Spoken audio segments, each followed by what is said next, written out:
Alright. 1 second, everybody.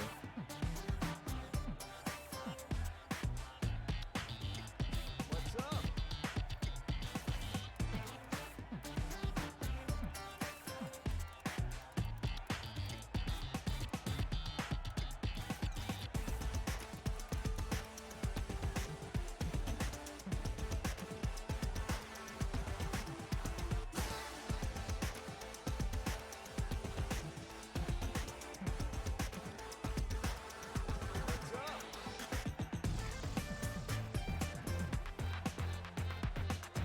Okay.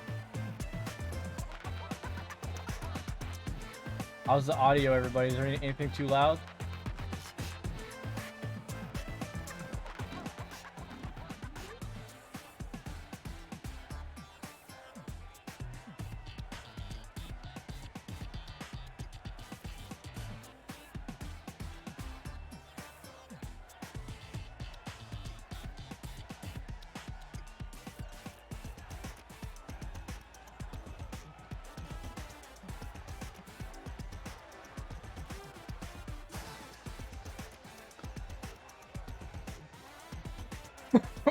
Okay. Everything's ready to go. I think the audio's good. I think everything's ready. So this is gonna be a all-in-one, as much as I can manage it, an all-in-one complete guide to the character. Everything possible. Nothing left out. I am going to include everything relevant I think of. I may end up forgetting things, I don't know, but I'm going to try my very hardest to include every aspect of the character I'm aware of, which is quite a lot. I mean, I have a lot of I'm not gonna say more, but I probably have more matches played, I think, than probably anybody else at this point. I've been playing the character every day since his release. I'm probably the only one that's been doing that.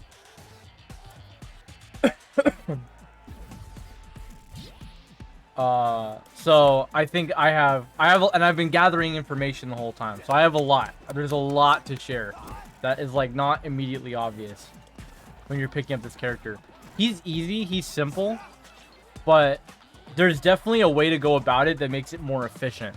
The issue I see with a lot of Luke players having is that because he's simple. He's so simple that they get focused on the wrong things, right?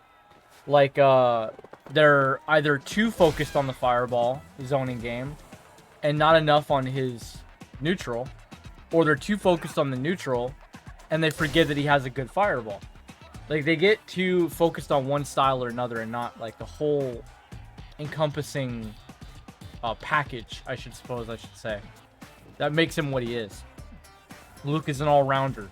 This character is not designed to be shoehorned into any one style. He's a completely unique all-rounder. And that you could say Shotos are all-rounders, but they have weaknesses. Luke is truly an all-rounder in the sense that he has something for everything. The only thing that he struggles against is like certain archetypes of zoning.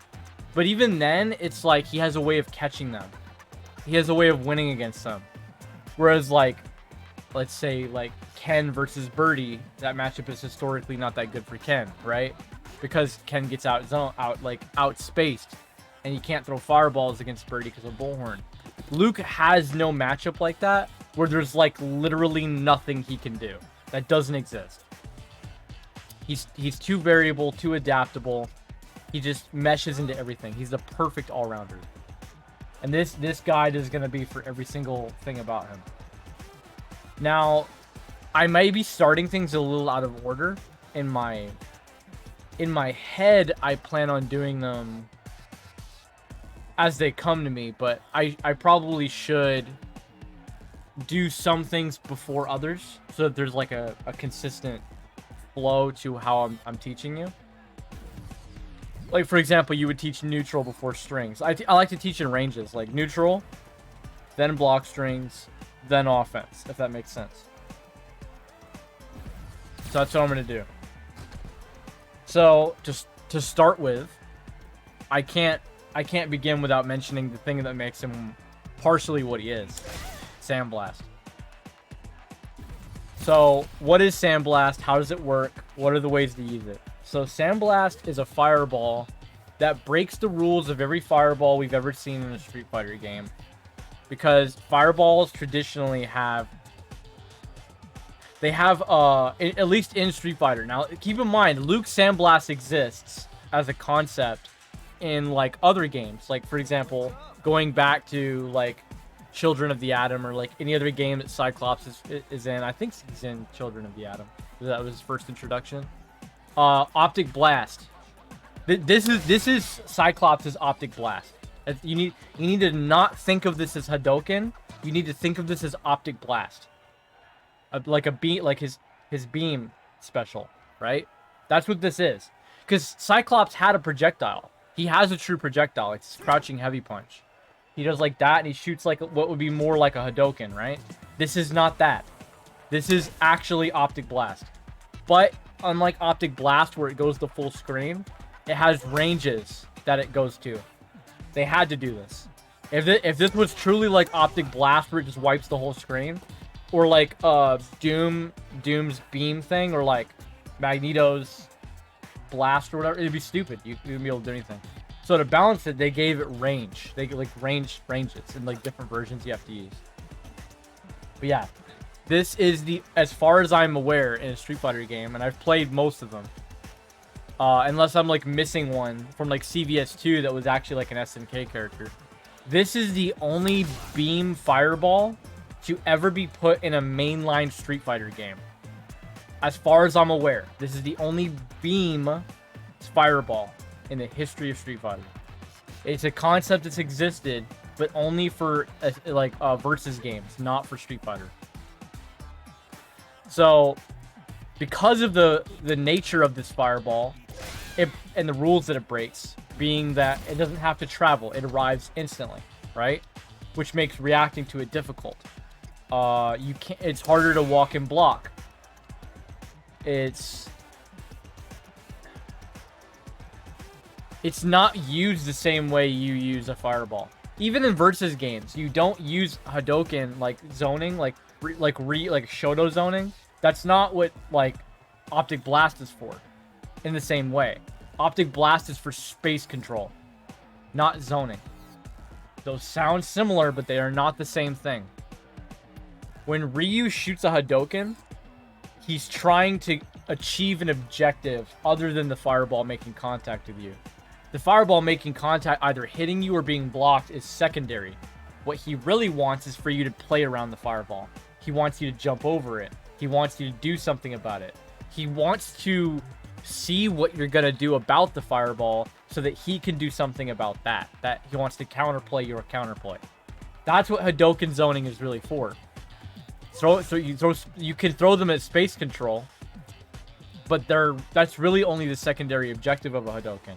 Even when you have it locked down into fireball traps, the objective is still you want them to jump. Ideally, you want them to jump your fireball traps. That's why the traps are so great, because you get the extra damage if they jump, guaranteed. You don't have to there's no fear of them jumping and hitting you, right? But in all these situations, the fireball is the secondary.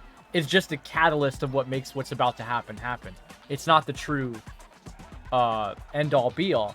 When you have a beam fireball like Luke's Sandblast does not follow that pattern or that rule of like a Hadouken or like a traditional fireball. This fireball there is no higher objective other than inducing. Well, I guess you could look at that as a higher objective, other than the fireball itself. The fireball making contact is the final objective in the case of this fireball.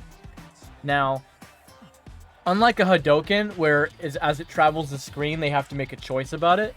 Because this fireball is so fast, they have already made choices before you ever used it, right? When I'm Ryu, let's say I'm Ryu and I'm right here. I go, Hadouken! As it travels, it's going to get to like where Luke is standing right now from here. It's going to travel and get to like right here, and the player is going to make a choice.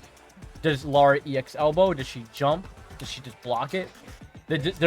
What's up, Septinox? There's a decision that happens right here, right? That decision is usually what Ryu is looking for. But with Luke, I don't have to shoot the fireball.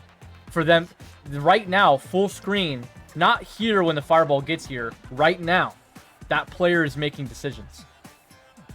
Because they are aware I have it. They are aware they cannot react. They are aware of all of that. They're aware that this is, once this is out, it is out.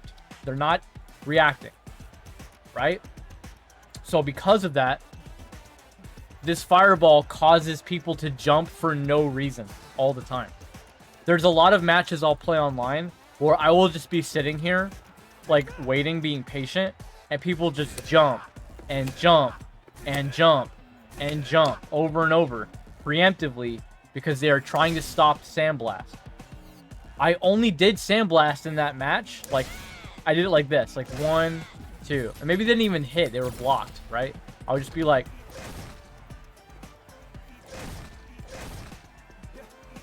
I'll do, like, Sandblast like that. And then I'll stop. And I'll start playing, like, really slow. Like, waiting. That was all it took. Just these couple ones I chucked. And now that player is constantly making decisions about Sandblast all the time. Because they know they can't react to it. That's what Sandblast does. That's what makes it what it is. Right? This is obviously insanely powerful. This is why they had to tone down how much damage Sandblast does on hit. They lowered it from, I believe it was 60 to 50. They would cut 10 damage off of it. Because the hits were adding up too much. They toned down how much chip damage it does. From, I believe... 10 to 8. I think it was 10 before and it's 8 now. So 2 per fireball. Now that doesn't sound like a lot, but over the course of a match, it's like 1, 2, 3, 4, 5. That was a whole other fireball's worth of damage that is shaved off. That used to be 50, and now it's 40 in 5 fireballs.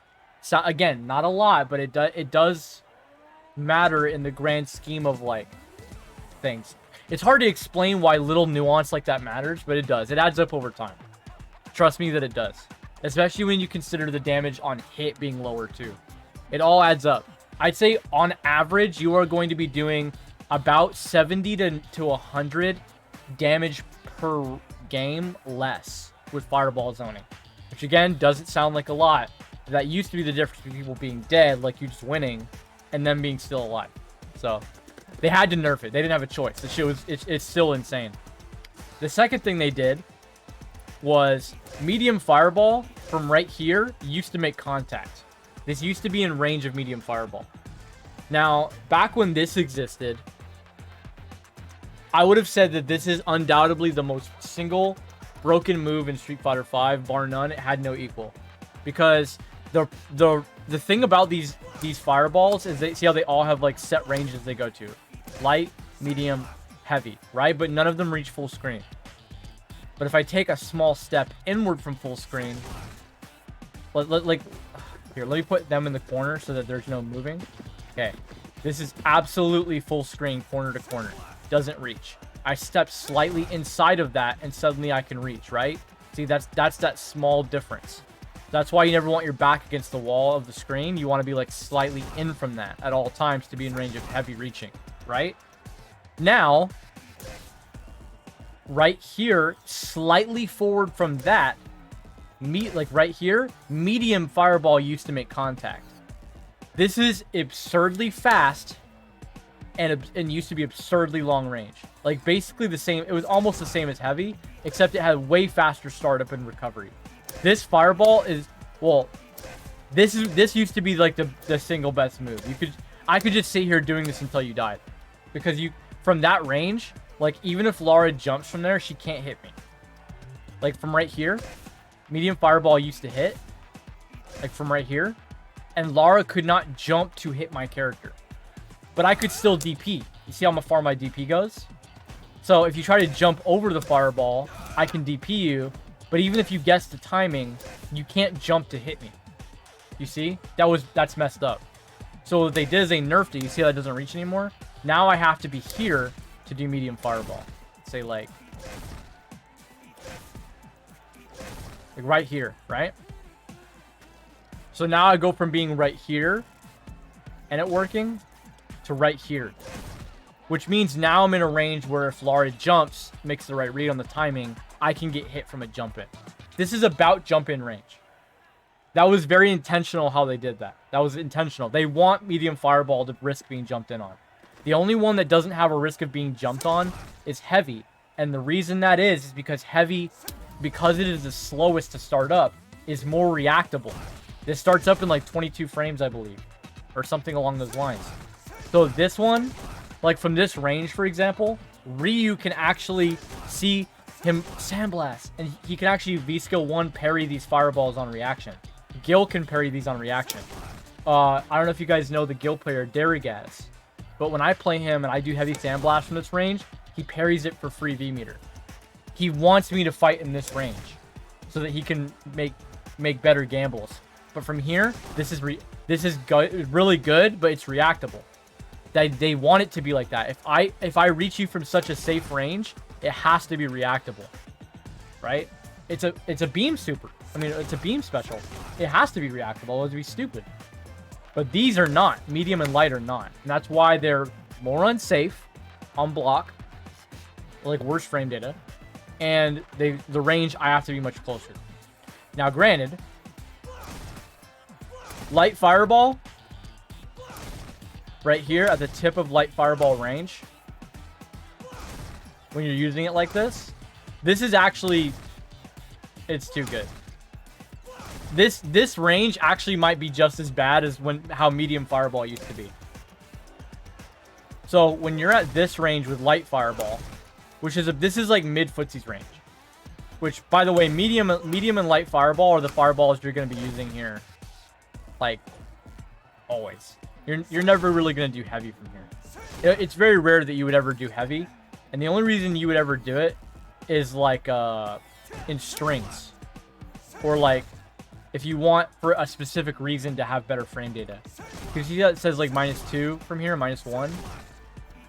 And then medium is -4. And then light is -6, you see?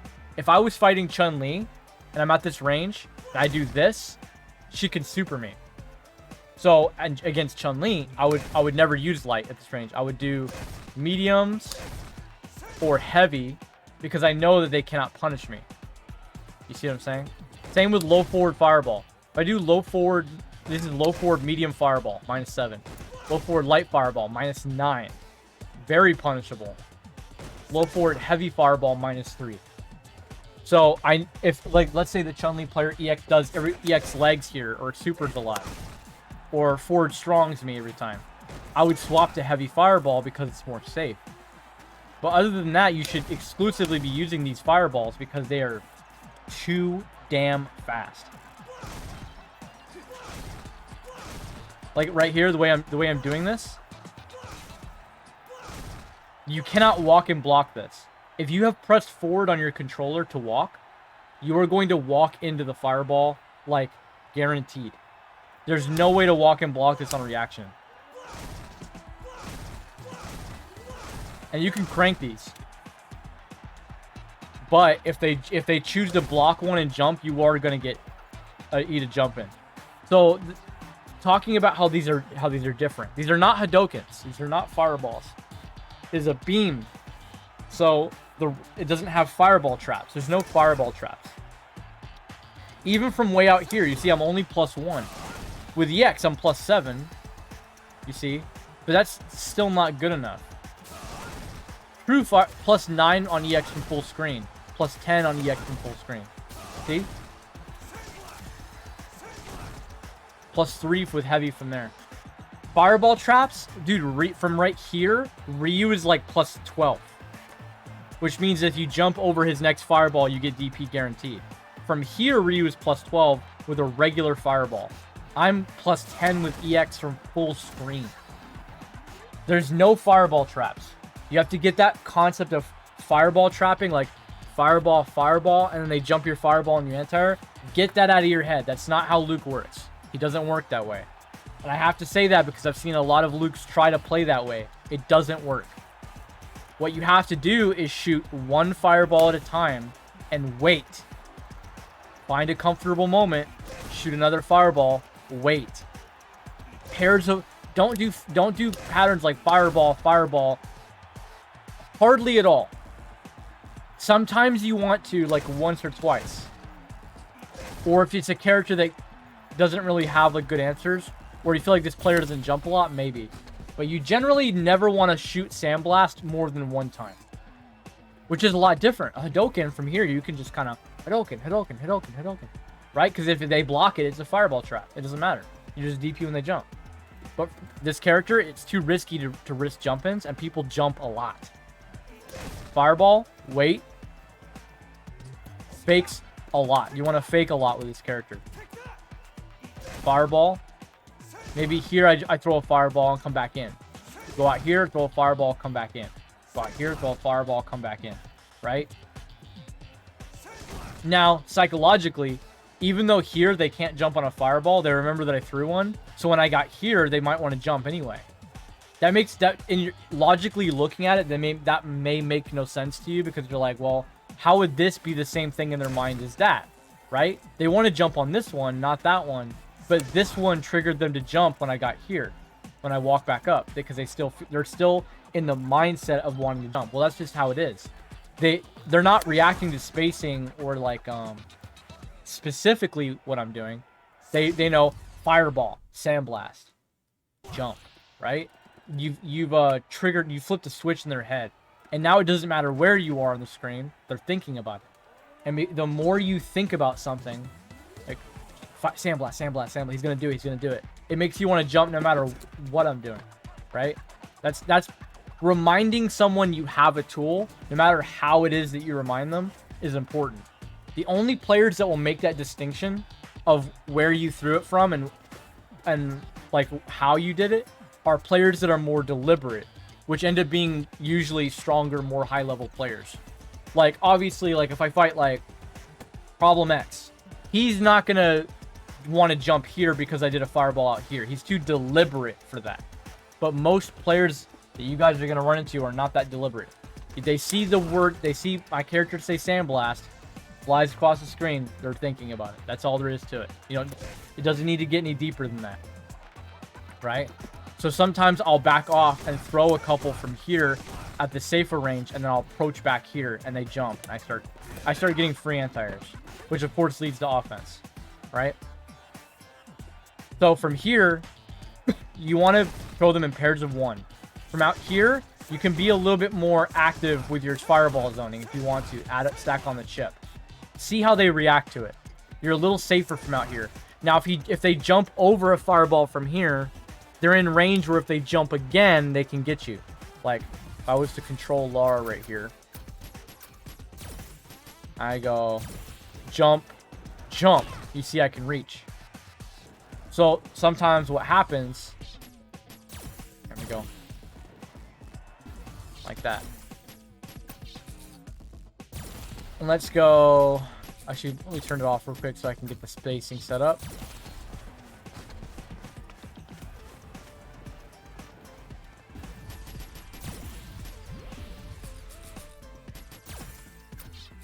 Right? Oh, making a video? Yeah, I am. So if I crank these like that, bam. If I just did 2 fireballs back to back and they double jump, like they jump, let's say they jump the first one, right? If I don't stop right here and recognize what happened, it's gonna be a very bad outcome, right? So you have to throw a fireball and then recognize that they could bunny. I call this like bunny hopping when they double jump like that. A lot of people do that as a response to the full screen zoning. Just from experience, I can tell you that is a very common thing people have done to try and get around my zoning. Is they do like double bunny hops like that, like double jump. I usually throw one. I'll throw like the first one here. Maybe have like a replay interval 2.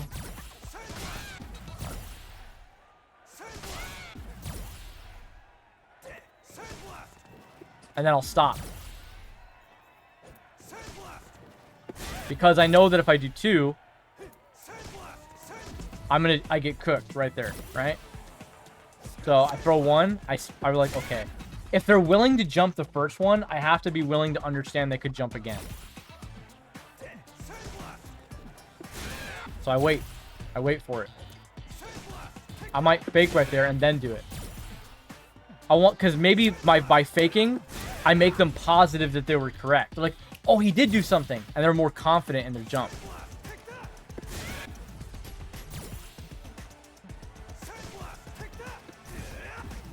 Make sure you do light DP. Sometimes, if you, depending on your fireball timing, you actually catch their jumps like that and knocks them back down. This is really nice because it lets you, like, control the spacing again, or you get offense, whatever. See, you always want to recognize that they're jumping and stop.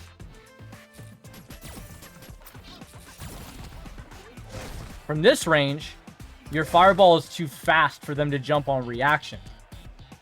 See, this one, they can kind of like see it happen, like begin to start up and then jump, right? This one and the light one are way too quick. Way too instant. And the medium fireball reaches from a range as well where you're like -3. So you're basically neutral from here, whatever. It's still a good range. It's still a really good range. And then the light fireball right here, truly unreactable. Too quick. So these become, instead of zoning tools to like instill fear, these are footsie tools now. You're using these as footsie tools. Now, what do I mean by that? So when you're playing neutral with someone and they're trying to stop you,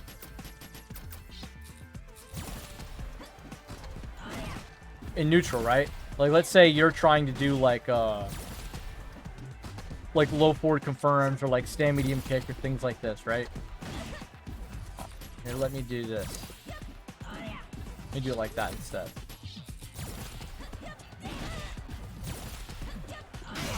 Right? And they're trying to crush you. They're trying to stuff you out. Right? This fireball, this light fireball, will completely shut down any of that. They are not allowed to do anything while this exists as a threat.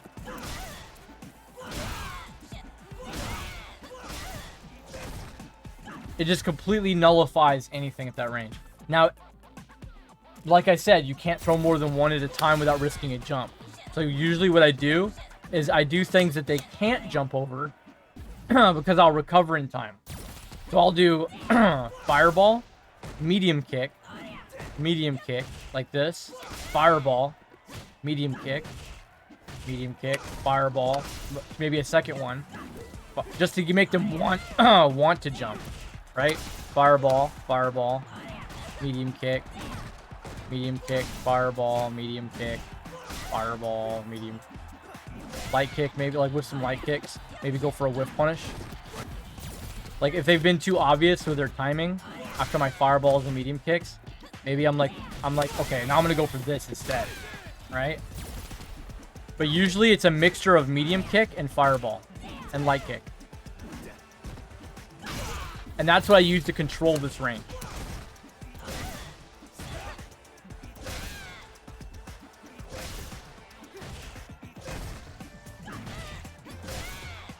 Kind of like this.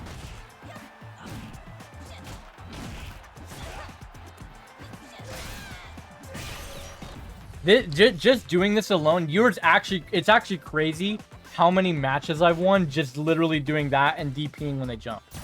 Because here's the thing, if Lara jumps over my medium kick, I recover in time to DP.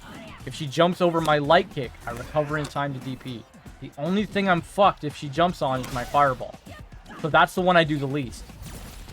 I try to only do fireballs where like I'm sure they're not jumping right there. I'm positive. Or like I have the feeling that I'm quite positive. Something you can do is you hit them with a medium kick. You're +2. You hit them with a medium kick, fireball. I'm pretty sure I can try and test this. But I'm pretty sure if I hit her with a medium kick and she jumps, the fireball clips her on the way up. Doesn't let her jump. And the way of testing that is I'm gonna do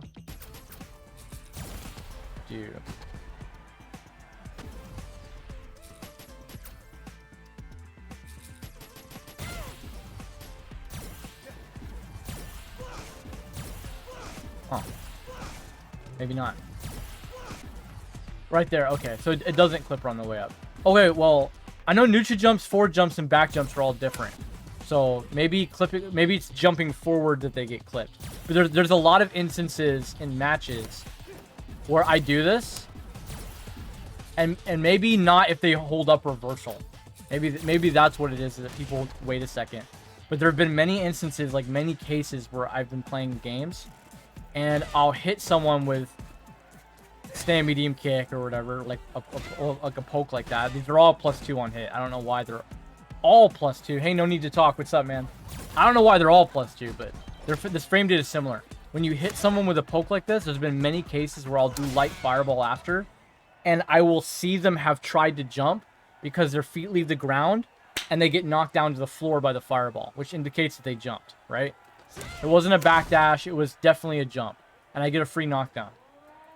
So that's typically where I try to place my fireballs when I'm rotating between medium kicks, fireball. I'm trying to do it in a way like that where if they did try to jump, the fireball will at least give them a chance to get clipped by it.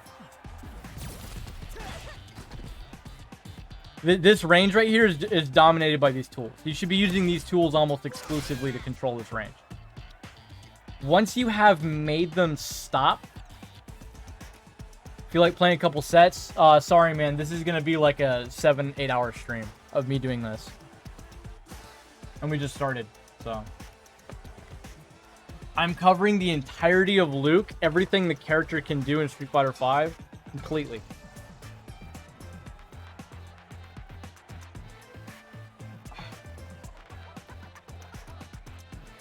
Right, so once this range is established by Fireball and Medium Kick, which are things that basically almost no character can get around at this range, that's when you start introducing the other options, like dashing, like looking for low forward confirms, whatever. And the thing of, okay, so here's something about attacking that I was taught by Shen once. I was talking to Shen one time, and he explained this to me. You never want to attack people. You never want to attack people when they are active. You want them to be passive when you attack. Actually, I think I have it somewhere. Hold on. Give me 1 second. I'm gonna put this back. I'm gonna put this over here on my other monitor, and I'm gonna look for it while I have the game up. I bet you I can find this. Because I remember I saved it because it changed the way I looked at neutral a lot. It was such a profound thing that he told me.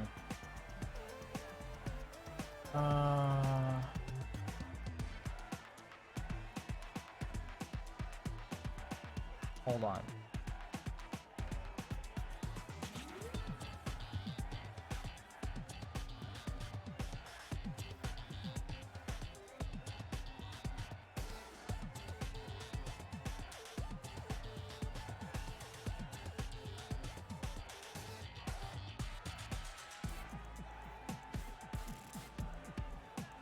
Okay.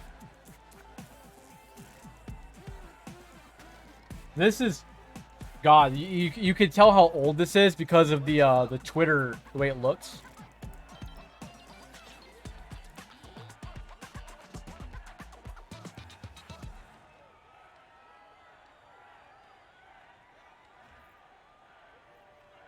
Right here. See this? Attacking is only effective when your opponent is passive because he's waiting for something specific. You cannot attack 200%. What he means is attacking like over and over again, is what he's saying. If you attack all the time, his attention switches to countering you, and your strategy doesn't work anymore. You have to make him hesitate. Now, you can look at this a different way as well. His attention switches to countering you, which means he has to do what? Be more active, right? That's one way. You can either change what you're doing or you can play around what he's doing.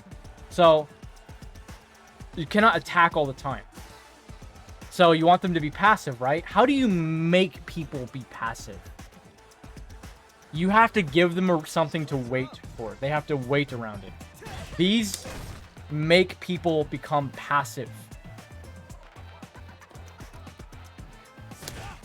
these make people wait. And once they've begun to wait, that's when things like dash throw or dash and seek a counter hit on their timing or whatever, like that's when these things work. Like dash and then shimmy. Like I play like Ata. I'll take that as a compliment. Thank you very much. Like dash, shimmy, things like that. These things become effective because at this range, they don't have a choice anymore but to wait for these options. These options are too oppressive, right? And as for the medium kick itself, let's talk a little bit about it. I want you to have confidence and faith in this button. So I'm going to break this button down to you. This button is 8-frame startup. It is 4-frame active. And I forget the exact recovery of it, but it's quite fast. Let me see if I can find it. They did nerf it a little bit on the hurt box recovery. Yeah. 16 recovery, which is actually really good for a medium kick like this. If I was to put it in perspective, let me find Karen. Where's Karen? Yeah, see, Karen's stand medium kick is also 8-frame startup and also 16 frames recovery, but it has 1 less active frame. So they have the same startup, same recovery, but Luke is more active. More active. This poke is insane. It's insane. His standing leg hurt box on frames 6 to 11 also gets reduced. This generally will beat basically everything in the game. Well, for the most part. I have found very few instances where just sticking this out there isn't good. Because it's 4-frame active, it does a lot. It covered 4-frame active is the amount, 4 active frames is the amount you need for a move to cover both wake-ups. That's first of all. So you can use it as an Okizeme tool. But in neutral, 4 active frames is so many active frames that people will walk around and walk into the button. Or they'll think it whiffed and they'll go to the counter punch, like to whiff punish you, and get hit by it. A lot of my counter hits are because of something like that. Like people walk back and forth like this and they'll try to attack and they walk into the button. They'll actually walk into it like that. The button is so active and it has great range, like such amazing range, that it's really difficult to approach this button, especially when you pair it with its counterpart, the fireball. Because, well, I can't do medium kick because they get pushed too far away, see? But the fireball does reach from that range. So when you pair these together, like medium kick, fireball, medium kick, fireball, medium kick, fireball, fireball, fireball, medium kick, reintroduce it, fireball, medium kick, fireball, medium kick, medium kick, medium kick. You see what I'm saying? Like they pair together really well, and they have like synchronicity. They pair together to create something better.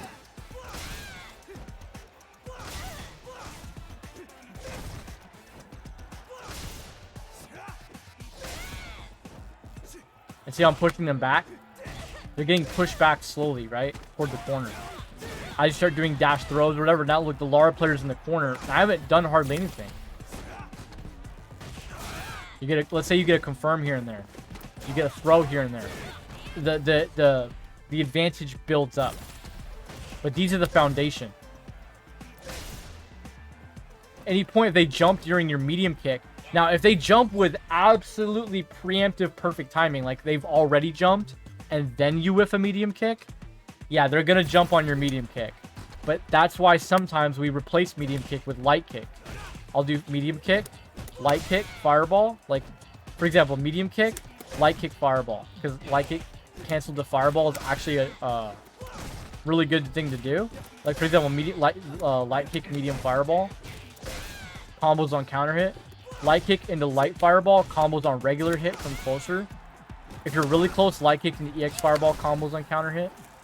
So this is a really strong tool as a check. It's a 5-frame check. Good active frames, good range. You can do, I usually do medium fireball. This is the checking aspect. I only do light fireball if it's like at the perfect tip. You do like this, and then light kick after. The reason you do medium kick and then like light kick after is if they get blocked or get hit by the medium kick and they try to walk forward, they'll get stuffed by it.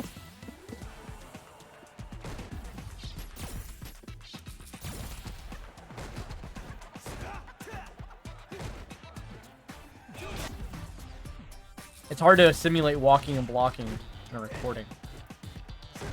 But like right here, they can't walk forward right after blocking it. They'll walk into the light kick. And I also have the fireball they have to respect, which will let I start doing dash throw.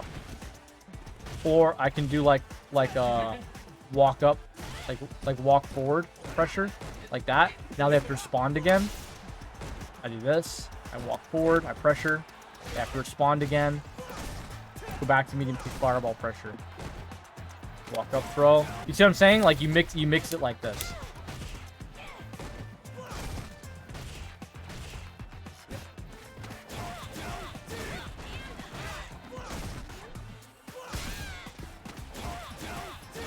Playing like that, you'll beat 90% of people.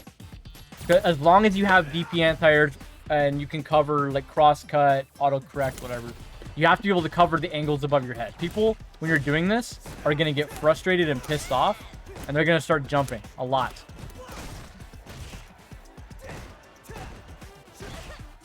You see how that said +3 instead of +2 on hit right there? That's because I actually hit it median neutral. See that said +5 and it was counter hit? That means it was 1 frame media as well.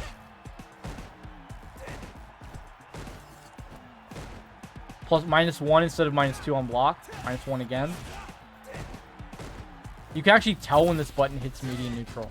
You can tell because the foot hits like... It's hard to tell. It hits like from further away like that. Like an energy field in front of the foot. You can tell when it hits median. You can see it.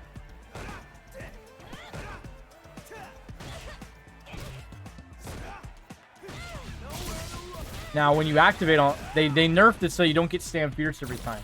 If you activate, like, close range, you are +5 on block. You can try to go for that. If it hits them point blank, let's say they dash into you and you activate, you are close enough to get crouch fierce into level 2 medium knuckle. And however you want to do that. Usually people do this. For the corner carry. Now, I've covered this before, but because this button can hit median neutral, and if you can recognize it, there is a way to get the stand fierce back without counter hit. Now, on counter hit, you don't need to do anything special. It becomes +11. And you only need it to be +10. So on counter hit, the stand fierce comes back. Which is good because it means you get a huge conversion from out here.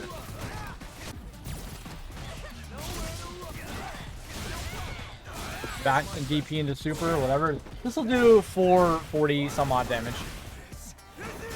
Yeah, 434, something around there. Which is a really good way of closing matches. Now this used to be available to you at all times anytime you hit this and it activated. Right? That was obviously too fucking good. Now you have to think about it.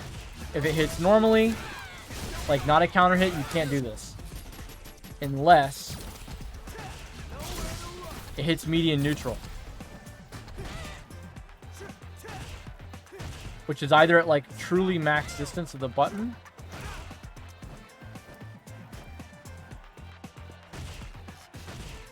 Like there. Saw that? +3.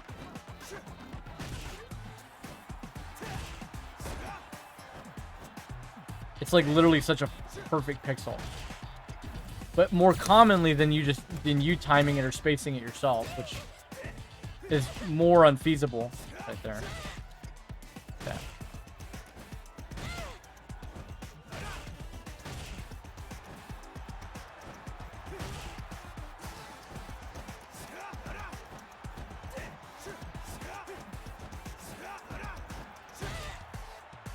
Okay. Okay. See, the button moves you forward a little bit. So I'm using the button. See, +3. I hit one frame meaty because I was whiffing and hit them like that.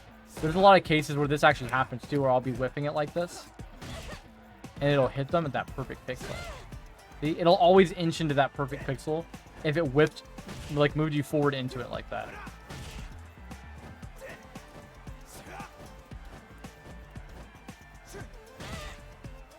See?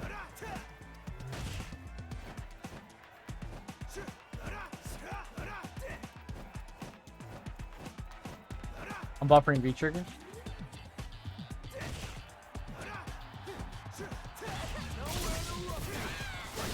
See how I got that no counter hit, the stand fierce? So that's a little bit more complicated, right? Now what happens more often than that, way more often, when you make Lara do big steps. Simulate someone walking around. More commonly is when you time this with people walking in. See how it said +4 instead of +2? That was actually 2 active frames that I whiffed. +9.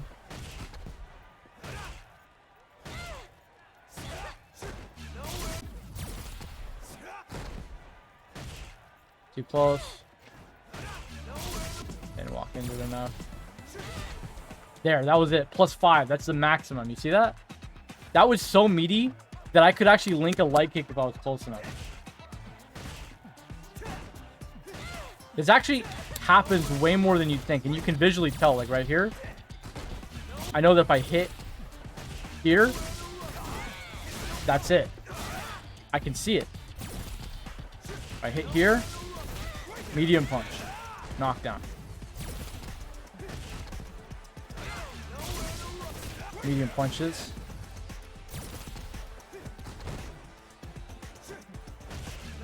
That's the fierce. You can tell from the way it hit, right? You see it?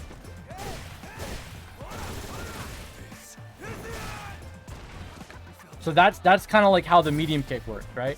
It has so many active frames. And that means you can be a little preemptive with it, just stick it out there. And you mix this with a fireball. That's the... Now, this is also a good range to throw in your low forward and go for confirms. And one of the things about your zoning is that people may try to move away from it. We record holding straight backward. And let me add a delay of 14. And we'll do crouch guard all. So let's say you're doing this, right? They may try to move away, try and get some space between the two of you. And you can try and fish for their feet. Like, notice that they're doing it. And go for a confirm on the feet. Like, let's say you're doing like this, right? And you see them, like, walking away. Or, like, you notice they're moving them backward a lot. Like, after your medium kicks and fireballs. You may try to, like, go for that confirm because it's worth it. You know what I mean? Or sweep activate becomes available to you, or whatever. Walk, crouch strong, low forward. A lot of people walk away from you, try and get... Because they know the fireball doesn't reach at certain ranges. They're trying to get it back outside that range. But your walk speed is very good. So they're trying to regain some sense of control so you're not just doing this over and over again. And they know jumping doesn't work. But the more they try to escape, the more this becomes a threat to them. Right? It also stops them walking forward. Like, if they try to walk at me, I could do, like, medium kick, low forward. Medium kick, low forward. And let's say they try to do, like, block by medium kick and then dash or something. I mean, they're going to get caught by crouch medium kick. If they try to swing back. Depending on what they swing, they could get caught by crouch medium kick. Let's do reversal timing. And let's do guard recovery. Heavy kick, right? Like a crush counter.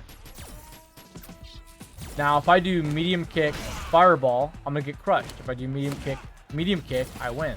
See? So there's answers to this already that don't require me to do low forward.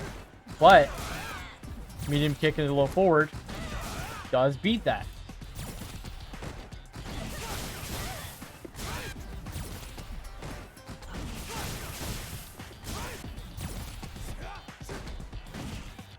And you see how it hits me a little meaty like that too?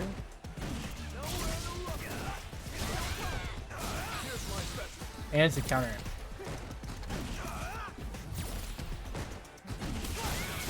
What up, Bane? I'm doing good, man. You see? That thing I mentioned earlier, medium kick and then light kicks after, also worked here. Because normally, if they do nothing, this light kick will just whiff, right? But you can buffer this. Let me turn my inputs on. See how that's EX Knuckle input? I can buffer EX Knuckle right here. So I'm doing medium kick, EX Knuckle buffer. It'll whiff, right? So there is a range where here. Maybe against her roundhouse it doesn't work. Oh, there it is. It's a sweet spot.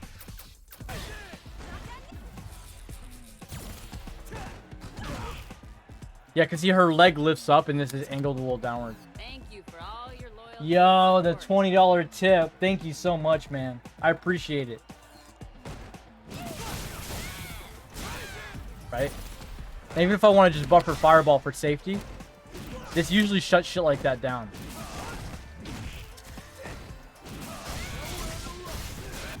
If I'm close enough and it's a counter hit, it even like I'll even get like something big like that. Like I could do a little forward EX fireball, activate, run and tackle. I could do medium punches.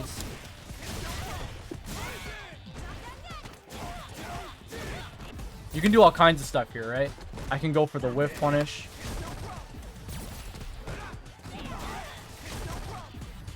It's fierce and a heavy knuckles, or a medium knuckles a little harder.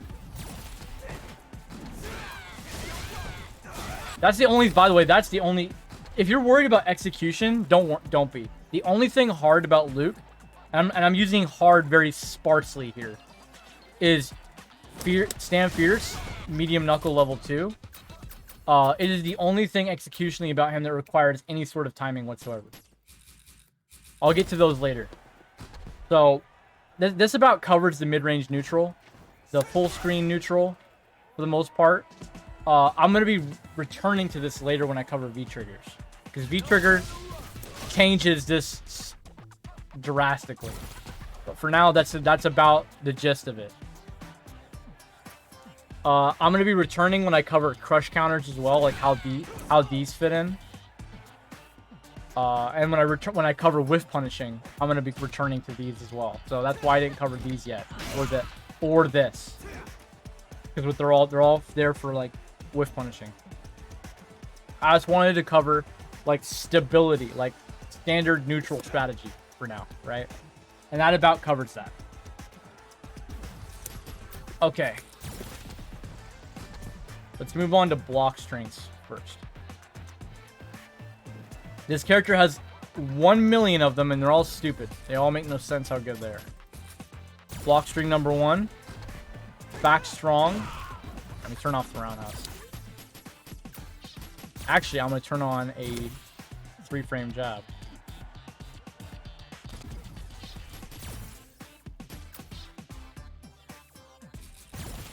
Back strong, crouch jab, crouch medium punch. Like that.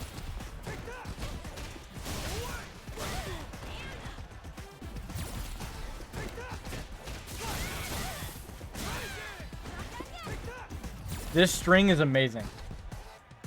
Here are all the reasons why. Let's turn off the 3-frame. Back strong is a true tick throw. It is one of the only mediums in the game that is a true kick throw without walking. There are so very few of these in this game. And before you go, oh, maybe it's a crouching thing. No. It just works. The only time it doesn't is if you did like a thing where you dashed up and you did the back strong a little spaced, obviously it's not going to work. You got to be in them for it to work. But even like when you dash into people, there's actually a little bit of a distance you need to cover still. So you can't dash point blank into people. It's like dash, and then you need to walk a little bit. It's hard to explain. And it depends on the character. But generally speaking, when you dash into people, you'll be in range.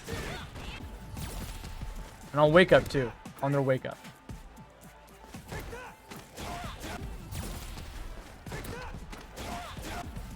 Just make sure you don't hold back too long when you do back strong. Because you might accidentally micro walk backward and fuck yourself. Like right there. See, I micro stepped backward right there. It doesn't look like it, but I did. Because you're holding back. So make sure you tap back strong. Don't hold back and then hit medium punch. Tap back strong. So you don't accidentally micro step backward and get yourself killed.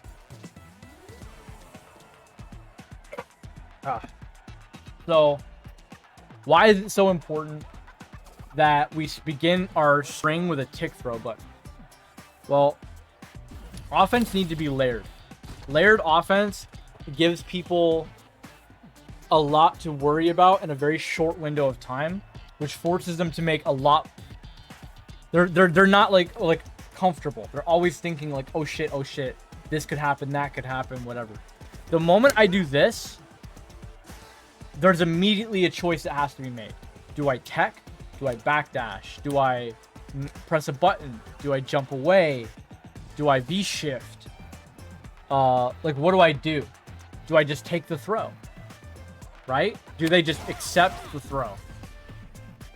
Right? But it's also +2. So this is a 3-frame jab, and this is a 6-frame crouch strong. The jab is +2 as well. So this beats 3-frame, and then this part beats 4-frame. Now I believe, could be wrong, but I believe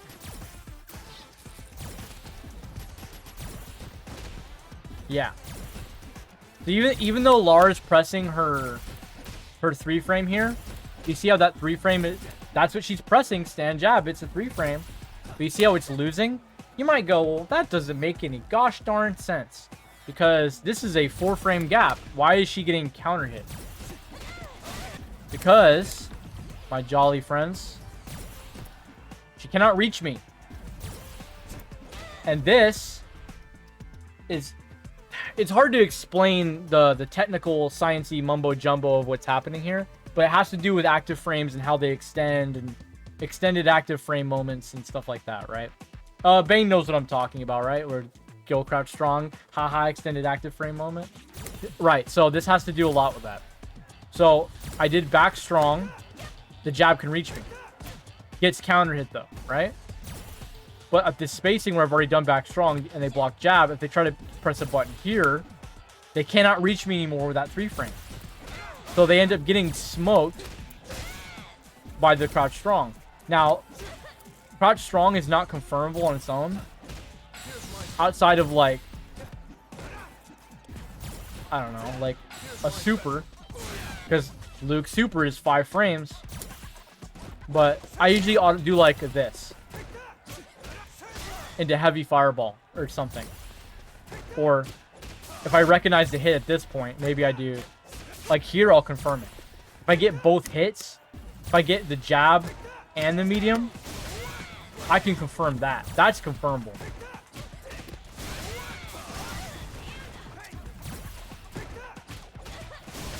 See? And then you can do crouch strong, level 2 light upper. Or if you want to spend the bar, do EX. I usually just do that though, in a medium knuckle. Right. But if they were to block the back strong and the jab, you don't have a way to confirm anymore outside of super. So I usually will do something that's like safe and autopilot. If I'm in V-trigger, I could be like that and then do that, which is really good. Or I could do this. Maybe. But usually I'll just do that. I'll just imagine they block that jab. I'll just do like fireball. Call it a day. Go back to that mid-range I was talking about earlier. Right? But that's not all this string does. It does so much more. What if I told you that if they get hit by the back strong, even without counter hit, I have a full combo coming. This part requires counter hit. But right here, this combo is no counter hit. Now you might be thinking, oh, that's okay. You can just do like that, right? That seems decent, but it's not like... it's good, but it's not like outrageous, right? No, it's outrageous.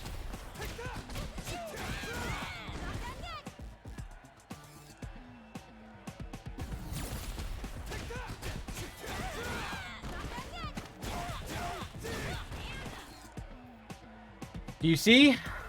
I have a full extension confirmed here. And it doesn't matter if you're standing, crouching, whatever. This is a full confirm. So, why would this happen? Why would they get hit by the back strong and it not be a counter hit? It's a very good question. Let's say on Wake Up, they want to do backdash. And let's say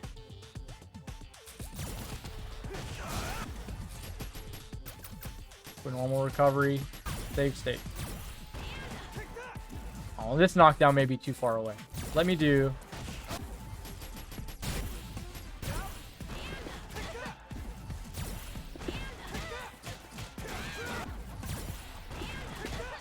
See? They cannot backdash on Wake Up here. Now, granted, this actually hits so meaty in this situation. I can actually do two back strongs without countering it. Which, by the way, you know I said this has 4 active frames?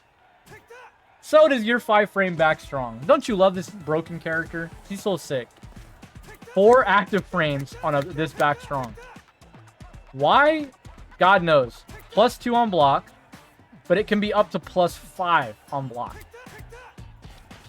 It is +4 on hit and can be up to +7. +9 with counter hit. That means you can link this, no counter hit. Yes, you can do that shit, no counter hit. It makes no sense. But also, there's a lot, and this happens pretty frequently. Like, people will backdash right here. You see what it said, by the way, right? Let's see if you have to manually time it, but... +7, you saw that?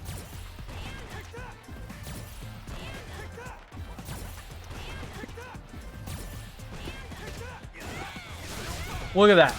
Crouch Fierce, level 2 medium knuckle, no counter hit.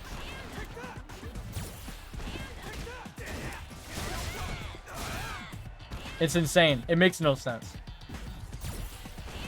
That's because of how active this button is. But anyways, the point is that if you were to clip them, and you were gonna, let's say you were gonna always go for this string, right? When you get to this part of it, you've seen it hit, right? You can visually confirm this hit, and then do that string as another knockdown and get back in again.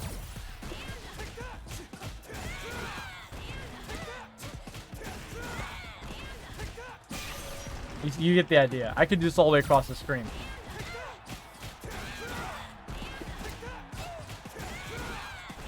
Yeah, you get the idea. So that's one of the reasons this string is so good. When I get to this part, I have a confirm. Like that hitting, I can confirm with jab. If they block it and jab hits, I have a confirm. If they block both of these, crouch strong is safe from most 3 frames. And I have a safe... I can either let it go right there, or I can cancel to a fireball for more pushback. So this actually has many different confirm points. You see? Many different confirm points. Let's say they block the back strong and the jab. And crouch strong hits on its own. Link super. Now... This is what I would call a super string in this game. A string that does everything. A tick throw. Because keep in mind, I could do the jab, or it's just a tick throw. So we have a tick throw, block string, rotation button here. With multiple ways of confirming. We have all this, right? But it gets even better.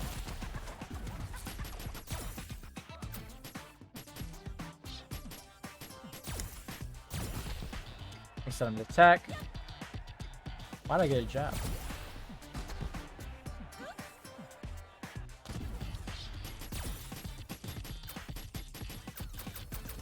About 6 frames. Because you have shimmy. And you have shimmy into huge fucking damage.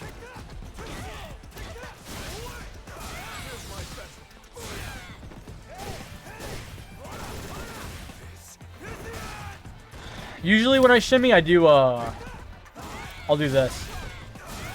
Or, I keep it simple and do that. But you should try, if you can, to get the charges like that, just more optimal. Because while this is nice, 167. I mean, that does 187, even that's better. To do like shimmy, crouch medium punch.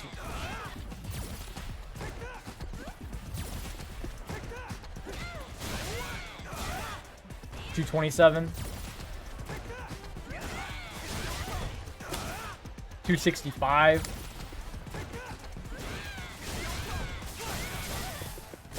$309. You see what I'm saying? Like that, the damage starts getting really good. So these are things you need to consider.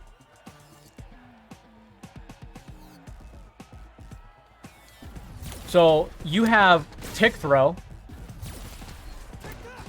frame trap, shimmy, all from the same block string, the same starter. This is a very good string. Now, the thing about the crouch jab is you're actually not that far away. Let me turn off this throw tech real quick. Do you see how fast I threw her right there? It's like I'm almost still in tick throw. I'm not quite. Yeah, I whiff, right? Look how short that walk is. I need you guys to really understand what's going on here.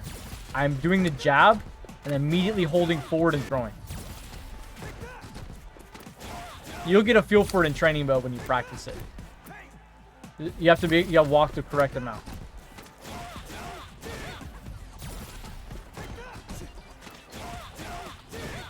Right?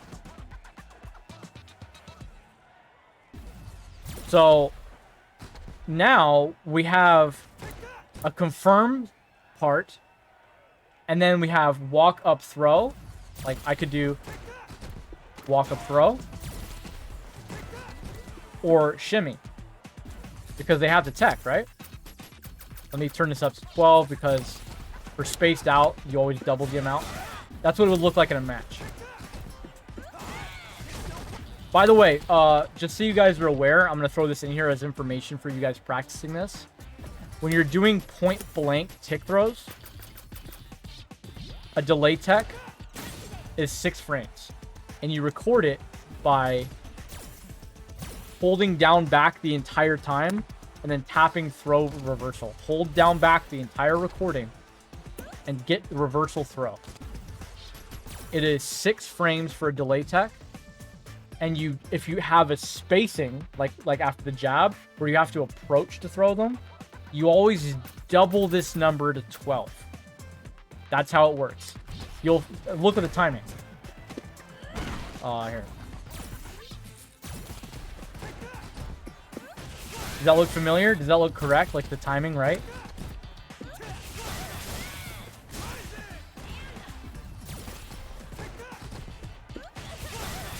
See? I don't know why that whiffed. You see? That's like about the same timing.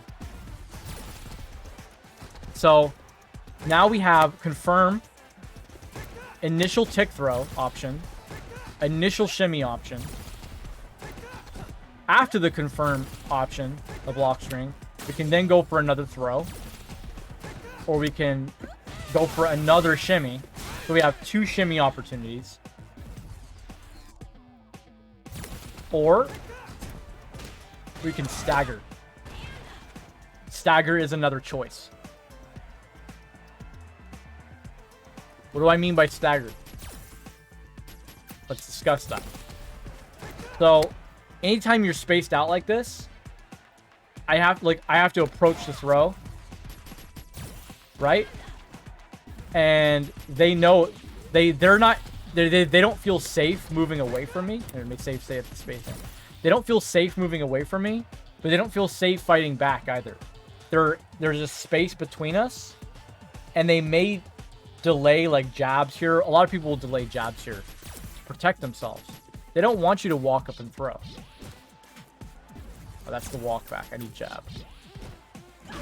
That's roundhouse. And by the way, 12 is about the same for delayed jab as well. So actually what I need to do is I need to turn off jab. Actually, it should be fine. Back strong, save state. Can do. You see how I did jab, and then I did walk, like I was gonna walk up throw, right? Like that. But then I do walk up, crouch strong. Yo, Nijin, what's up, man? Walk up, crouch strong from here. This catches the delay 3 frame, the delay jab. It also catches them teching, like delay teching. Because they want to stop me like throwing them as I approach, right? That's why people do delay jabs here. And you can sniff that out really easily with a stagger here. A stagger is simply walking forward and then timing a button so that you can beat whatever they're pressing. You don't want to walk too long because then you walk into it. Following from Twitter, 9 Junior. Hey, what's up, man? The Nash player. You don't want to walk too long because then you get thrown or jabbed or whatever. But you don't want to walk not enough. Because if I don't do it enough, you see how they're blocking? Like that? I didn't walk enough. I need that sweet spot.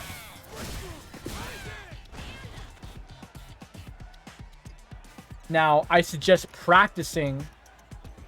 Oh, gotcha. I suggest practicing the timing of how to beat these options, right? Like both the jab and the tech. And sometimes maybe you mix in a delay 4 frame instead. If not everybody has a 3 frame. So I would turn on large crouch jab reversal. You want to hold down back the entire time so that when you input the delay, the recording still blocks in the in-between moments. Right. So back strong, crouch jab, and then I stagger, okay? Okay, that's how I beat a 4 frame delay. It's about that timing right there. So I have from this string all the options I've shown you so far. Then I have stagger, walk up throw, shimmy. But we're not done yet. This string has a few more options. I get it. It's a lot for one block string. But I needed you to understand how ultimate this block string really is. Like, this is the string. So, when you do this part, you might think, minus the fireball, right? Like, let's say I just do this, no fireball. I'm +2, but I'm pretty spaced out. You'd think I can't reach, right? Can't reach a medium kick. Can't reach the heavy kick, right?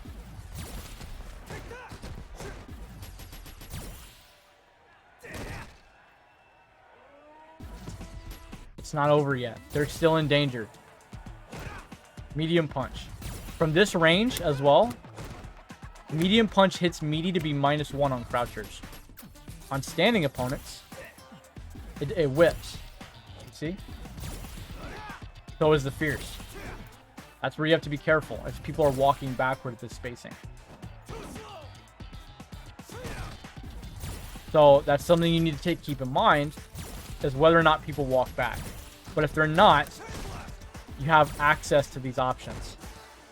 And the reason this is worth going for, -1 on this medium punch at this spacing, it's really easy to get whiff punishes. Because they're going to want to take their turn back because they think this is -2, like that. But it actually hits from out here to be -1. And it's a little bit more hazy on if they get their turn back or not. You see? This Fierce in a Fireball is just a really good ender to a string. Like that. I usually do it right away. Like that. And that's the end of my string, officially. -4 with spacing. Like that. If I want to be not -4, I can be like +3, and I'm in medium kick range. This is 8 frames, so it's a 5-frame gap. I can do this as well. -1 again. Sometimes I'll do that -1 medium punch, like here. Well, that was 0, but you get the idea. I'll do this.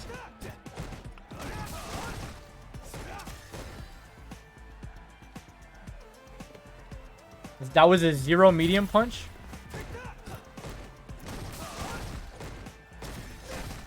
If you microstep it backward, I think. Honestly, I would just take the -1 because it's hard to get the medium punch to be consistent. But usually, medium punch into low forward right there is actually really good because the timing is different by a frame. And a lot of people get caught here. And you can confirm that crouch medium kick into the... You don't have to do the fireball after it. You can just do it. And then go for the confirm right there and then end your string there. You see like the progress of everything this fucking string does. It's amazing. And let's say you stagger and they're blocking. Let's say I do the stagger part and they block here, right? From crouch strong, we have other options. Keep in mind, this is just the first block string we're talking about. I'm not going to get as in-depth with every single block string because a lot of the options are redundant. They are similar with each other. Very, very similar with each other. But you do have more options from crouch strong. So let's say I do like this. Like that. Like that. I can do crouch strong, low forward, which combos on counter hit. But it is a 5-frame gap, so they could mash, right? I could do and a light kick, which is a 3-frame gap, but 3-frame lights will trade, depending on the spacing. If you get close enough, this is really good. Crouch strong, crouch jab. That's a 1-frame gap. If they get counter hit here, you just confirm the target combo.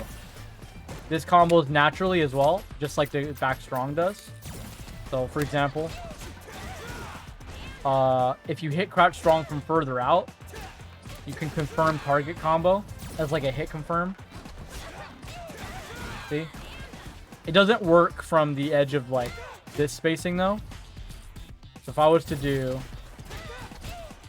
like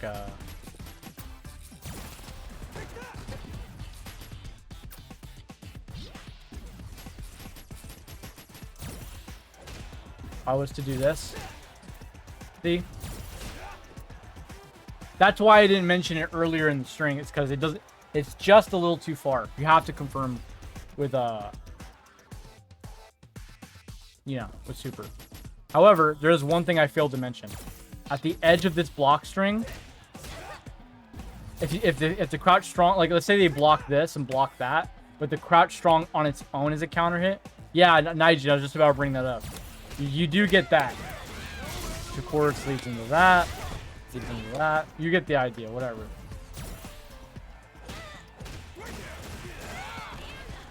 That is important to mention. So even if this counter hits on its own, like if I do this, blocked, and they get counter hit here, I still have an option. Still.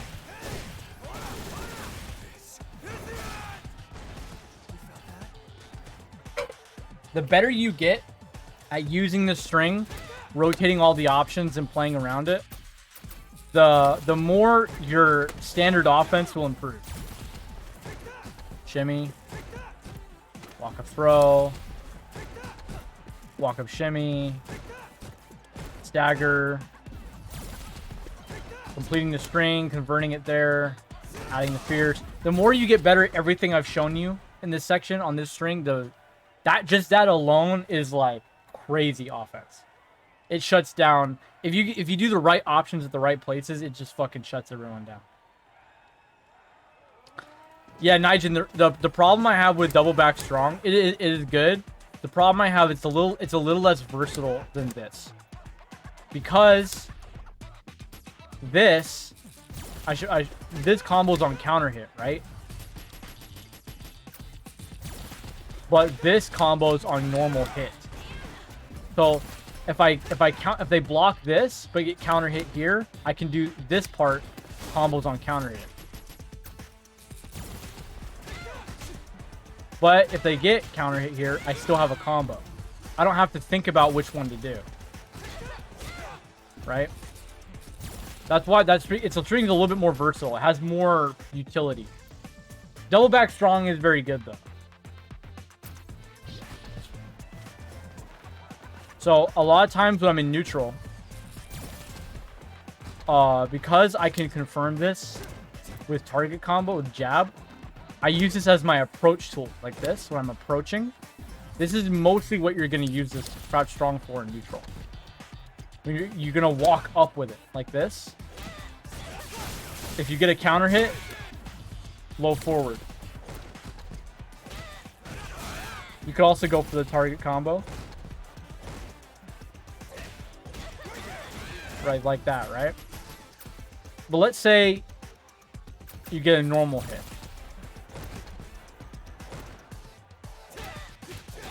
Target combo confirmed, right? This is generally how you're going to confirm this. There are a lot of times where I will just simply approach to this and look for hits.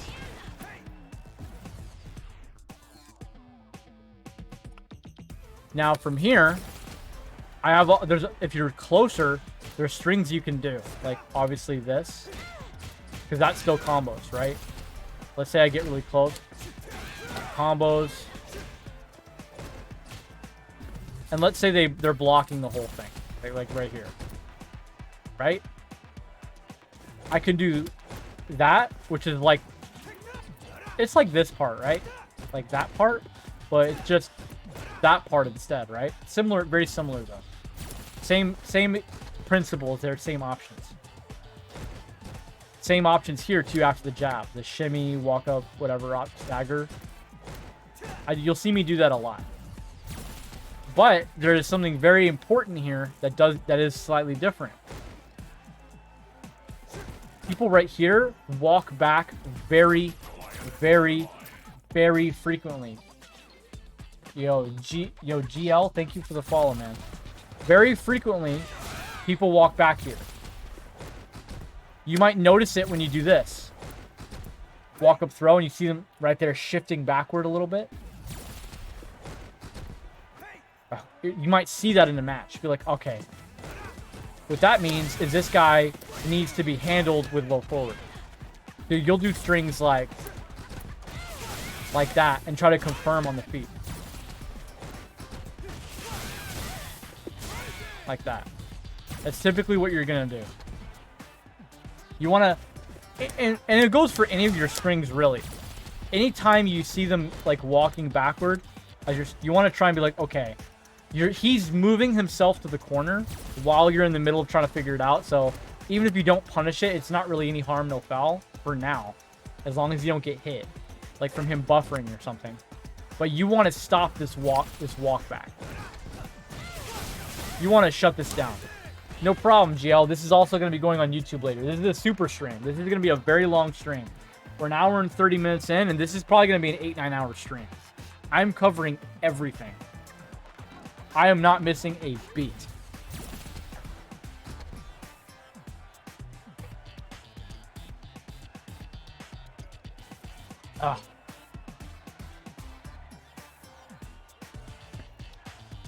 No one else is doing it, so I'm taking it upon myself. I'm one of the only people that's mained this character and played him every single day since his release, so.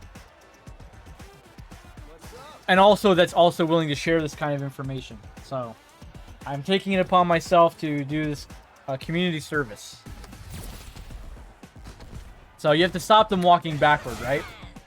And confirm. So, that's something you guys are all going to have to practice a lot. You got to get really good low forward confirms. You're going to have to. It's not a skill you can... Now, I'm going to break it to you straight. I don't know if Street Fighter 6 has single hit confirms like Street Fighter 5 does. Where you like delay hit confirm like this. I don't know if the game has that. I was talking to Crimson. And Crimson did tell me, Mr. Crimson, because he's played the game, he's played Luke. He did tell me that Luke is the same. All the same normals, all the same target combos. His specials work the same for the most part. His medium kick is the same. His low forward animation is a little different. Yada yada. But what I didn't find out is, does the game have single hit confirm? That's what I don't know. Does it have like low forward and delay cancel like that into combo? I don't know if that's a returning feature or not. So I'm not promising you that if you practice hit confirms, it will carry over into 6, which does come out in 7 to 8 months. So it's not that far away.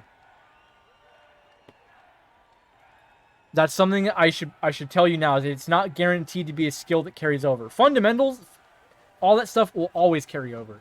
And being better at hit confirms can never hurt you. I just don't know if single hit confirm practice will carry over. You know what I mean?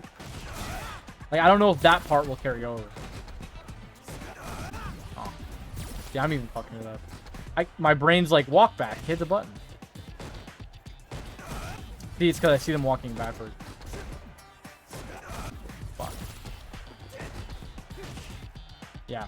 My brain's getting tripped up over her walking backward. When I see people stand up, it tends to make me jumpy on my confirm. By the way, make sure that doesn't happen. You see what just happened? I got medium knuckle because I plinked medium punch and 2 punches. Typically, what I've been trying to get to better at doing is using my free punch button for confirms, because that happens a little too often. Where like you'll do 2 buttons like this, but if you plinked a button before it, like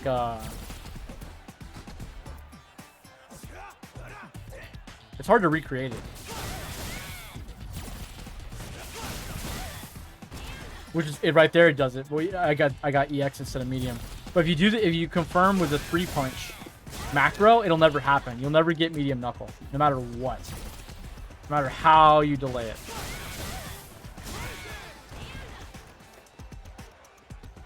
Yeah, still fruitful in general. Like I said, I can't promise you single hit confirm as a skill will carry over, but the kind of hit confirms that will carry over is like crouch strong, and you see it hit, and you link confirm something else. That will always carry over. That's fine. But you still should learn now, just in case it does carry over. What you want to do, you set the guard to random, set it to crouch. Just go ham, use the stun bar. Did Street Fighter 4 have single hit confirm? No, not like this. The cancel windows were much smaller. It was more about like the style this is, where you hit them and you link into something else. That was what Street Fighter 4 was. Like in 4, if I did this with Ryu over and over again, if I saw it hit, I did a sweep. That was like how you hit confirmed in 4. In this game, it's more... You still have some of that, right? Like with this, for example. But like... like Ryu could not do a delay cancel low forward. And as far as I know, that is something that's existed only in this game.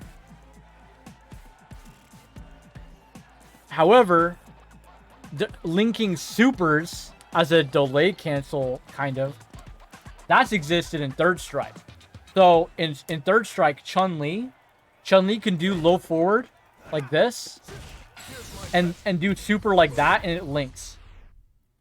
It looks like a delay cancel, but it's actually a link. Pretty sure it's a Link anyway. I might be wrong. Maybe it is a delay cancel. I remember it being a Link because her super's 2 frames. 2 frame startup. Obviously, supers aren't 2 frames anymore. See how that's +2? In this game, if I had a 2 frame super, I could link a super from here. So obviously, yeah, anybody can confirm that. Like, that's not hard. But like, as far as like low forward and then like huge cancel window, I don't think that's ever existed. To my knowledge, anyway. I've played CVS2, Alpha, like Alpha 2 and 3, Third Strike. I played 4. I didn't start in those games. I went back and learned them retroactively. I began in 4. But as far as I've experienced, I've never encountered it outside of this game. But that doesn't mean it won't come back, because the games evolve and they keep like a general direction. So like I think it could come back. This is getting a little off topic. My point is that you should practice. This is a skill you should have playing this character, because he has huge reward from it. Massive reward. Absolutely outrageous reward. Like low forward DP into super to close matches.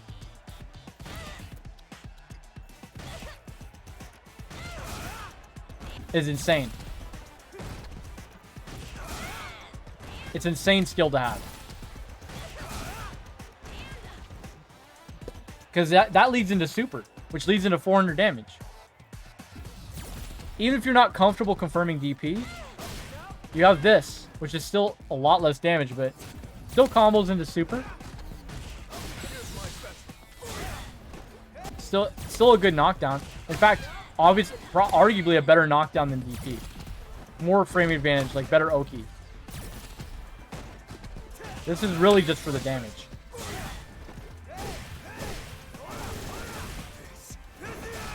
For 40 damage. Same. So, I'm not going to cover every single block string. You guys should be able to mix and match to fit things together from that one string I showed you to figure it out. But you always want to start a string, if you can, with a tick throw button. Outside of starting it with crouch strong, for example, which... Okay, I'll give you 3 strings. Tick throw starter, non-tick throw starter, but still really good. Because it lets you do things like this.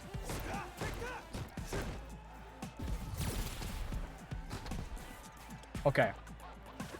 Tick throw starter number 2. Crouch jab. The strings from this is generally going to be like this. Or you can do things like that.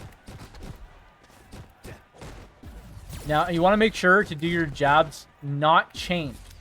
Do not chain your jabs. You want your jabs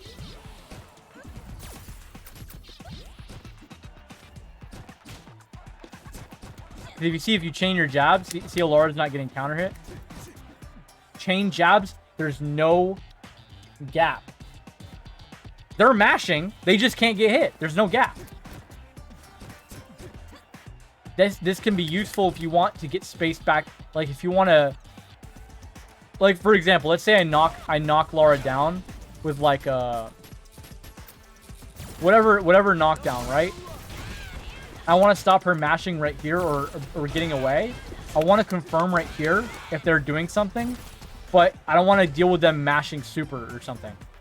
If they block and you get to this point, you're scot-free. You're very far away now. That's a lot of pushback, and there was no gap for them to mash V-shift, anything. Right? Sometimes it's nice. But right here, we're talking about, like, frame traps, right? Link your jabs. Link your jabs. Link your jabs, people. Like this. Link your jabs.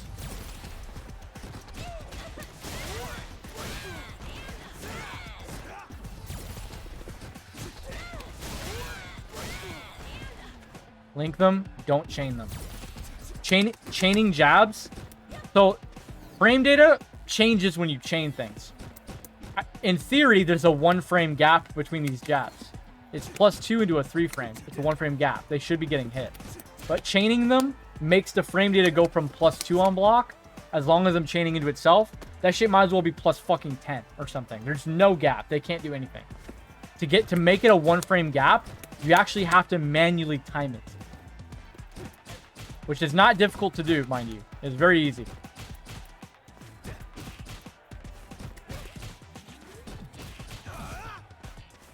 Very easy to do. For example, here. This is +1.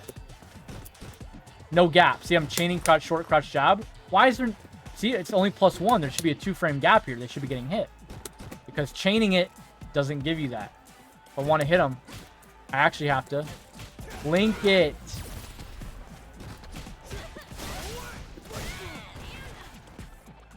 You'll find that people are mashing when you do these light strings, but you're not giving them a chance to get hit. This goes for a lot of characters, by the way, in this whole game.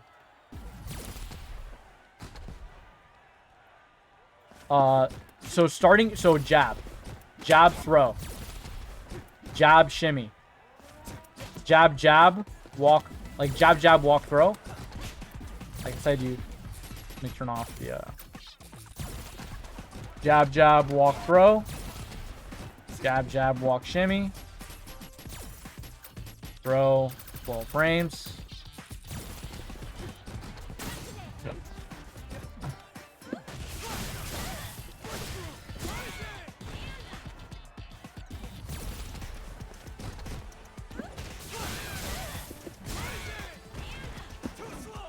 See? These strings are your most effective offense. Same options as the first string. All the same spots. All the same shit.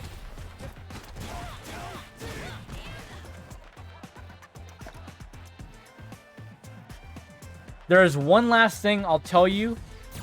One last string. And then I'll give you a fourth additional option to mix into your rotations. Crouch strong. Crouch strong, walk, throw. Micro step throw. Is not a true tick throw. But that's also what makes it a great shimmy tool. Crouch strong, sit still. And, like if I do this. See how they're whiffing? Even if they tech a lot quicker. Like normal delay tech timing.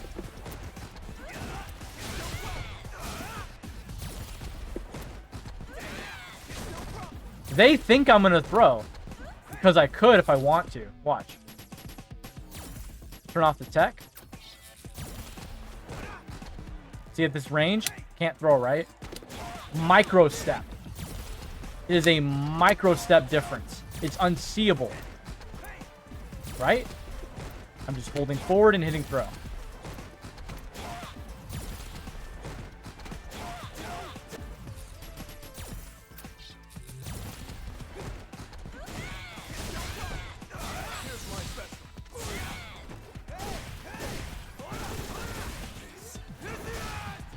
$500 damage. I'm telling you, it's super good. Yeah, this is the kind of shimmy that is... I don't care how good you are at the game. You're gonna get got by this sometimes. I could be playing Bonchan. I don't give a fuck who you are. You are going to get got by this sometimes. It's not... It's a micro step. You know what I mean? Right here, and I'm +2. The threat is real. You can't mash. I have the option of doing this, right? If you're delaying, like tech, I sit here and do nothing, you die. I will kill you, right? If you delay jab, I'm blocking. See, you're not gonna hit me. I'm blocking. Not to mention, in the first place,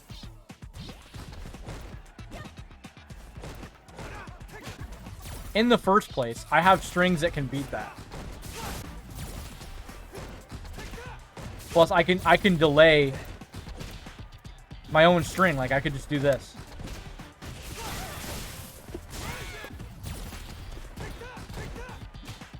By the way, like I said, anytime point blank, the delay is 6 frames. Anything spaced, the delay becomes 12. But right here, this still counts as 6. Slight delay. Slight delay. Same goes for the tech. Slight delay.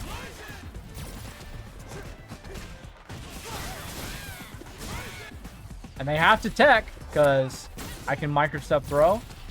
The shimmy is just me sitting here, doing nothing. You know, you don't even have to move away. Now, some characters, you're going to have to walk backward. Like, let's go to Poison, because Poison has really good throw range. Let's practice this on Poison instead of Lara. And you're going to see where you're going to have... You're going to see why I don't use this in every single matchup. It really does depend sometimes. Let's do it. Because if I remember correctly, I can't reach Poison with my throw, but Poison can reach me with her. Like, so if Poison was to delay tech, I would get thrown.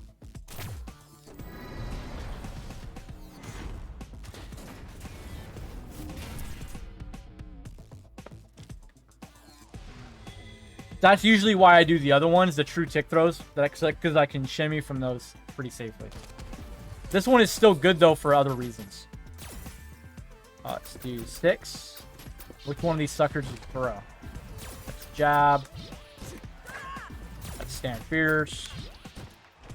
That's stand medium kick. Roundhouse. That's crouch jab. Okay. Let's replace roundhouse with tech. Hold down back, tap throw reversal. Very easy to set up. Okay. See how I get back thrown?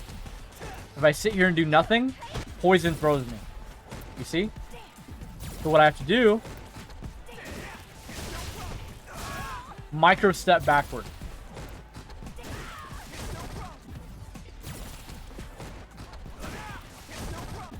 If I can hit the combo.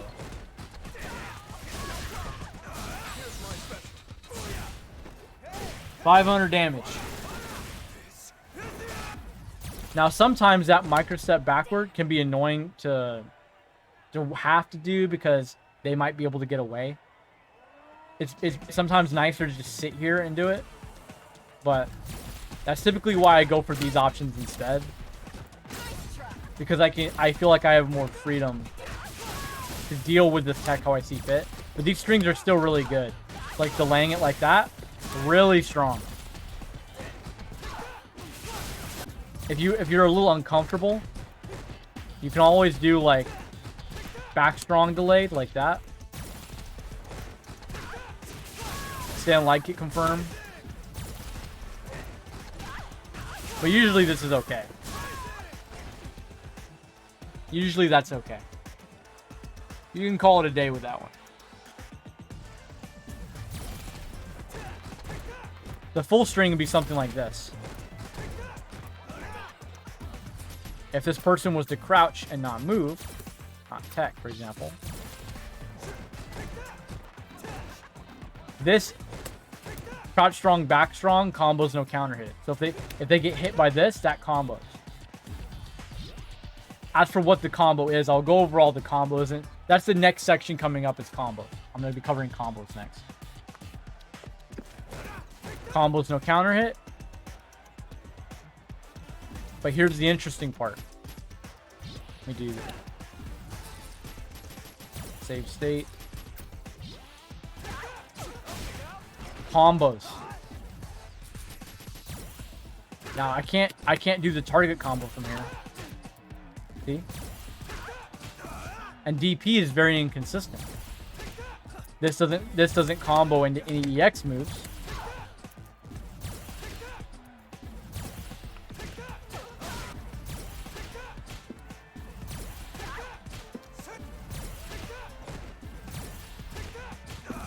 See?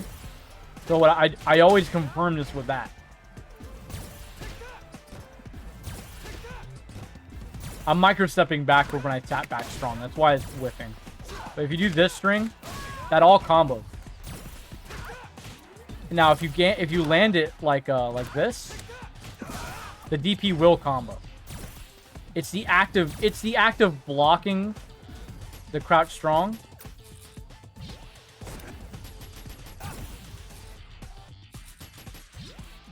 It's the act of blocking crouch strong that pushes you too far.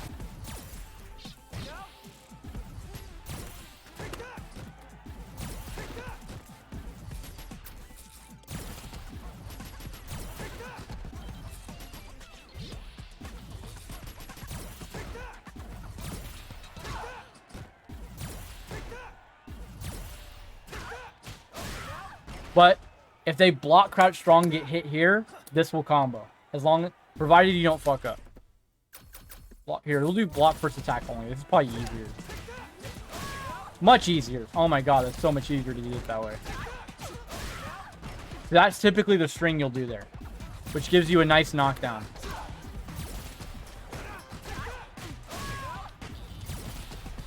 If you need to cash out the super here, you still can. It's just a little less damage than the DP. But you still get a nice chunk. 378. Still a respectable amount to close out a match. If you just want to end the string here, combo, that part combos. That part combos. So you have a lot of ways to combo right here. Like that. And then this part combos. And then let's say you get all the way here and nothing's happened. That's 0.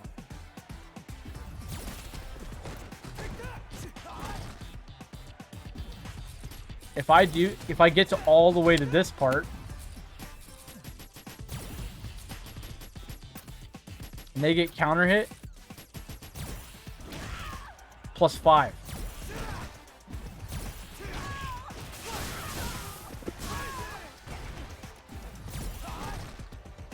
They had 0. On 4-framers, I can just do another crouch jab and keep the string going. It doesn't hit close enough for that, but you do get the stand light kick. Look how much damage that did.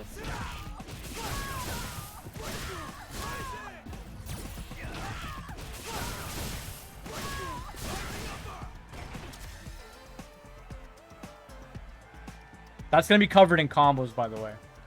Optimizing your combos. A lot of players are not optimizing those combos, leaving a lot of damage on the table. A lot of players are doing things like this. At that spacing, 292. When it's simple optimization, like that, 336. 292 to 336. That's huge.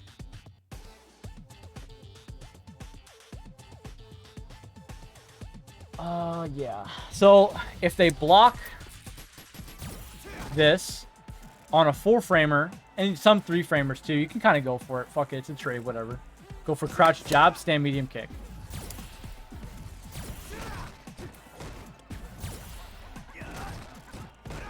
Crouch jab, low forward.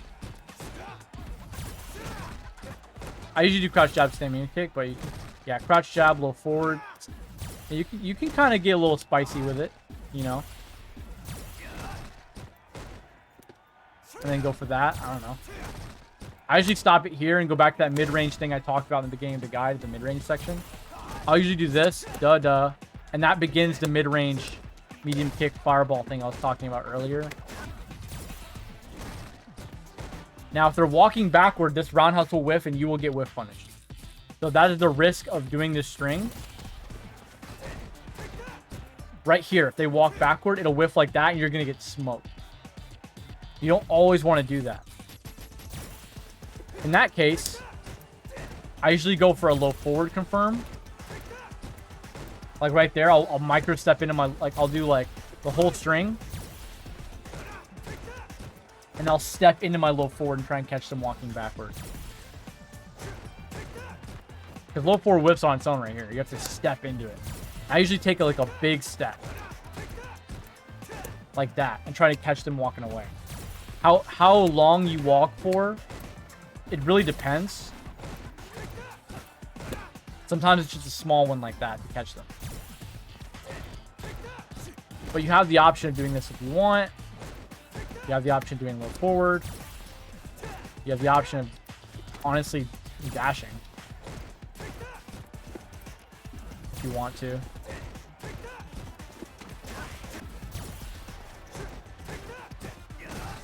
Stand fierce. My personal favorite ender. Stand medium kick. Go back to neutral. At a very respectable and safe range. You see how far apart we are? And keep in mind, this is corner. I need you guys to get in the habit of thinking about things like corner carry on block. Look where we are. Just slightly past halfway of mid-screen, right?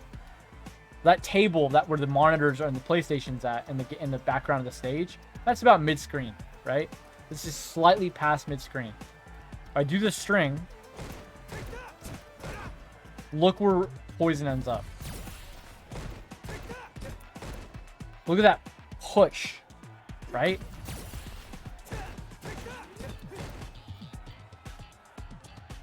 I'm gaining positional advantage just by walking them down like this. Now poison's in the corner. So you don't have to hit people to win. That's something you guys need to understand right away. Don't have to hit people to win. Your advantages can come from just them blocking. Plus, you're talking about white life buildup, right? Let's do health gauge normal. On player 2, watch this. Look at that little white chunk right there. I throw. Damn, that's an SPD. 10, 10, 12. That's 32 white life in this string. That's 32 white life. So start staggering. That's 18, 10, 10, 12, 8, 12, 8. And chip damage 12, 12, 12, 8 chip. It adds up. Small victories while you're in the middle of your mid-range zoning. Now the final thing to throw into strings is a huge, massive reward for beating techs. Which one uses the tech again? Is this one? It is. Any of your tick throw strings, crouch jab, back strong. It even works here on crouch strong. I've done this before. Any of these. All you need is for it to be +2 and a tick throw button. Back heavy kick. It automatically auto-time crush counters delay techs. And the combo is fucking massive.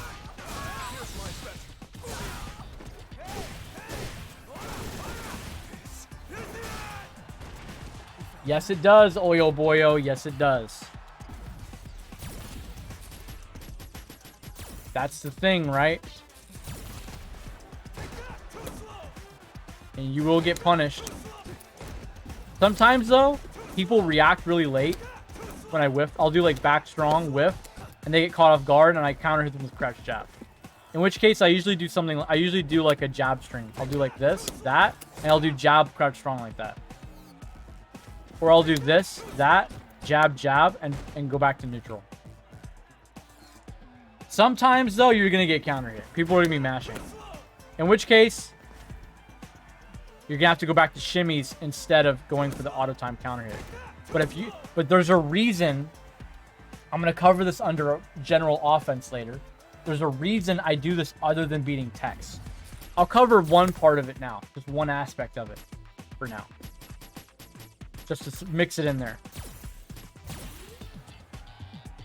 Backdash.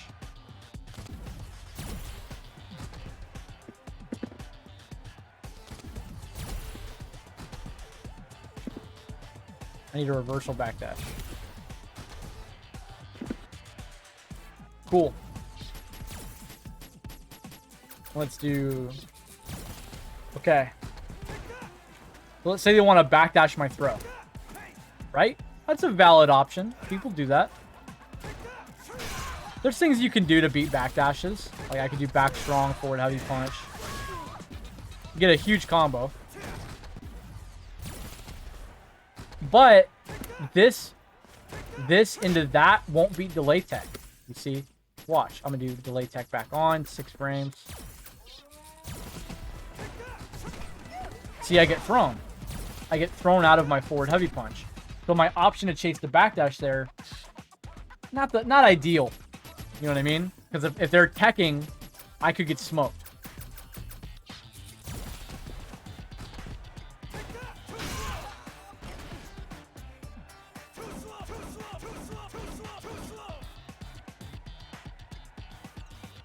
I'm covering both options. You can't backdash and you can't tech. How do I combo this? Well,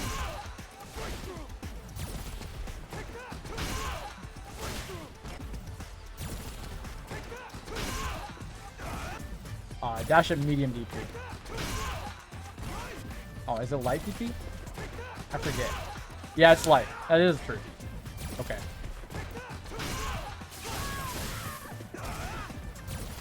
Oh, it's medium DP on that one.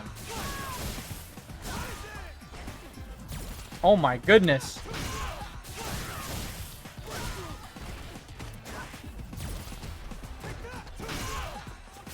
I wish you could dash into it.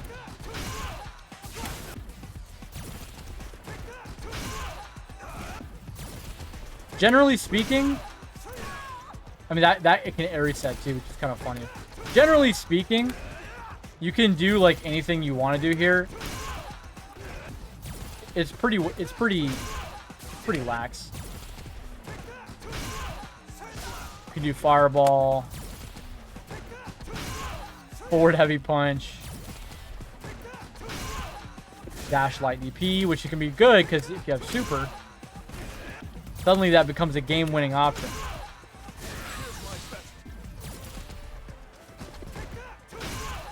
Dash EXDP. Dash medium DP after that EX. This is probably the best option for a bar, in my opinion. You can do dash heavy DP, but you have to time everything perfectly. See? And that's probably the best one. EX into heavy DP is the best one. Leaves you nice and close in the... Look at that corner carry, man. Look at that. Insane. So they cannot delay tech. They cannot backdash. That's not even every option this beats. We'll cover the rest later. That is not everything this beats. But any of your tick throws, this covers both tech and backdash.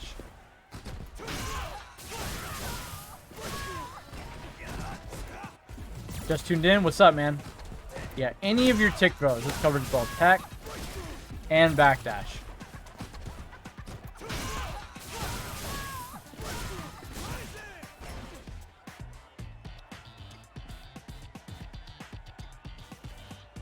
That's about doing it for strings for now. Those are all the strings you need, really. Anything else is just meaningless filler, to be honest. Everything I've shown you is the shit I use every match. If you go back and watch any of my replays, those are the strings you'll mostly see. Yeah, DNF sucked up a lot of people's time. Alright. Combos.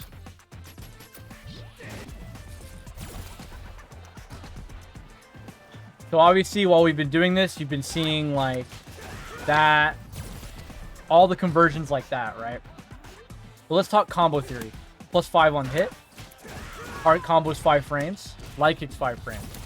So anytime you're approaching someone, I can hit confirm this target combo, but I can also generally hit confirm light kick. The problem is that what light kick combos into at max distance is inconsistent without bar.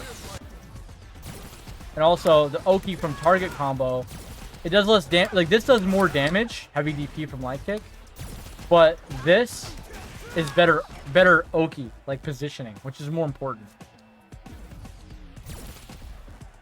But if you're willing to spend 1 bar, this confirms, like let's say you're just approaching and doing this. That confirms in a dash medium DP very nicely. all this general combo theory you guys should know by now. Back strong, level 2 light knuckle. The light knuckle is micro-charged. Like, you can practice this to see what I mean. You charge this, like, you barely hold it, and it gives you what you want. There's, like, no charge timing whatsoever. Stars, this is gonna be a YouTube video. This is a manifesto, a true Luke Bible. This is gonna be like a 9-hour stream. We're only 2 hours in right now. I covered mid-range neutral and block strengths. That's how little into this we are.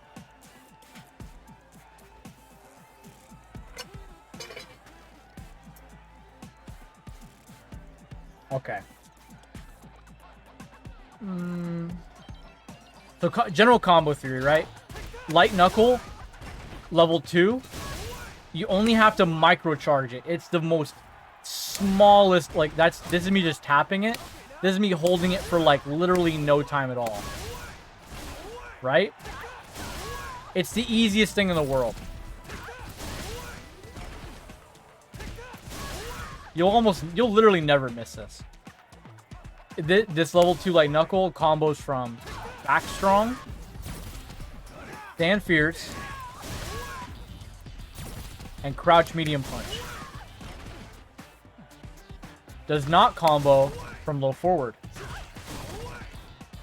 Unfortunately. That'd be really fucking good if it did.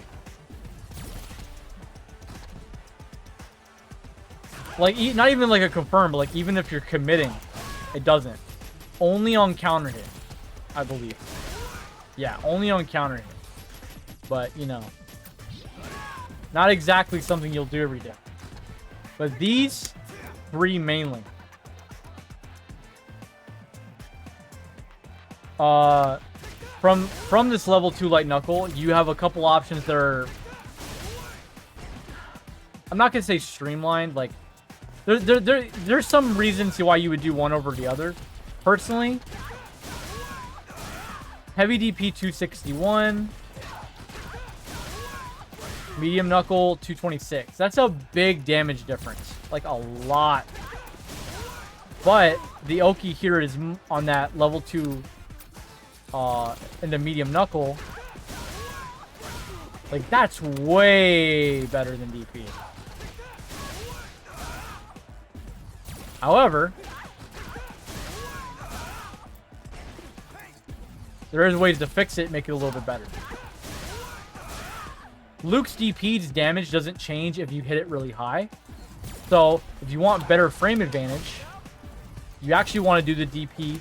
Like, usually you think, oh, I let them fall and then I DP for more damage, right? Not with this one.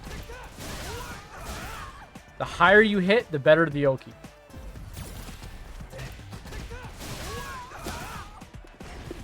See, +7 on dash up.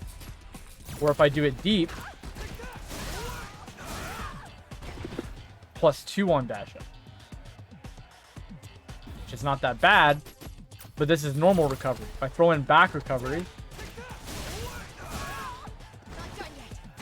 suddenly it's a lot easier to get closer. Now, if you do medium DP, it's even better. If you do medium DP and sacrifice some damage, you actually get to double dash. And this is still,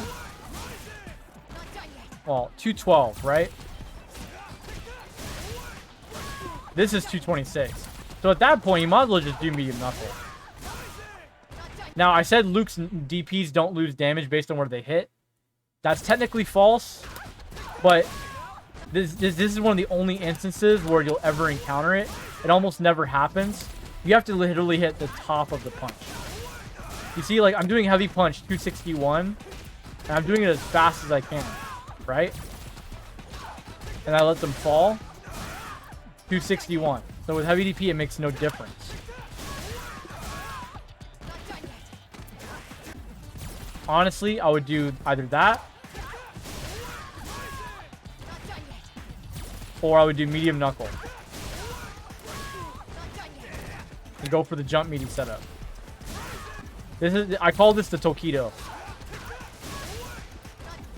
You do level 2 light upper, medium knuckle right away, jump heavy kick or heavy punch, they block it meaty. You go for like shimmy, catch them walking back, block strings, whatever. You have to practice setting it to guard all, and then having them do like delay tech or whatever the option is you're trying to practice. Is that a safe jump? No, it's not really a safe jump. It's a meaty jump. Like characters, if they don't have a DP, they have to block it. Like here, watch. Let's set her to do wake up, crouch medium punch. This is her anti-air, right? Wake up, mash, crouch medium punch, reversal. Make sure she's doing it. Right. Do this. See? It meaties the anti-air. No, you'll get hit.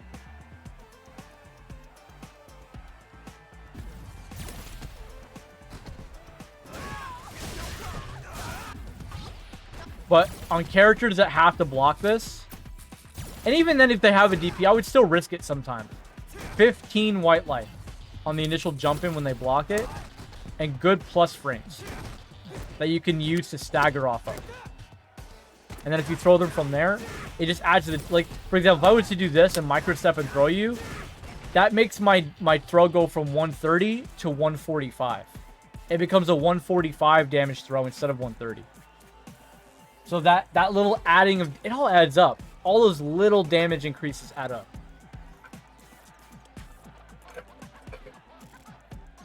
They have to use the EXO, right? No, they could just use an...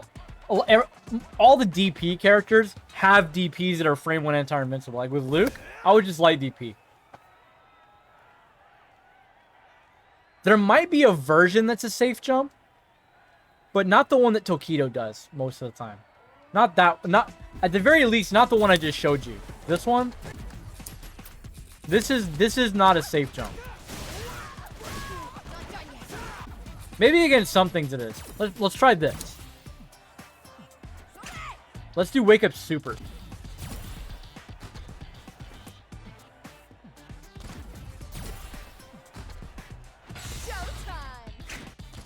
Okay.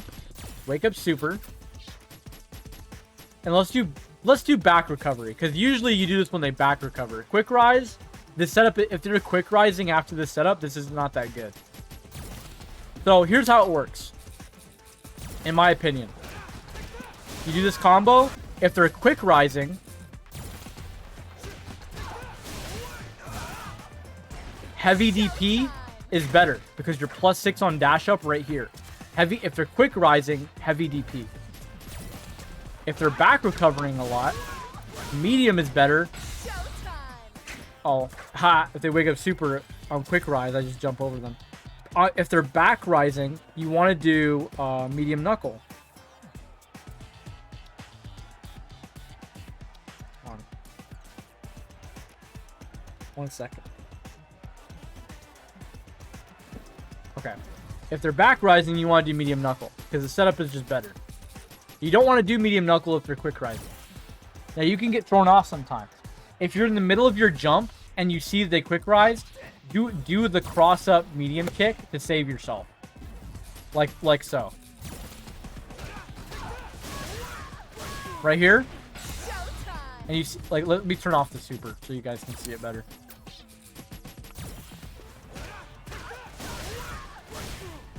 Let me get back to mid screen.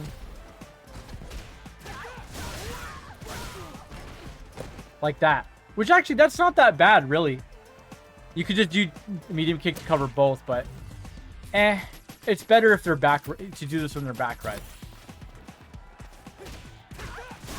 Because this does a lot of damage, and if you're able to get point blank after it, it's just better. Just turn that super back on. Okay. Super's on, back recover.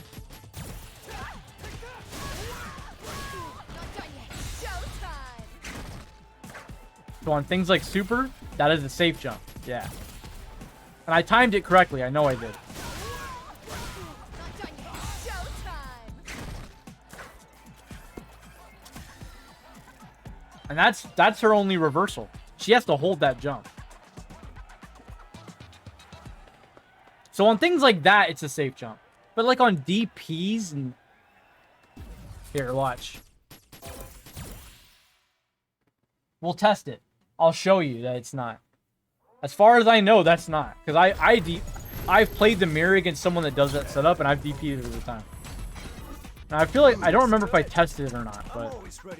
Pick a DP, any DP. Let's do Ken. Ken's is good. Now, in this game, there's a rule. Any DP that is 3 frames, you can't safe jump. Game doesn't let you. But these are 4. His medium DP is 4 frames. So maybe you can. But I doubt this is a 4-frame safe jump. I really doubt it. Back recovery. Wake up.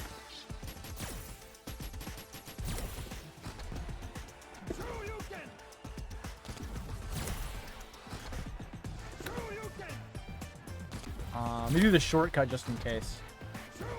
That's realistically what they would do there. Is the bang the corners shortcut for autocorrect. And that was slot 5.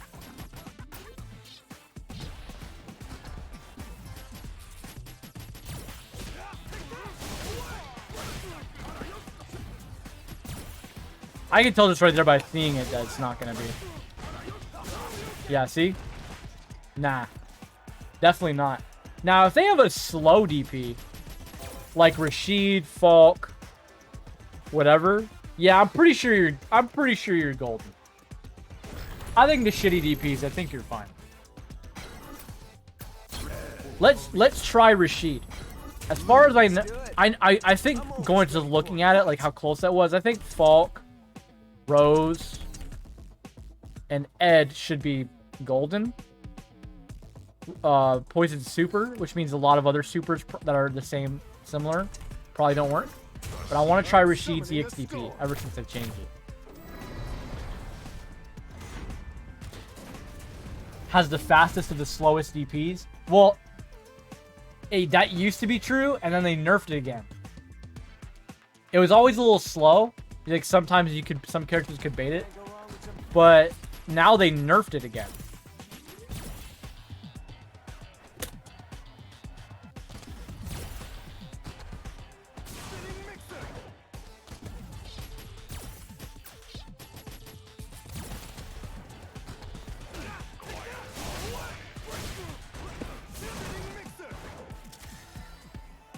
It does. Rashid cannot anti-air this. The real Rocky, what's up, man? Thank you for the follow. Yeah, Rashid can't anti-air this. Now, because of the nature of it being a safe jump, that also means again he has to block it. He can't. Let's try wake up super with Rashid. Let's try wake up super. And then let's try something weird. Let's try wake up 3 frame. I'm actually going to try wake up 3 frame first. I want to make sure.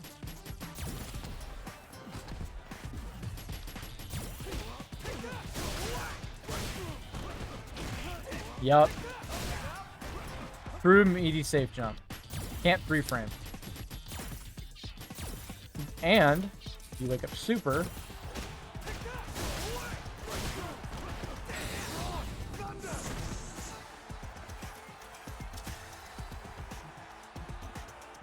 He has to hold the jump.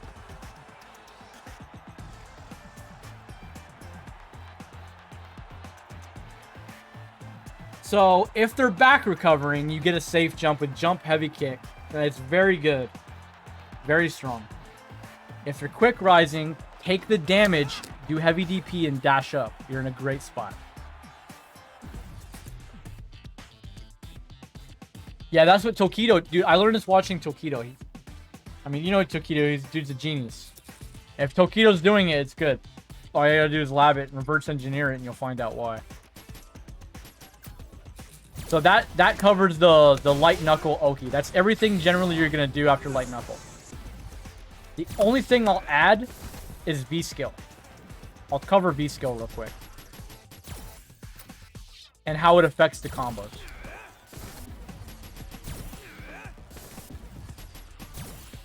Anytime you land that same combo, you do 2 of them. Like this. And then you can do the same thing. Like that. I'm pretty sure the safe jump should still work. Let's do wake up, slot 1, EXDP.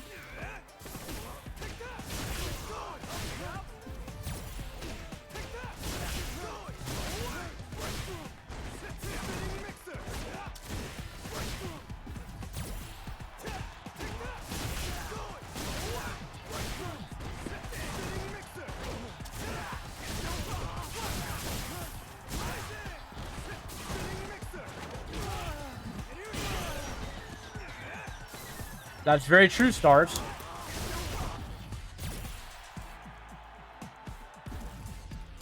But actually, you don't need charged light knuckle for that. That works off of any light knuckle. And I actually probably should have mentioned that. It's a good thing you brought that up, because honestly, I forgot about it. If you want raw corner carry and you're spending a bar, this is your bar option. This is your 1 bar option right here. Reasoning is very simple. The Oki's godlike, and it does a lot of damage. Turn off this. Thank you for reminding me. Yeah, I told you, I'm gonna forget stuff. There's a lot. Now, if you're gonna spend a bar right here, I would actually suggest doing this. And learning how to time it for heavy DP. That's it right there. Heavy DP. That's 340 and you're plus 7 point blank. This is the best one for 1 bar with V skill. Dash heavy DP, dash again. That's plus 7 on back recovery.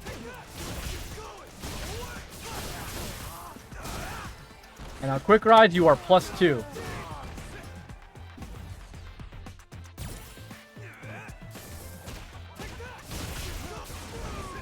What do you mean?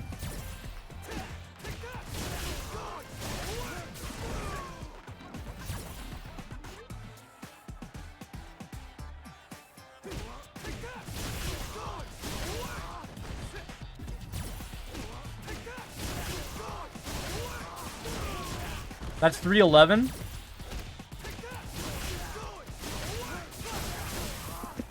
That's 340.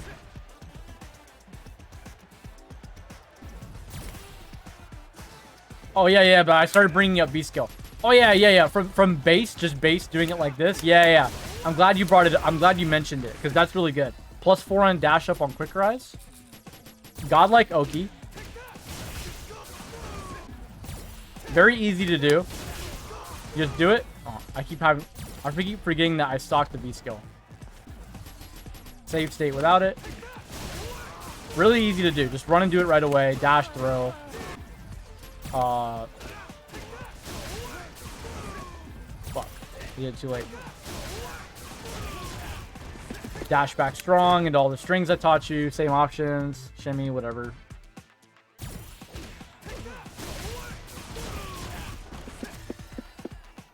You can walk shimmy instead, just in case. After back recovering. Oh, don't delay it.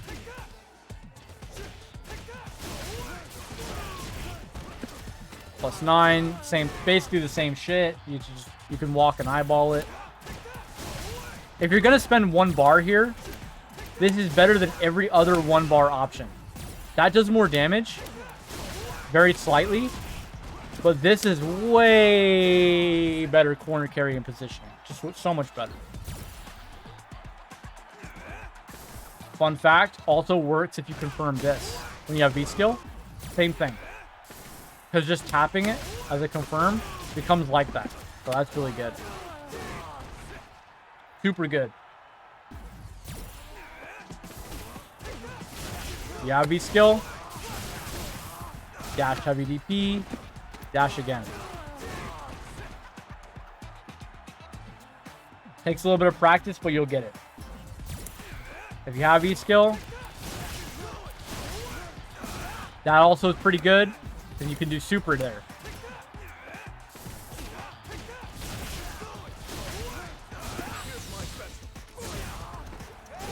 And this does a massive amount of damage.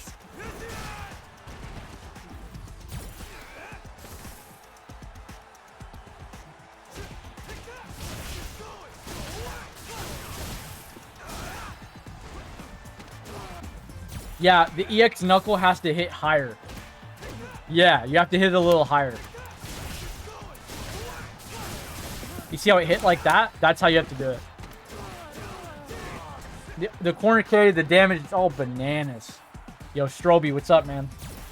Yeah, so that's the trick to this. You hit it a little higher.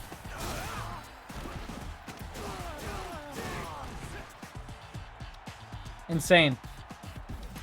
And that about covers medium knuckle. Oh, actually, one last thing you'll do sometime. 2-bar EX combo for max damage. If you have V-skill.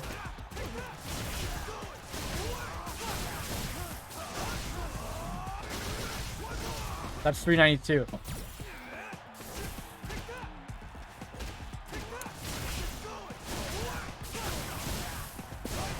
That's 355. So as you can see, if you want to spend 2 bars and you have V-trigger stock, the fireball is better.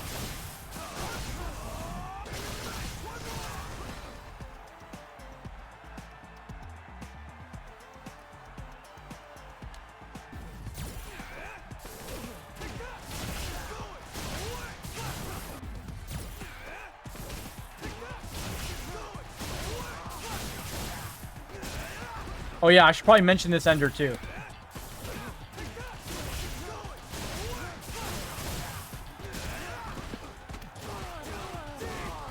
That ender's really good too. Honestly,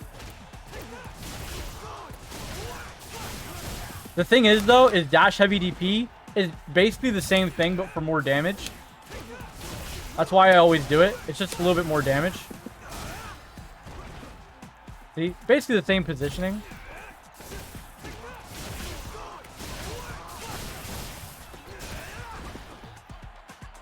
See, 15 more damage on the dash heavy DP. But you could do whatever one you want. It depends on, maybe this one, the attack will be better from here. Like this positioning. Like if you do it like mid-screen like that, that would be really good. Whatever you want to do run tackle, by the way. You always want to do like think of it like Karen. Like Karen, like Tenko's. I'm doing 4 circle and plinking punch. You always plink the punch like this. Yeah, I'm doing that in my inputs.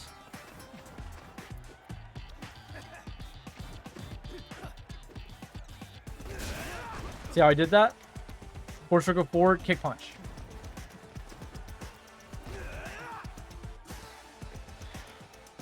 I'm doing like da-da, da-da. That guarantees you get it as fast as the game will let you. No drops.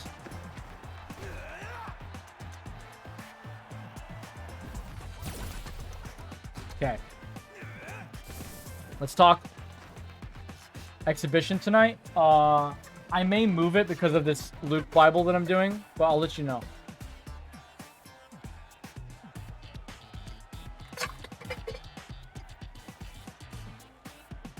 I may, yo, Giant De Niro, what's up, man? I may cut this into 2 streams. Like, instead of doing 1 Luke Bible full stream, I might do part 1, part 2. If I decide to do that, I'll do part 1, then we'll do the exhibition.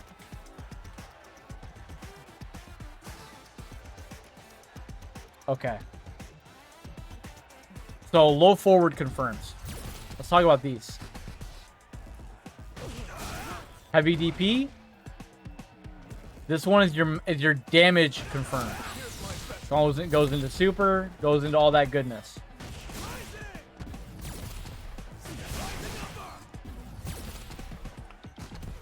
If you have any concerns about doing heavy DP, or like you want better Oki, or if you just don't want to risk a DP punish if you miss it, this is still punishable, but less punishable. A lot less damage though. 104 versus 167. 235 stun on that one, 190 on this. But the Oki is much better. You get that little safe jump we were talking about, see? I think it works the same. Let me test it real quick. Wake up actions, EXDP.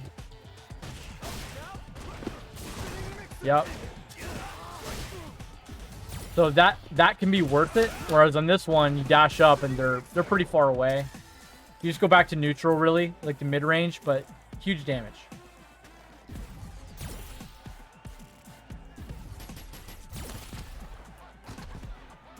Then you have, for a bar, EX confirm, dash medium DP. That's your standard bread and butter you'll do. You can also do medium knuckle like that. The safe jump's a little tricky to do from this. You have to kind of manually time it a little bit.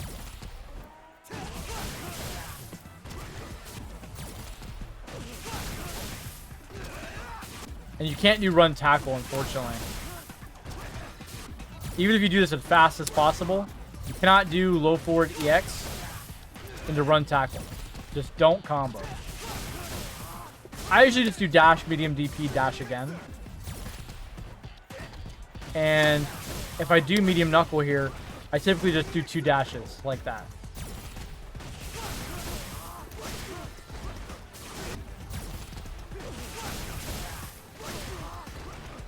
You can do the safe jump, but like if he was blocking right there, that would whiff. It's not exactly a great safe jump.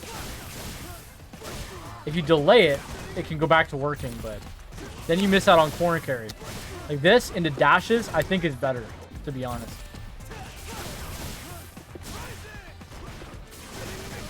And just go for the Oki. Dash medium DP is the one that served me the best here. If you want to just send them far away, I would just do heavy DP and backdash. This is typically what I'll do if I want like distance between us so I can build a V skill. Or you can do something like that. But if you're gonna do that, you might as well just do heavy DP. Do the heavy DP high like that. You can also, it is also an option. But you lose a lot of damage that way. But the Oki is pretty good. It's all up to how you want to handle it. You can also do medium fireball, dash. Heavy knuckle, dash.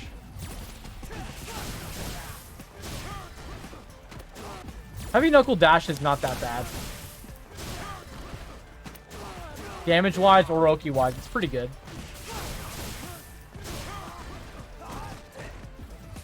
Question is, do I get a safe jump here? I've actually never tested this. On Rashid, you do. Good to know. Good to know. If you're ever fighting Rashid, let's heavy DP, backdash. You're full screen from each other. If they back recover. If they quick rise, it's still going to be really far. Like that, backdash. Usually a free V skill. They would have to be sniping that to stop you. In which case you backdash and you wait for them. Like, for example, if Rashid wants to stop me,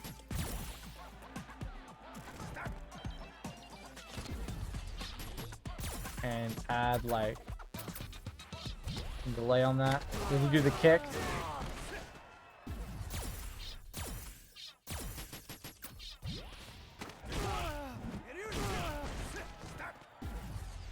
If I add more delay, you do it now. Yeah, cool. So let's say I do that, right?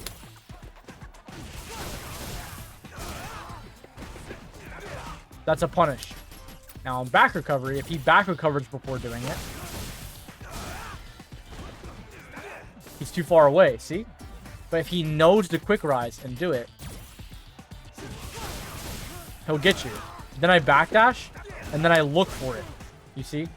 So there's a lot of options like that in this game, but if they want to stop your B skill, you can still kind of play around whatever they're going to do.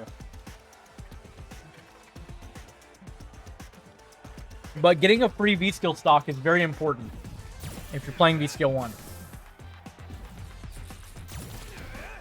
If you have V skill, now let's talk V skill 1. If you have V skill 1 stock and you confirm a low forward, then you start getting their really, really juicy stuff. Run medium knuckle, run tackle.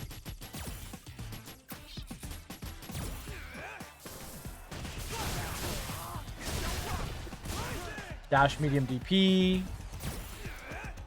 If you're in V trigger.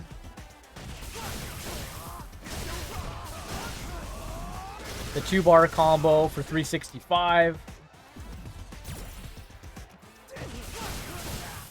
This is usually what I do. Now on this combo, if you do medium knuckle too high, you're gonna it gets wonky. And you're not gonna be able to do run tackle. See?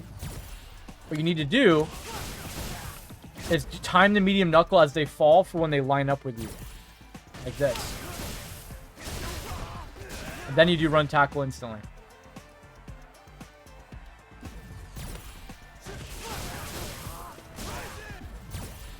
Now, you can do like a medium knuckle now, but it's not a confirm.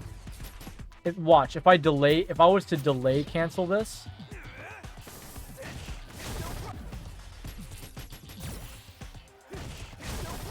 See, they block, but it is safe. Because it's -2 now instead of -5, you don't need to confirm it. You can just go for it, like a whiff punish or like a standing confirm. By standing confirm, I mean like you have your switch guard direction on. Guard all. See how he stands up? I can confirm it on seeing the stand. But that's not like a true hit confirm, you're stand confirming. But you could stand confirm with V skill stock and get big damage. Like heavy DP, run tackle. If you're in V trigger, you can do this, stand confirm. That's a 1-bar, 329, so 330 really. And if you choose to hold it, it's a +3. It becomes +3.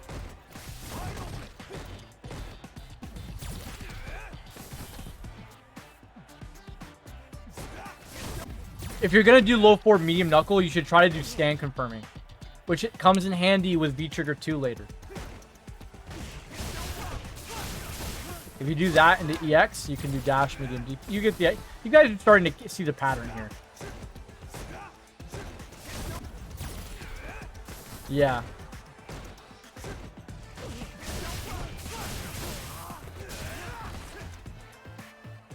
You guys see the pattern. It's all the same shit.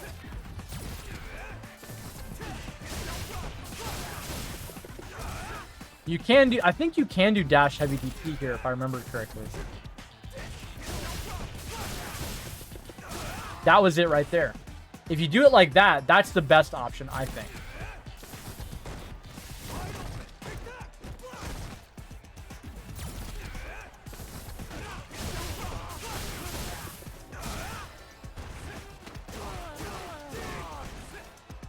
That one's really good.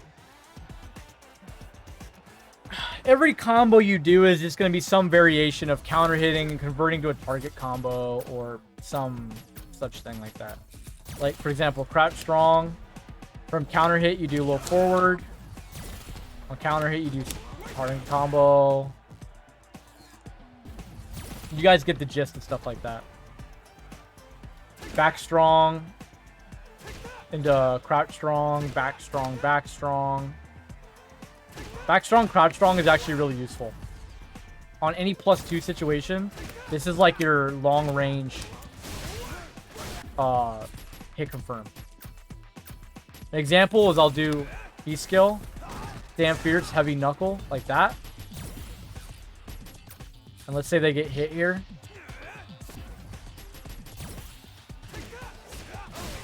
See? It reaches. And typically, I do something like that.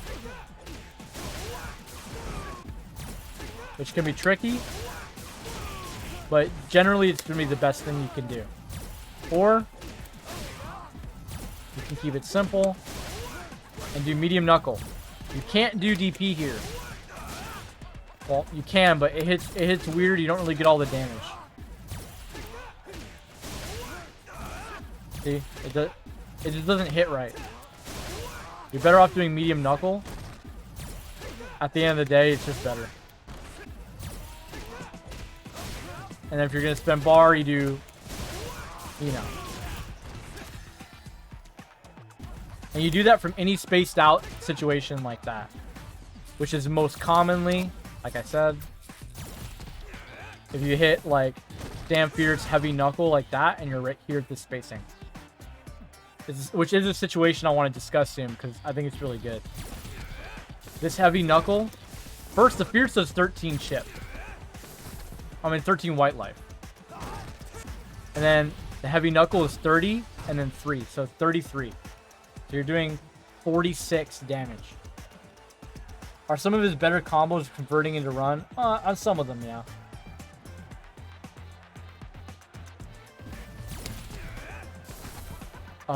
Most of his combo theory is like what I've shown you. You can mix and match, jumble it all around. The only thing I need to cover now is medium knuckle from Fierces. The rest of it, you guys kind of get the idea.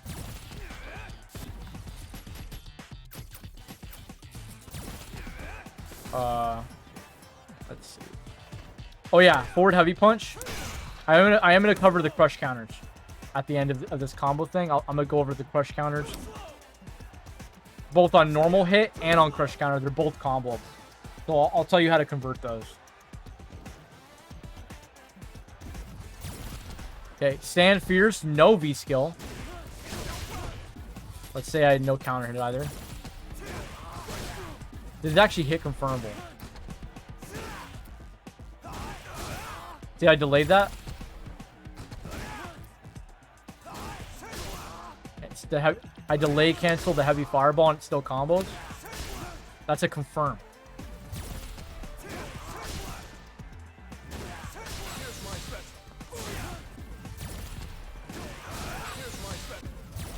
Generally, this is probably the best thing to do, but it is tricky. And if you get a whiff punish, medium knuckle is obviously better. Fierce in a medium knuckle, standing fierce, not crouching fierce. Standing fierce in a medium knuckle is one of the only things with him that's super hard to consistently do. Because it has a very specific timing that you have to learn.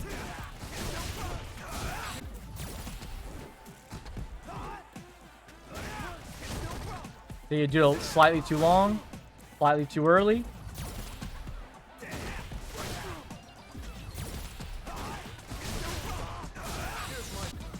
But it's important to learn. If you have B skill stocked,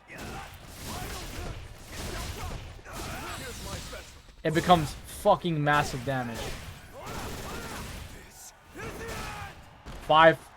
Basically 540.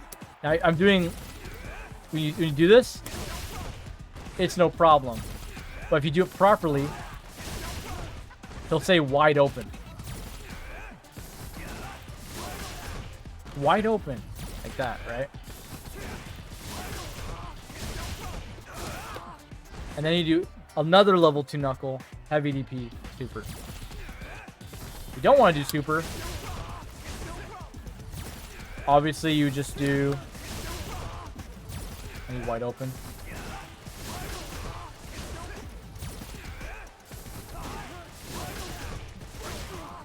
Oh, see?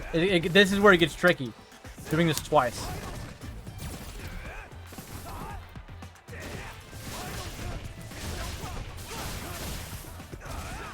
I think if you can get it off.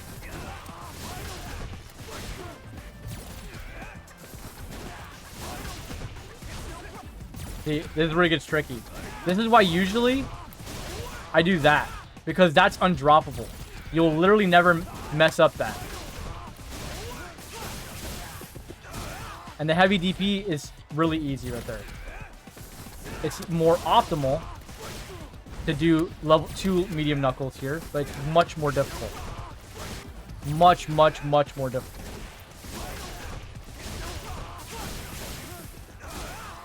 Dash heavy DP 376.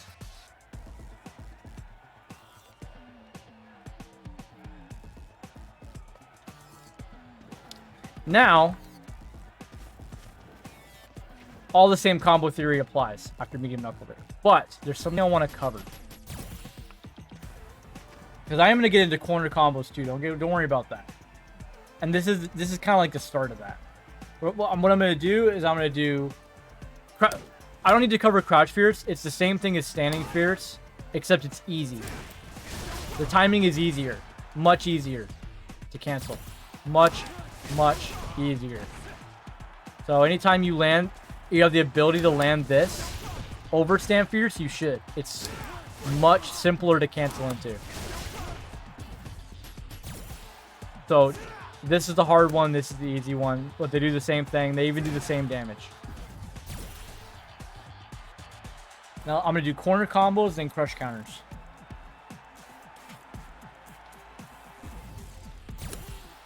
Okay. If you're at this position of the screen and you land EX knuckle, like let's say I do, a lot of people don't know this. They do dash medium DP or just a heavy DP and call it a day. I'll win the 221, right? Not optimal. Now, a lot of people do know that fireball and the DP combos in the corner, but right here, I'm too far for it. That's why they just settle. You don't have to settle. This is actually where this is the spacing. You get your most damaging 1-bar combo conversion right here. Medium knuckle, medium DP.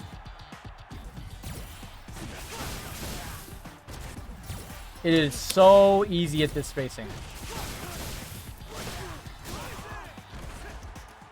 263. Now, as I showed you, just doing this, heavy DP is 221. So we went from 221 to 263 just by adding, no timing, you just do medium knuckle, medium DP. There's no timing to it.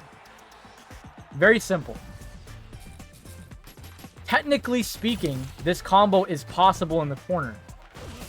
But rather than it being auto-timed just 1-into-1, you see how that medium knuckle whiffs now? If I do it as fast as possible, whiff. You have to time it. But you see, if you time it too low, the DP doesn't combo anymore. This becomes a very tricky combo in the corner all of a sudden. You see? But it's possible. Okay, so what do you do in the corner? Heavy fireball, heavy DP. Heavy fireball, heavy DP. This is the optimal. No timing required. You do EX. You do heavy fireball as soon as the game lets you. Heavy DP as soon as the game lets you. Call it a fucking day. 253. You will never drop this combo. It is undroppable.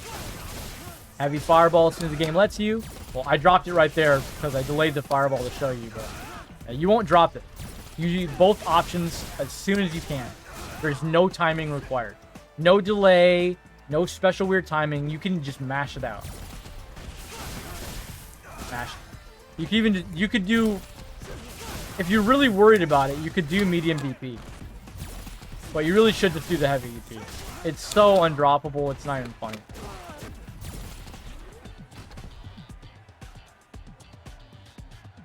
But when you're approaching the corner, like even like here, especially if you have things like B skill,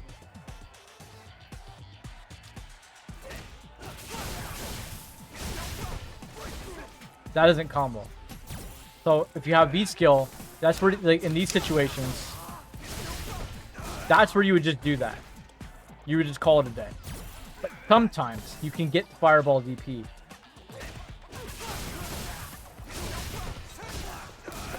By using heavy fireball, heavy DP again. You get a little more damage, see?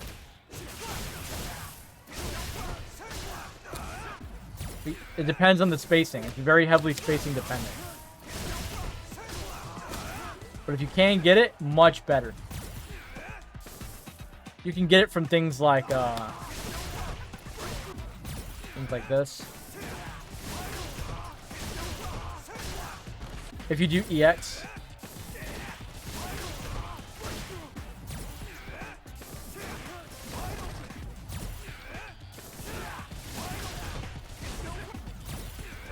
It's annoying. That's why I just do this. See? Super easy.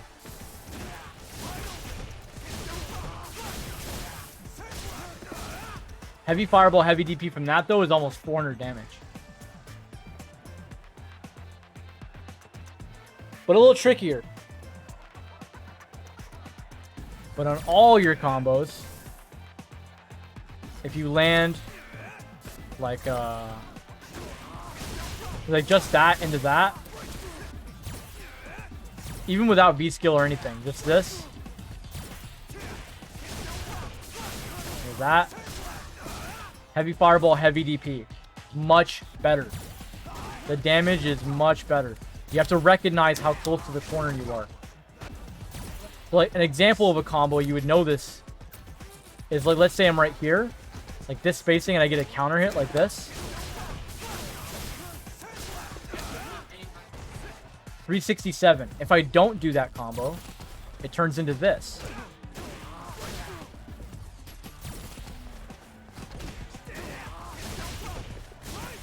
$300. I'm missing out 60 damage. Because I wasn't... Now, even if I spend the bar. Dash heavy DP. 350.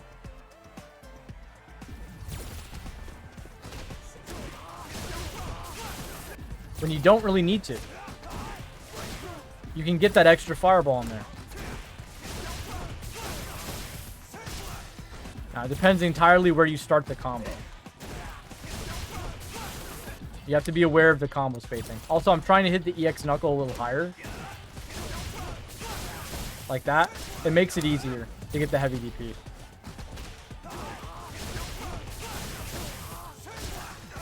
Like that. 367. See? Optimizing these combos, like I said, that little amount of damage, it doesn't seem like it matters, but it does. It matters a lot. It all adds up over time, being a little more optimal. At the very least, when you confirm low forward at this spacing, right here, medium knuckle, medium DP, get in the habit, because that is a huge difference. If I just do dash medium DP here, 228. This is 280. That is a massive difference. Like, what's up, Integra? Like, think about that. If just by simply recognizing the spacing, you can be a little bit more optimal. Instead of doing dash for 228, you can do medium knuckle, knowing the corner will be there, and get 280. A lot of Luke players are not optimizing. They're just doing dash medium DP here. Medium knuckle, medium DP. Know the corner will be there. Know your corner spacing.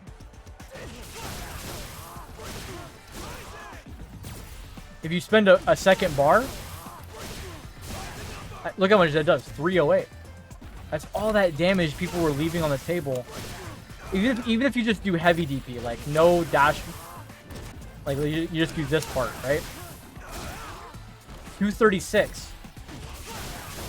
The damage difference is just huge, man. It's so huge. You have to be more optimal in these kinds of things. That, like, try to think of it like this. That 50 damage, 40 damage, 15 damage, 20 damage you're leaving everywhere, that adds up to kills. Think about when people have no life left. They have pixels. If you had done the right combo, the round should be over. The match should be over. These things matter. Think about this as well. Let's say I have V-skill. And let's say I hit this at this spacing. Like,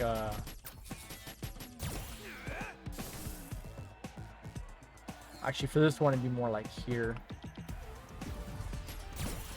Let's say you hit this, right? This one can be tricky If I hit this, the match is over. If you have low enough life for this to kill. This does a lot. Into super.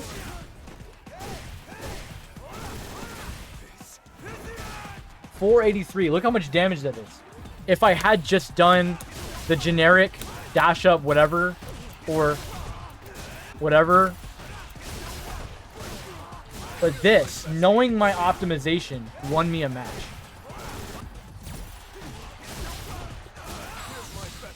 $235. Let's see what this gives me. It's still a lot. Don't get me wrong. Honestly, it's damn near the same amount. To be honest. If you spend super. But look at that. 307. Just by knowing your spacing a little bit on your combos.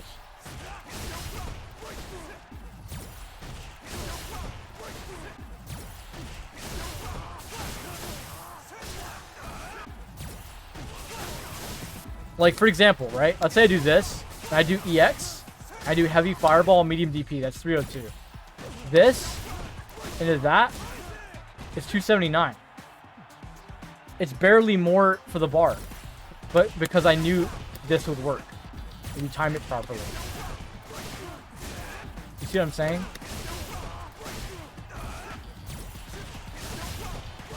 In theory, there's a way to get heavy DP here. It should juggle. It's just about getting it the right height. It's a little tricky to get it at the pixel perfect height. You have to hit it a little meaty as we're falling. But medium DP and light DP are really easy. As long as you land the medium knuckle, they'll generally always combo. See? Those are easy. Heavy DP is the one that requires like maximum execution.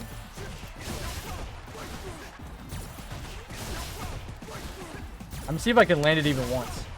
I never do heavy DP because of this. But theoretically, it is possible. But yeah, just do medium DP. Call it a day. Honestly, just do medium DP and call it a day.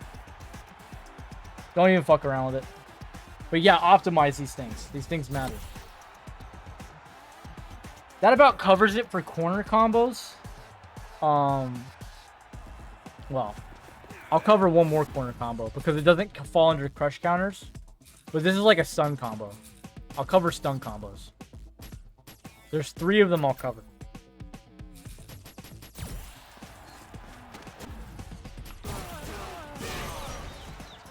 V skills, after you stun them, stock V skill.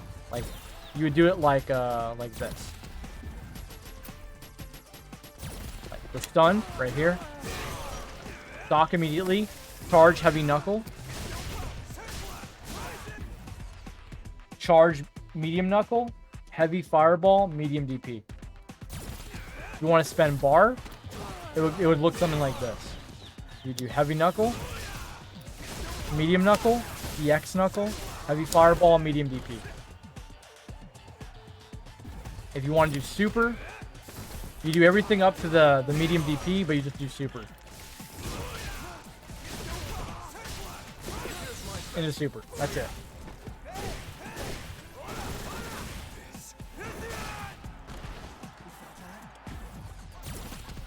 The other stun combo route you can do is jump in, crouch fierce, and then from there, you do the level 3 medium knuckle.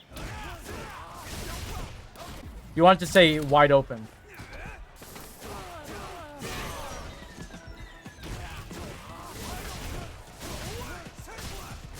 Like that. Same thing if you want to spend bar. I'll see it for easier.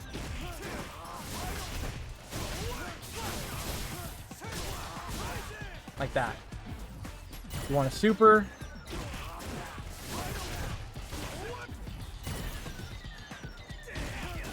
You do this part, into that part, into fireball, into DP, and super. Like that. The third stun combo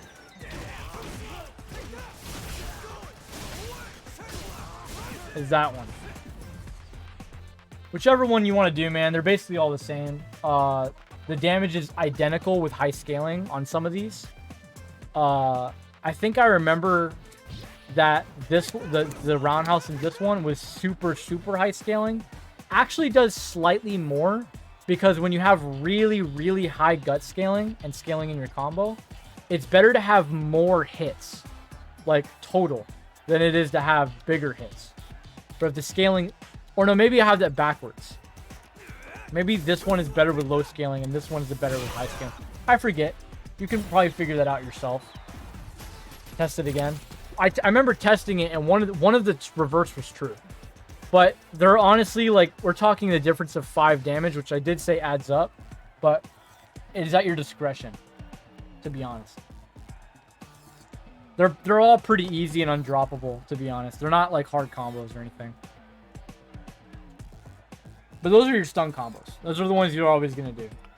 If you stun someone mid-screen, then you're just gonna do like your most max damage mid-screen jumping combo. Like jump in, crouch fierce, medium knuckle, into corner carry or something if the round's not over, or you know, you get the idea.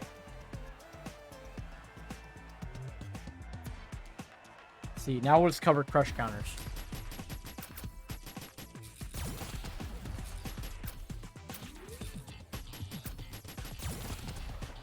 So, all of Luke's crush counters can be converted without countering it. So let's say I do forward heavy punch and it just hits them. Stand light kick is really good. Sometimes this could be a clutch closer. Does Luke have mix-ups? No, not really. He's not really that kind of character. Unless you consider like the standard Street Fighter 5 meta like mix-ups. Like, he has plenty of strike throw shimmy, just not like left to right, high low. I mean, off the safe jump setup, you do have like empty jump low into like this combo. Crouch short, crouch jab, and the stand jab target combo.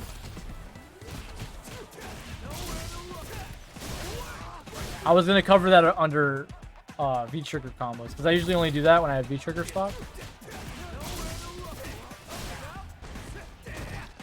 Like this, like that safe jump, you just feel like that instead. Like that. Other than that, not really, man. Anyways. Dash medium DP. Light stand light kick, heavy DP into super. Which is clutch. That one's clutch, by the way. I've won games like that before where it was like, it just hits them. I'm like, oh shit. I win. It's fucked up. It's really good.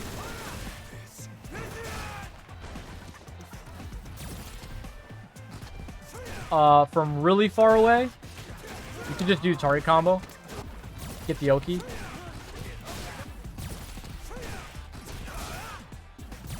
$230. $218. Yeah, it's good reach. Use this the same way you would use Ryu's forward heavy punch. Very similar button. Now on crush counter, it is a different ball game. Stand fierce, heavy in the medium knuckle, into whatever you want.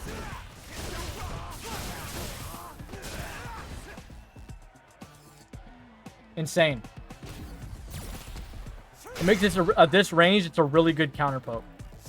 For poking in general, but if you counter poke like a fireball, or like the start of them trying to poke you, oh my god, dude. It's really easy to land it in those situations. And it could be a match closer. You could just win off that alone. Yeah, I got you, Kendricks. There's not many, to be honest, but I'll even show you guys what my anti-Luke character is and why. Because I'm not playing the Luke in tournament. I would only play the Luke mirror against the Luke that I feel is a lot weaker than me.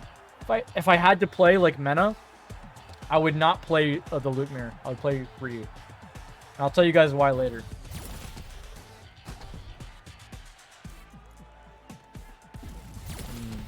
So his other crush counter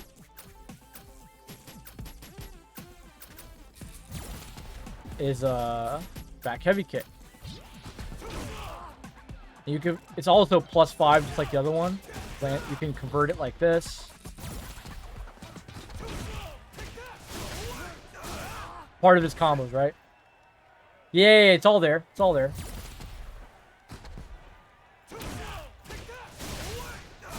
Right?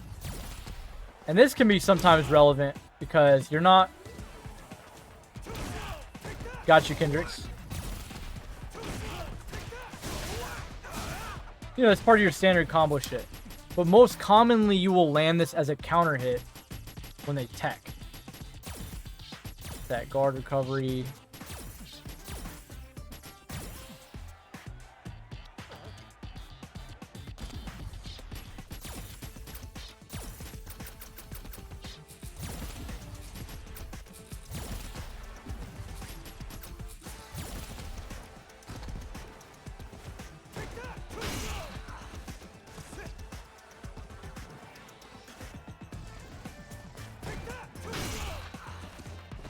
Right? Very common, like I talked about earlier, common place to land this. Forward heavy punch, which is +5 on hit, as we already established. Back strong, delay knuckle. World's your oyster. You have beat skill.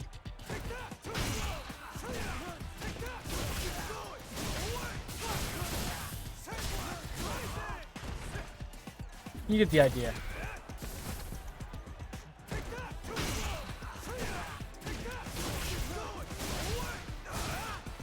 Into super.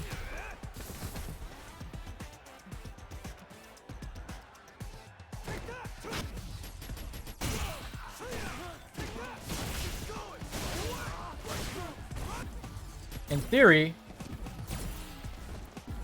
actually, I'm gonna land this like here.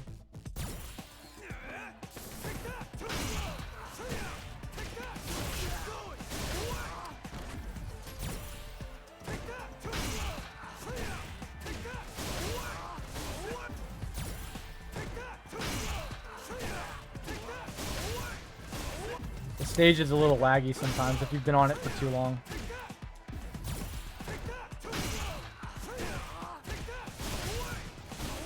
Yeah, the stage is lagging a little bit.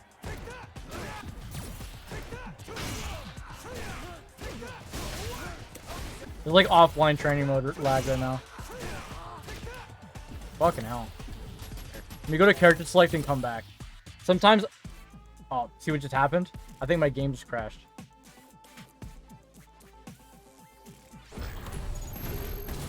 Oh no, it's fine. Yeah, it like glitches out if you're there too long. Sometimes. I have to just go back in. It only happens in training mode. It never happens to me in real matches.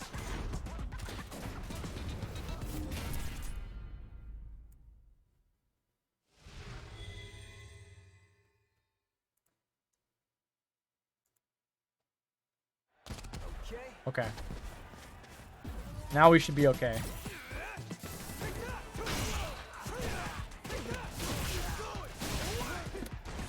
Yeah, much better.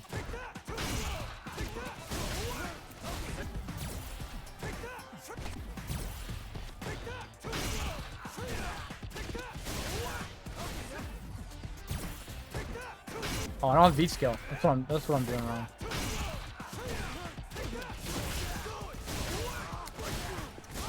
See? The medium knuckle. So what this allows me to do is I can do...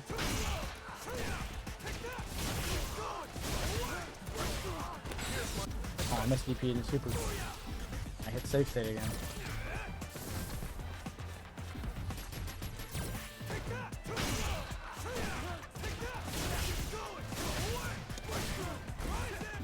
Yeah. It's better to land this when you're not quite in the corner yet.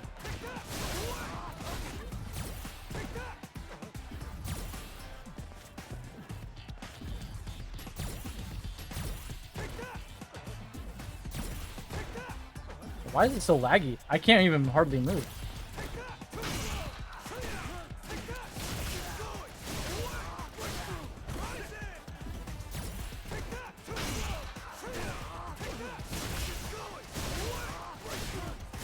There we go. Yeah, the stage is like fucking jumping around. I don't know if you guys can see it.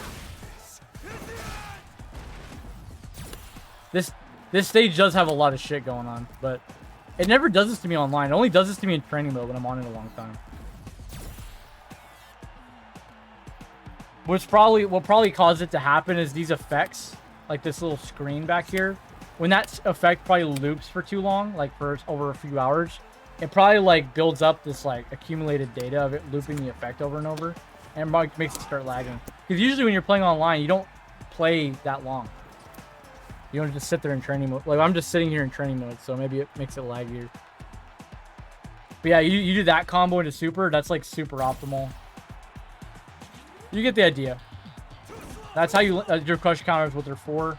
The other time you'll land crush counter roundhouse is a lot less frequently. But like, let's say we're in neutral. And I want to counter poke against something like this. Now you could do forward heavy punch, but back heavy kick is lower commitment and faster.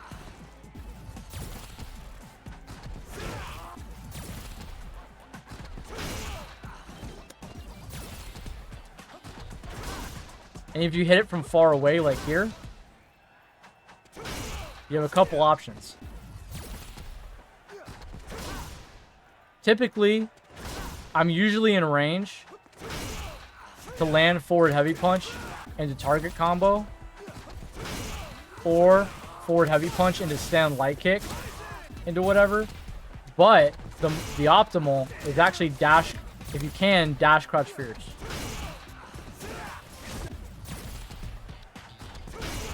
Or these should work.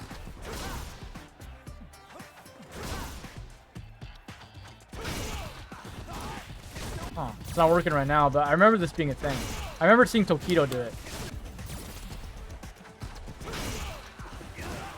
I never personally do this. I always do forward heavy punch.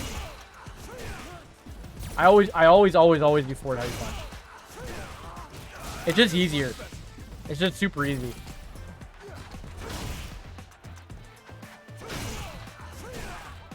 And it always works like max distance like that.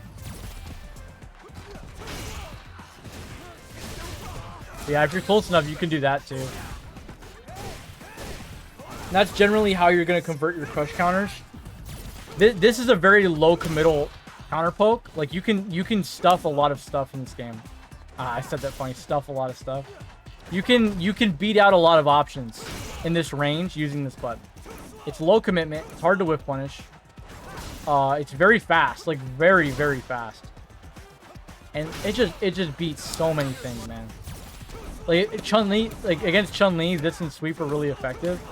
Against Vega, this can be really good against his stand medium punch claw pokes. This can be good against like any character that functions like button heavy, that kind of outranges you. You can kind of try to fight them back with these two options. And generally, you'll be okay. This plus your stand medium kick and fireball, obviously. Like, it becomes not worth it for them anymore to try and risk it. Because it's just too much damage.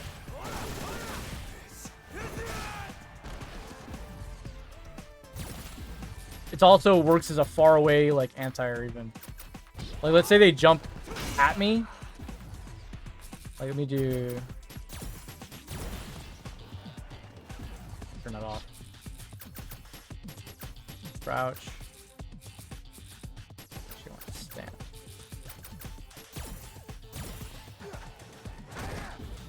Let's do jump in like that, like a really average jump in.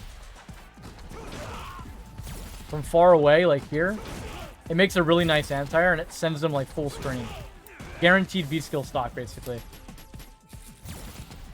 If you get a timing for a crush counter, which can happen against characters really often like Abigail, because of the timing of where his jump in happens. I don't know why it's not triggering here.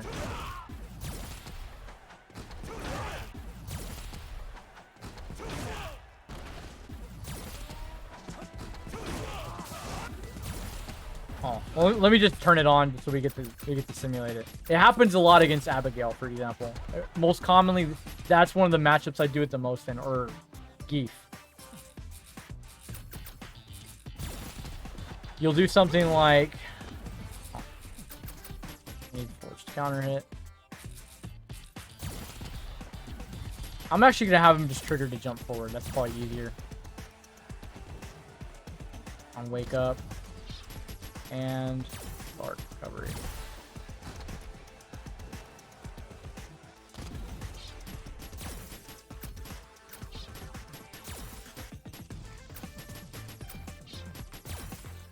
That was slot 2. Okay.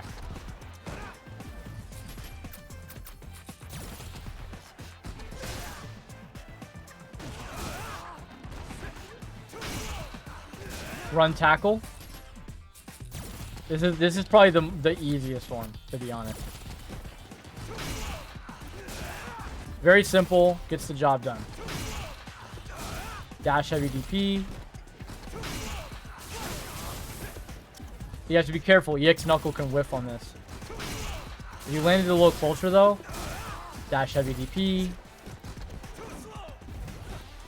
This is probably the best one to go for if you have the bar to spare and you're close enough. Make sure you don't fuck it up or you waste a bar. Yeah, that's pretty much what you do on the anti-airs. You do things like that. There's actually a combo. I've only done this combo one time. But the corner carry is really nice. What is this funky ass combo again?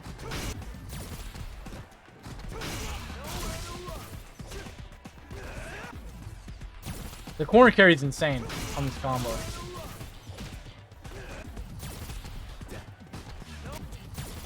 And there's other things you can do too. Like this.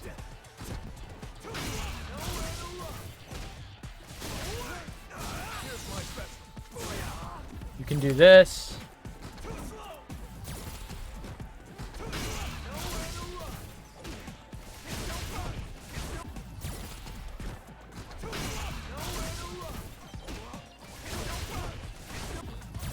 I think you need V-skill for that one.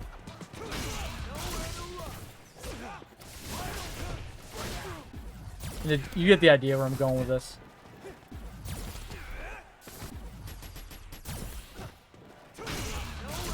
I've literally only done this combo like one time. It almost never comes up. It almost never ever comes up, to be honest. But in case you ever felt like going for it, lag, you should know how to go for it if you want to.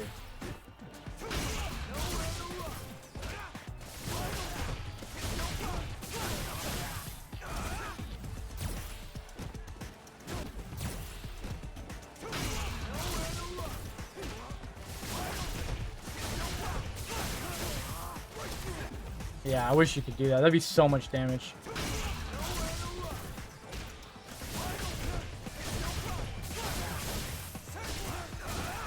Yeah.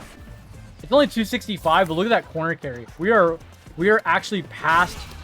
We're basically dead center mid screen.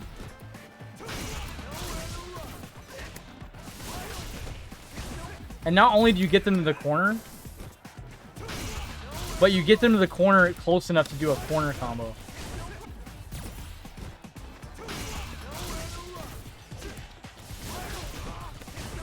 Against Abigail, where this frequently hits, this could actually be quite useful.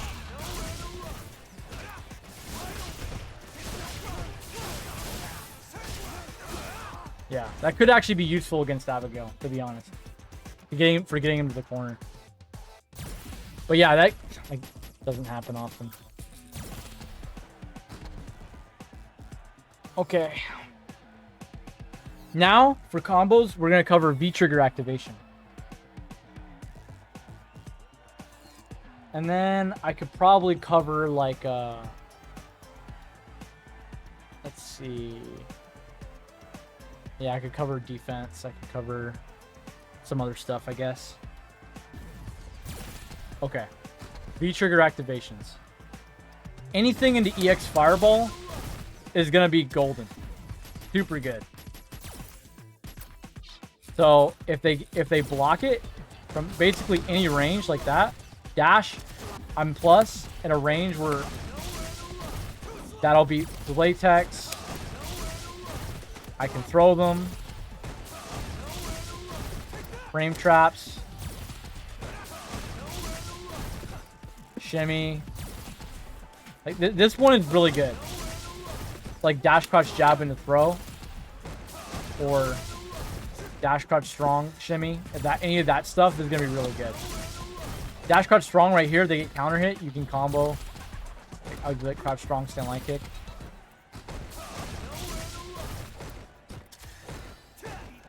You get the idea.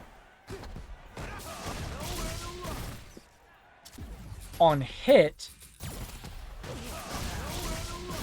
run tackle, dash heavy DP, heavy fireball into V trigger,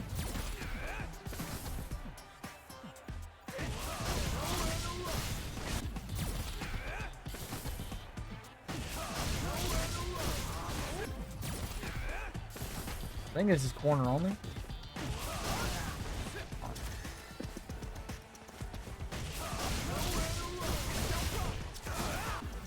Yeah.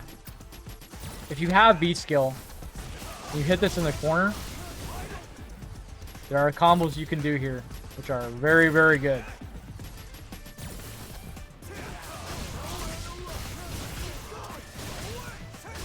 A lot of people don't know this. A lot of people don't even ever go for this. When they do this combo right here, they'll just do dash heavy DP. But you can get so much more. So much more. See?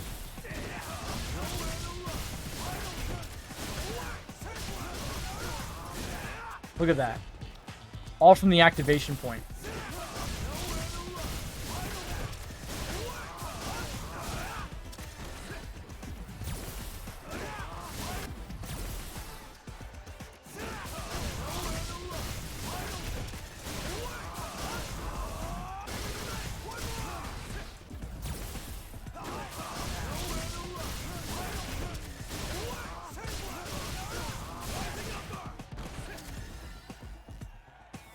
You get the idea. That's typically how you're going to do that in the corner. Mid-screen. It's all the stuff I showed you. Run tackle. Heavy fireball V-trigger. Dash heavy DP. And if you want to spend a second bar, EX fireball V-trigger. Which is your most damage, but it's 2 bars.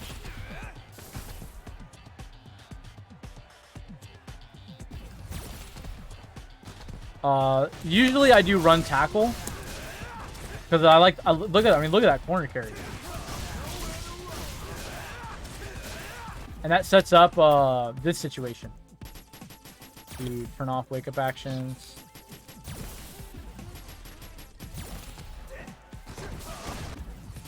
Guard after first attack. +1. Meaty tackle.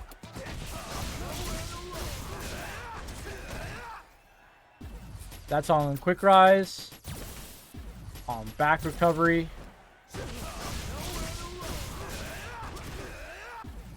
You have to time it. On back recovery, if you do it instantly, it'll whip. See? And that's where you can get messed up for it.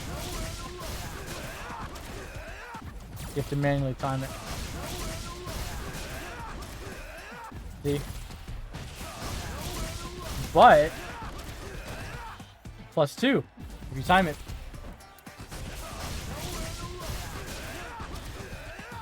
I used to do these more often, but I got tired of messing up the manually timing and getting punished like that. I got tired of missing that, so I started doing this and just doing that. I felt like it was just easier. Call it a day. Plus, if they see this, they V shift and you get punished. And this is already massive corner carry. I mean, look at that. So you have a great activation on block, corner carry on hit. Anything in EX Fireball. Crouch strong, go forward, stand fierce. Any of that gets the job done. Stand medium kick, activate. Medium punches. Raw heavy DP into super.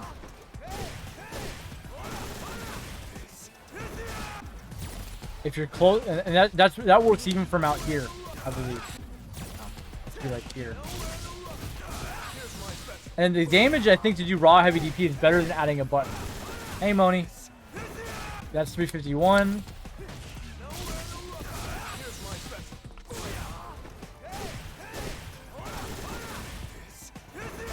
That's 365. So it's better to just do the raw DP.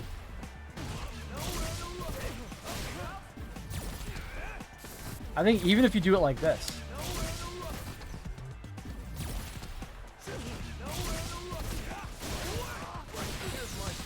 I think even still. Oh, 369. So it is slightly better. You can do low forward heavy DP in the super. Which does less than doing raw DP. But you can be more sure you won't miss it, I guess. If you land this really close, like they dash into it, you do crouch fierce medium knuckle.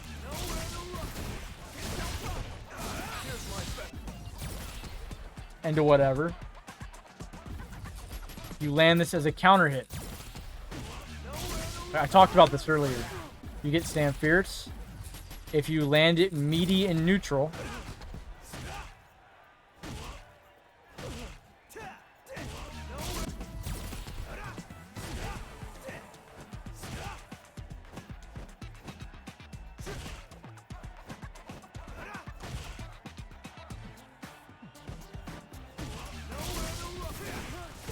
then the stand fierce combos again. Happens easier than you think. You can kind of eyeball it as you're walking around. Be like, okay, from here, you would go for like, okay, that was obviously raw heavy DP range or medium punch target combo range, medium punch target combo range, medium punch target combo range, and then you'll know like that weird little hit when you see it. You know what I mean? When they're walking around in neutral and they get hit by it at that weird spacing. You can kind of tell.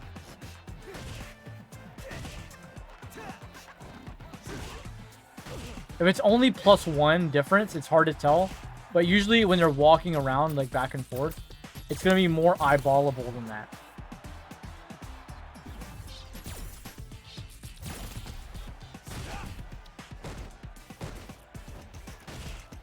That's +2. +2. That's it right there. See how I eyeballed it? I could tell. That's target combo. That's it right there. See how I could tell? That's technically what you want to practice with the medium kick activation.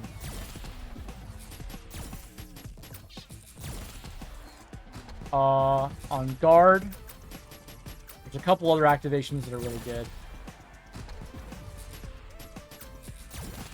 Stand fierce activate is +15. You are very plus here. You have a lot of frames to move with and step in. I like to do this from like here. I'll do like a throw, fierce activate, and step back in for another throw. It's really good. You can do this, back throw, fierce activate, throw. Super strong. +15, man. Obviously, if it hits them, sky's the limit. You can probably imagine. It's really any combo. It's +21 on hit. It's really any combo you want to do.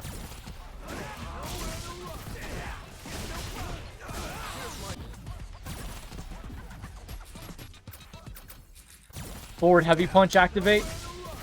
+7. Kind of the same situation as Fierce, but not as good. But on hit, stand Fierce. And on crush counter hit, +19. So you can actually get like a much bigger combo.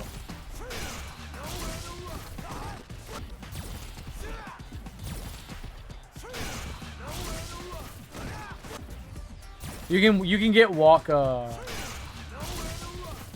Fierce. Doesn't really matter. It's whatever you want to do.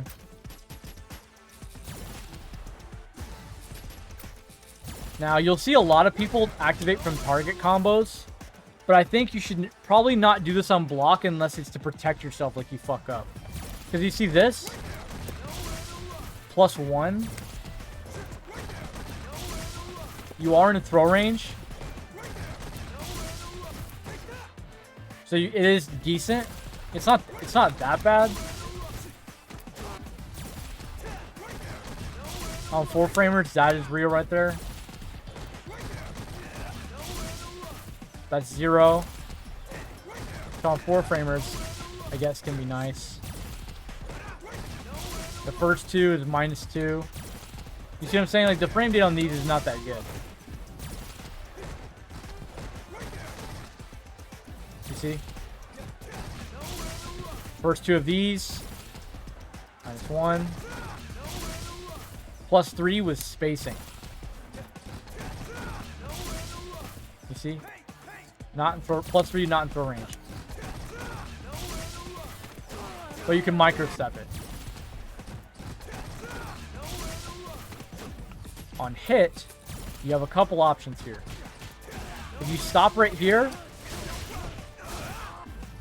like let's say you're doing this, right? Crouch Fierce, whatever you want to do. If you hit from out here, typically do that. Or you can do, you know, that. Which, of course, if you're here,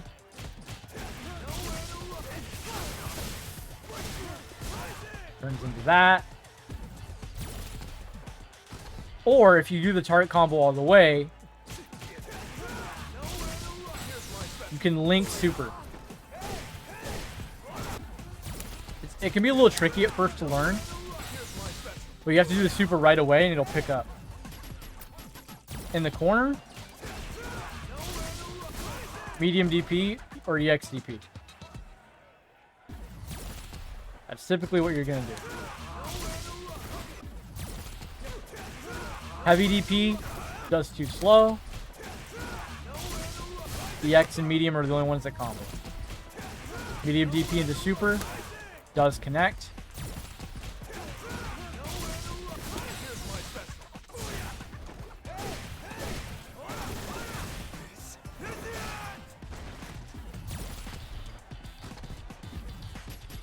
Mid-screen, you're probably better off just activating here on hit and doing something like that. If you want to do super, like here, if I do this,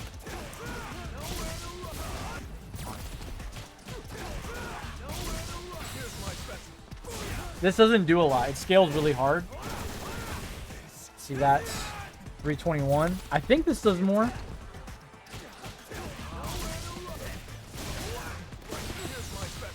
I believe that does more. Yeah, 354. It does a lot more. So if you're gonna do super, you might as well do that.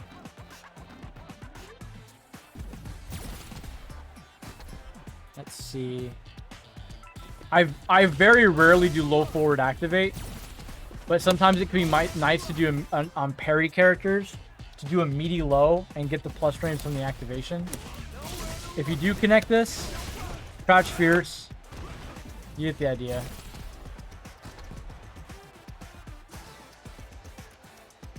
Medium punches. You would never activate on this, but if you did, super connects just like the other one. But you would never do that. But if you did, it's all the same rules as the other one. But you want to do that here. With that crouch fierce. You know what I'm saying? If you stop on the second one, you still get crouch fierce.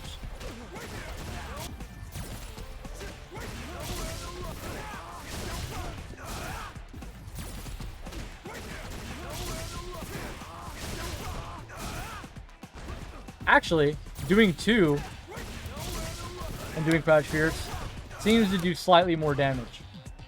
So it's however you want to do it. You do ding ding. And super. Let's see the difference. 417.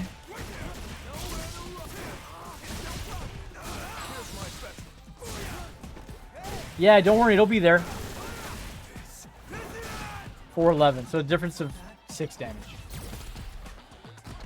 That covers basically every V-trigger activation I do besides sweep, of course.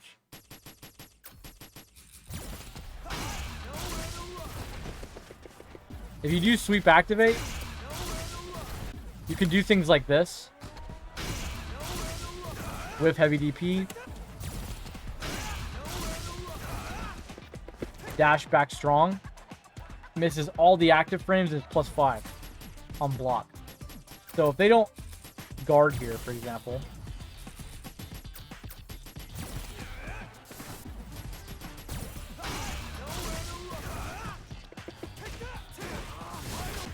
Then even without counter hit,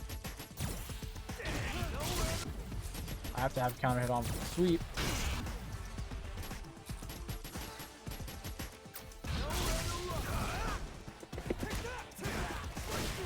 See? Crouch fierce, no counter hit. It's very easy setup too.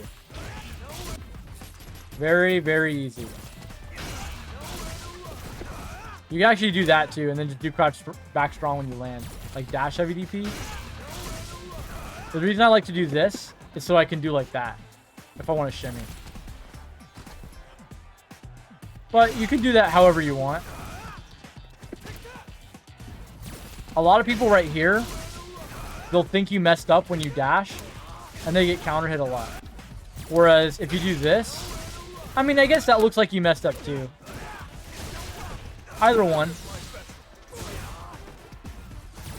You can also do like corner carry, like just 1, 2, 3, 4, 5.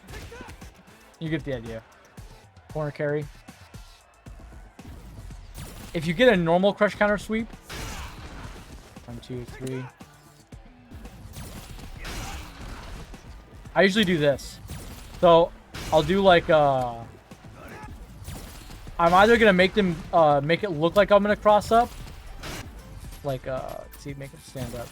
It'll look like a cross up, but I'm actually gonna try and land in front with jump fierce. Like that. That one is the one I typically go for. Like that. See? That's really ambiguous. If I do want to actually cross up, I just do jump medium kick. You can also empty jump low like that. Oh yeah, free charge V skill. That's true too. As we know, like I said, from the empty jump low.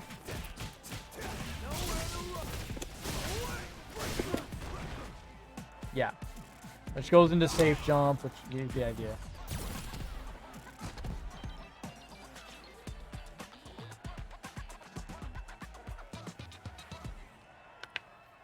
You want to chip people out? Tackle super, DP super, whatever you want to do. Those are probably your best chip outs. Getting anything? Oh yeah. Sometimes people dash into you when you do light kick and you get a counter hit. If that happens, you can do that. I don't want to forget that. That's probably good to know just in case.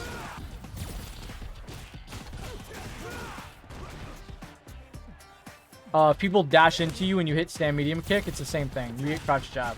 You don't get target combo though. So you have to just do stand medium kick like that. Or if you're confident, do the DP. Same thing with low forward on counter hit.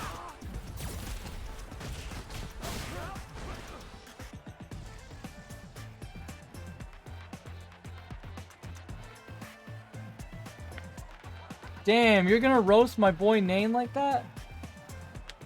That Luke makes Nane Jr. look like a warlord. Which Luke?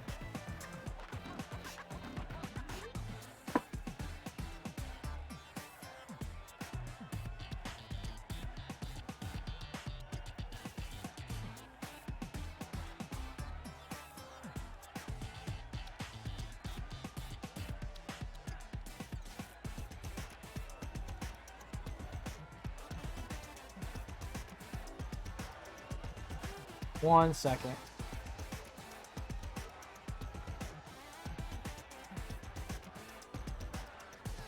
What's up?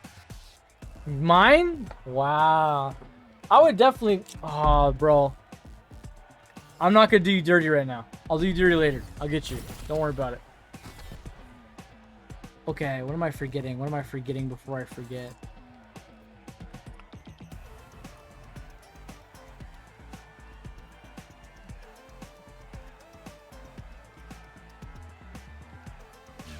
Oh yeah.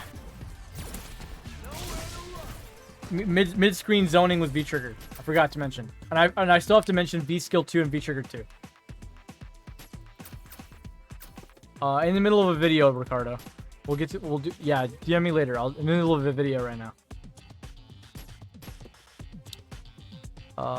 Yeah. This is fine. So let's say. Here, actually, I'm gonna make it so he jumps back and forth.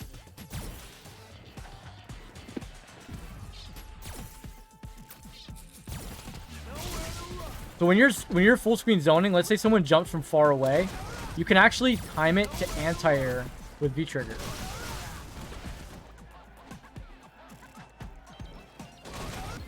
You have to time it a little early. Like that. See?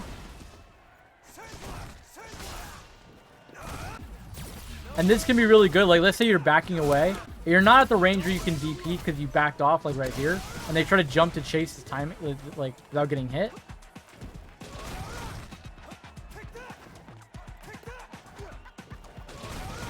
See, if I do it too early, it whiffs and they land. You gotta make sure to hit that first hit. This is really important for your zoning, for your full screen control. Because a lot of people are gonna jump. It's easier on big bodies.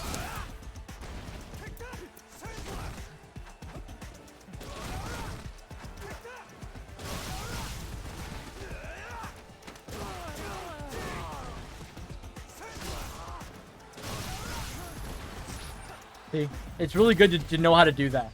Because against Birdie, Abigail, Zangief especially, it comes in very clutch. But it works on anybody. It's just, you have to get the timing down. You can also use it against anyone that charges something as a punish to remove the charge away from them. Let's use the Luke mirror as an example. If I have V trigger, Luke cannot stock V skill 1 against me without being punished. Let's do it. I'm always ready for a fight. Let's do it. I'm always ready for a fight.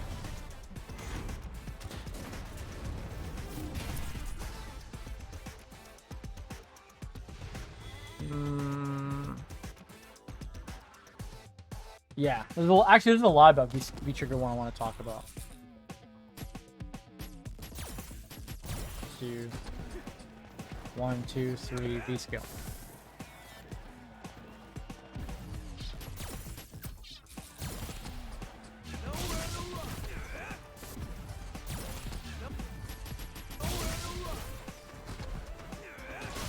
See? And he doesn't get the V skill. See how it's not stocked? I prevented him from stocking it. I'm reacting. It's a punish.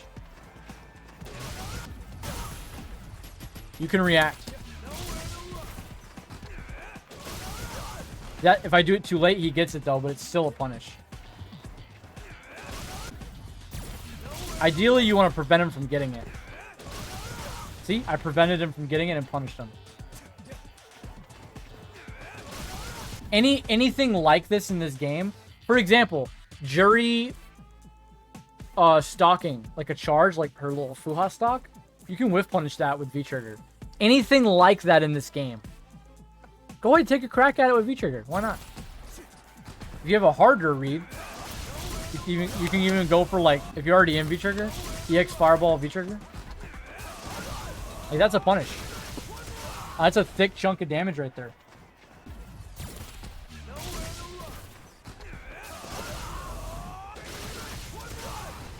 It's great for punishment.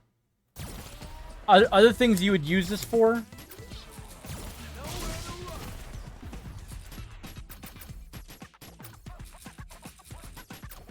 is like adding extra damage onto your fireball confirms, like that. Getting you some corner carry. So like for example, Stamfier's heavy fireball is very safe. It's -4 at this spacing. But if you're in V-trigger, suddenly it turns into like a nice damage confirm. See?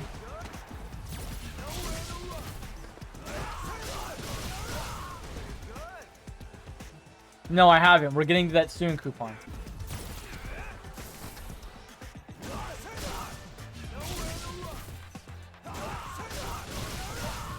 Nice damage confirmed.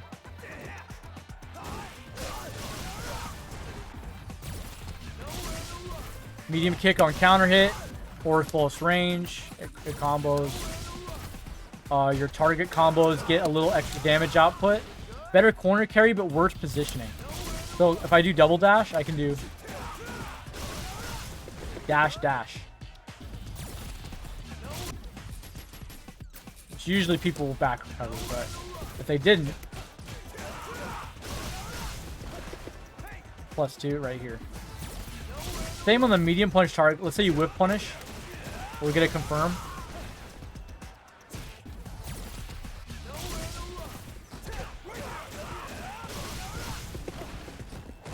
See? +2 dash up. Frame traps. Using it.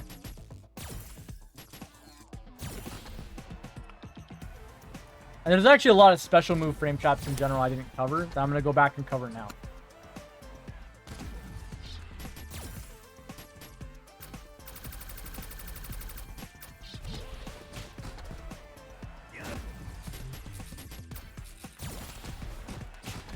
Yeah. So first of all, low forward light fireball beats 3 frames. But see how it trades right there at max distance?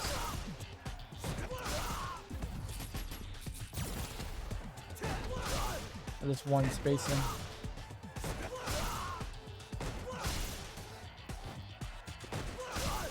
Oh, maybe I delayed it.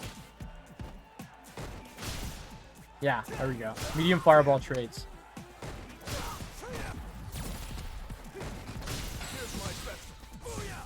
There's a little combo you can do here. I'm trying to remember what it is.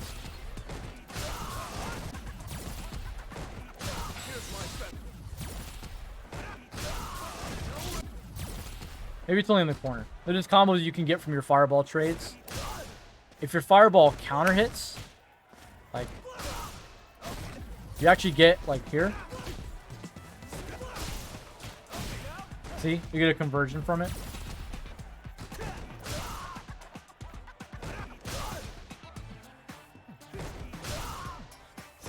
Oh, it does trade. I was doing it too slow. It always trades. Yeah. I rarely ever have this situation happen because people don't press 3 frames here typically. But if they do, it's good that you should know how to combo it. Low forward heavy fireball, too big of a gap. But crouch strong heavy fireball beats 3 frame. I'm spaced out. Trades or wins. Back strong heavy fireball is a true string. You have to delay it a little bit. See?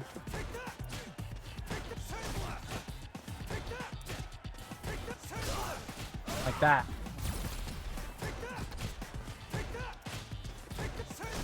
It can be a little tricky. See? But it doesn't typically matter because, you know, you'll be doing normal strings half the time. But your crouch strong into fireball beating buttons matters at the end. Remember this string I told you guys about? And sometimes I said you'll do fireball at the end of it. That's because fireball beats them pressing anything at the end of your string. Which they could be trying to interrupt you doing stand fierce after, right? In which case this would simply prevent that.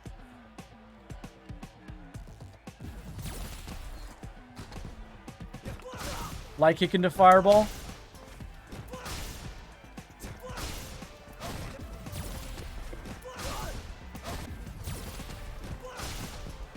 Light kick medium fireball. From at max distance, a whiff punish like 3 frames. Light kick heavy fireball. Doesn't whiff punish, but if you do it fast enough. So this can be really good to do. I do this all the time. Light kick into fireballs. Super good.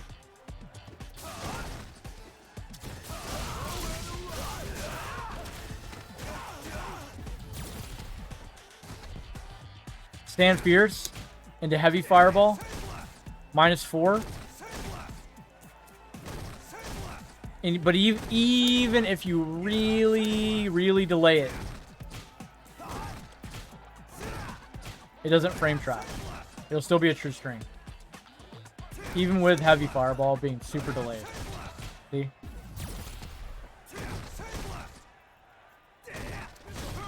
However, stand fierce heavy knuckle is a 2-frame gap. So this beats 3 frame. If you have beat skill 1 stocked, it's actually a really good knockdown. You can hit confirm that with super. If they block and do nothing, they don't mash, you just get this part, which I've already shown you guys how to combo.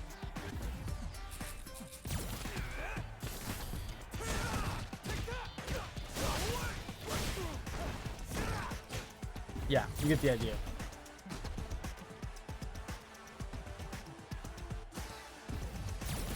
Let's see.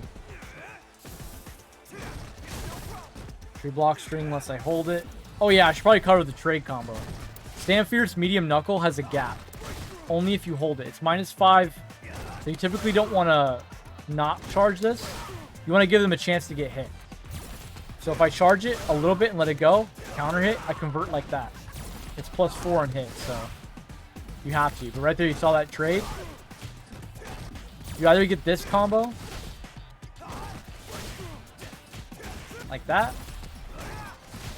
or you get the trade combo if you hold it like 1 frame longer.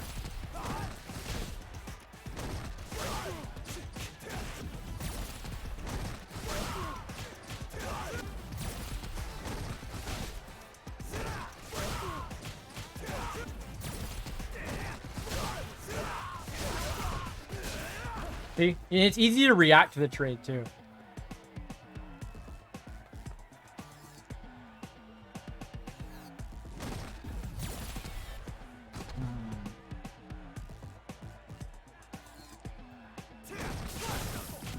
Block string. Oh yeah, light kick into light knuckle is a frame trap. So if you're, I actually hit people on accident with this a lot.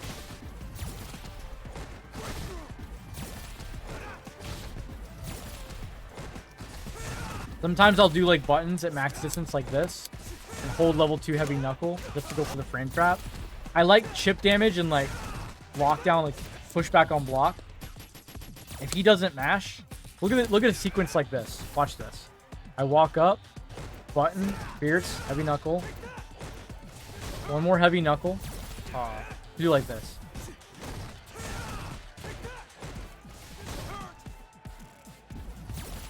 Like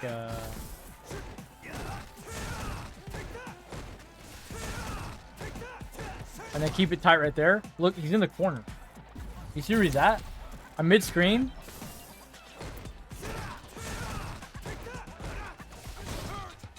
Let's say I don't want to risk the second heavy knuckle. They might V shift, might jump. I could just do this. Or like fireball or call it a day, right?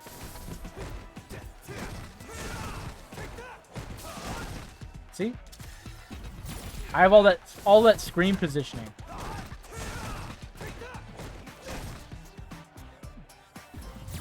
You win that much screen positioning.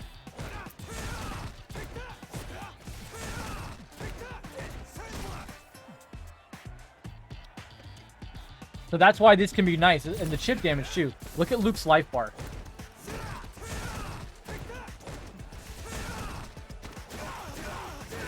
He's in the corner. You can enforce situations right here. Now, because you can do micro step throw right here because it's +2. It's the same as after crouch strong. Same situation.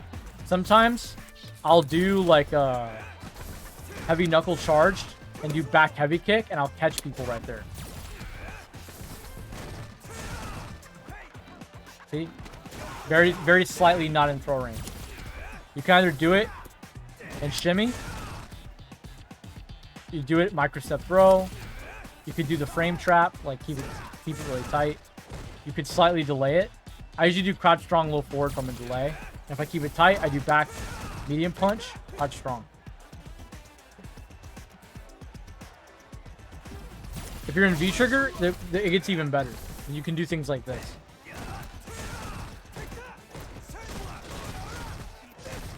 Look at that pushback. He's just gliding into the corner. And I have all this screen control as well.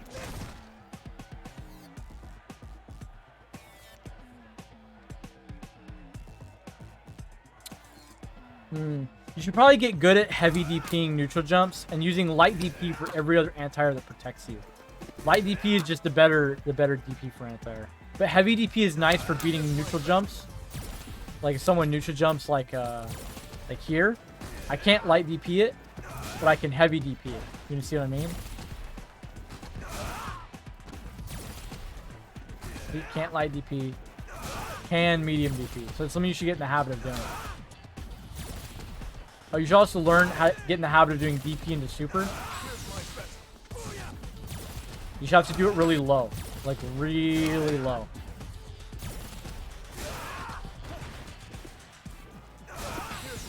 If you do it too high like that, it whiffs. If you do it more like that, but lower. You get in the habit of it when you do like DPs that are like defensive. When you're raw reacting, your natural timing will be a little lower because you're raw reacting. Like that. It'll look more like that height.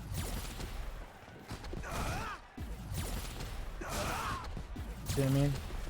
Let's say a raw like oh shit, he jumped. It'll be more like that height. Remember to delay it a little bit.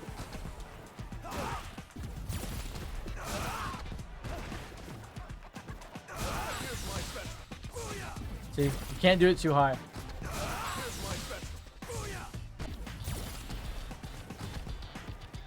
The other trick, if doing it too high is the problem for you, is delaying the super cancel. There's a slight amount of delay you can add to it that makes it like a little easier. But typically the trick is just do the DP late, and it'll always work.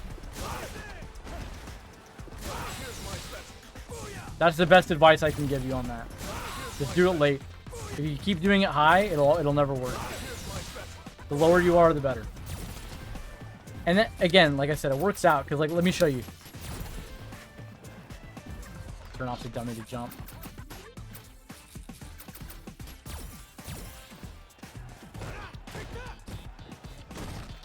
Something like this, right?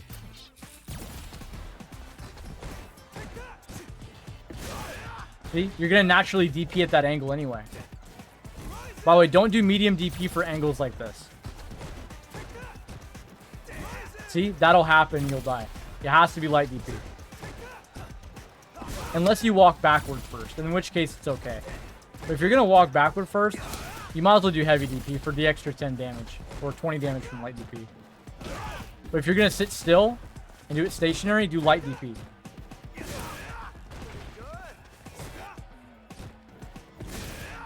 See? Better for auto-correcting, better all around. Make sure, if you're gonna do super, make sure you move a little bit, or you just do the DP first.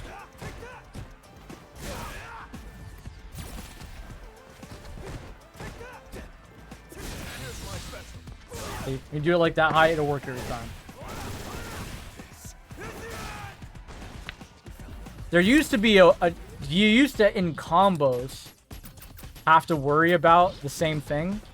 Like, anytime you did this, DP into super dropping, but they made it to where it's basically never drops anymore. They fixed it. So you only have to worry about it when you do DP anti-airs. You only have to worry about it both times. Otherwise it's always going to be okay.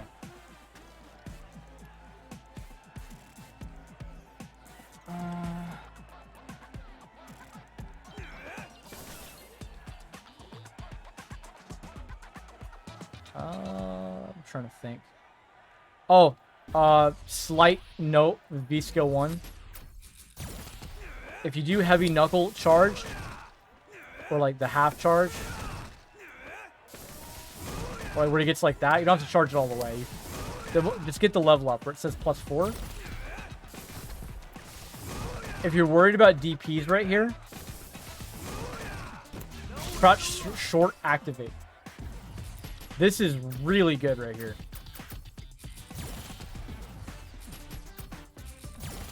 Let me show you.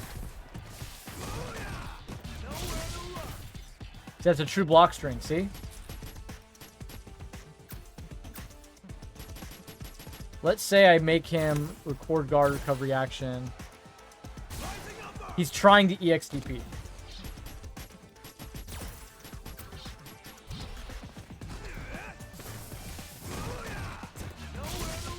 He can't. He can't even get the shit out.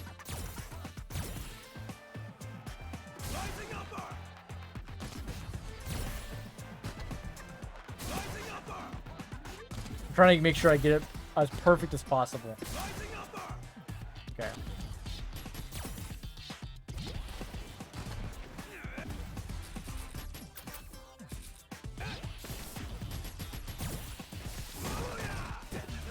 See?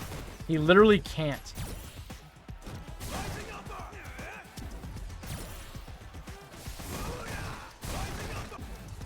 Now, if he tries to do an input like that,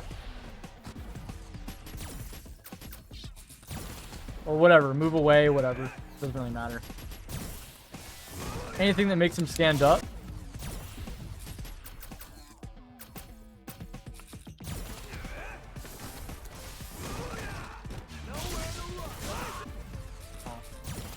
Well, the idea is that if he tries to stand,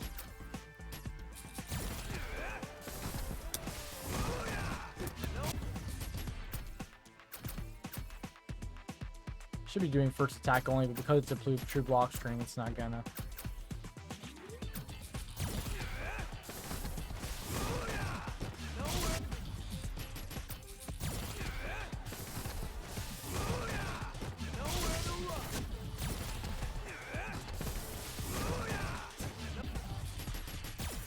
Probably no guard recovery action. That might be what's messing it up. Cool. +7. You saw that?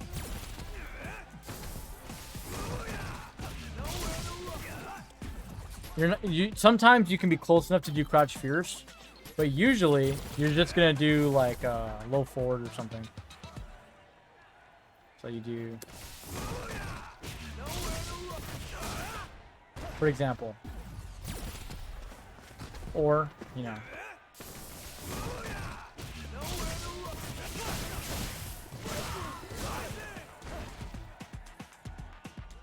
Thought I should mention that just in case.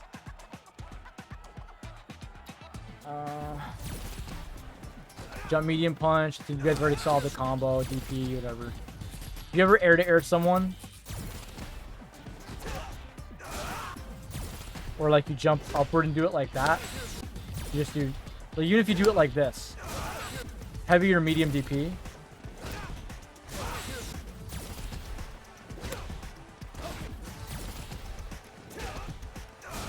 Yeah, and you retime. Am I missing anything? Yo, Artie Sharingan, thank you for the follow. Am I missing anything that's not V skill 2 or V trigger 2 yet? Let me think. Oh. I will mention this actually. On characters that have parries, where you want to melee them with a low, you can do this as a melee low option. But if you want something that's plus on block, it might be best to do this string like that. Or you can do this. Kill and counter hit that combos. Let's say you play with pad. No, I play on stick. Like, let's say Colleen does wake up EX parry and you're worried about it. This string will get a counter hit and you'll get a combo.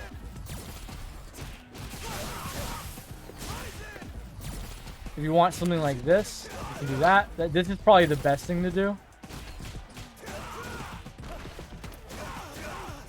Important to know your low strings. +5. So this is really good to know though. Works on Gil, Colleen, any character like that you're worried about parry.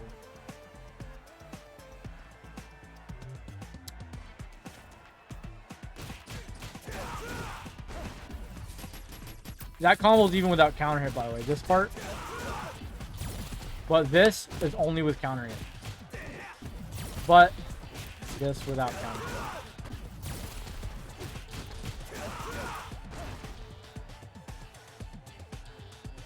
So it'll beat backdash, jump, parry, anything, them pressing a button on wake up, all that loses to that.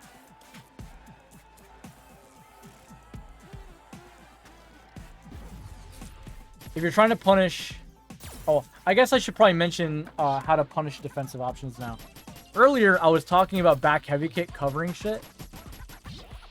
Delay tech, we talked about that. Talked about it covering backdash. But there's other things that it covers as well. Let's do...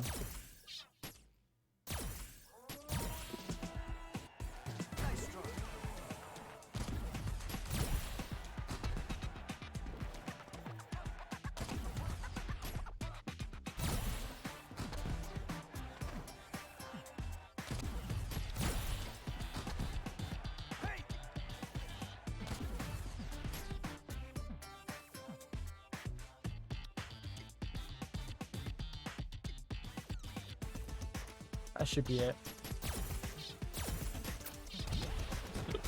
Option 1, V-shift, right? If you do the back heavy kick instantly, yeah, it'll get slowed down. But at this timing, forward heavy punch is the punish. So that becomes your read there. Or if you think you're going to jump backward, you can punish, you can read V-shift this way.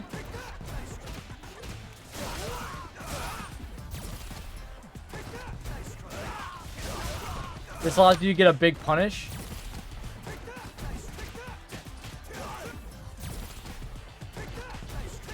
And if they jump backward right there, when you dash, you can still DP the back jump. So V-shift read plus back jump punish. Plus, honestly, a backdash punish too. You can punish backdashes too. So doing this and then dashing again covers those options. If you slightly delay the back heavy kick, it'll punish it.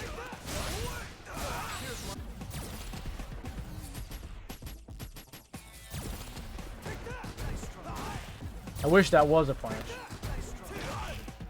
Unfortunately, it is not.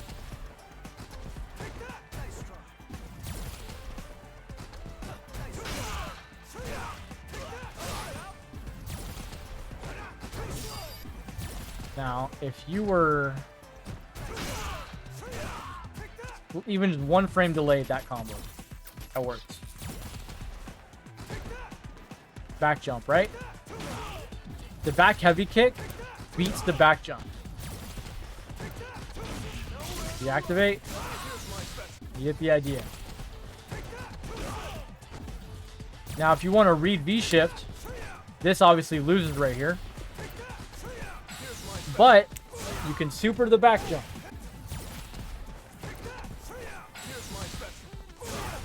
So let's say I'm like, okay, V-shift is my read. I'm wrong. He back jumps. I can't DP it. See? So what do? Can't do that. Can't do that. Medium punch covers it. But if they come down with a button, on that back jump, you might have a problem. Super, perfectly anti-airs and is invincible. Good option. If you make a read on a V-shift by dashing, like I was saying earlier, you see? Potentially. Like, let's say you read V-shift. You can anti-air the back jump on reaction. See, like, I'm waiting because I'm trying to see. I think you can even dash. Yeah, it's medium DP. See? I can even do dash jab and still heavy DP that. Covers those options.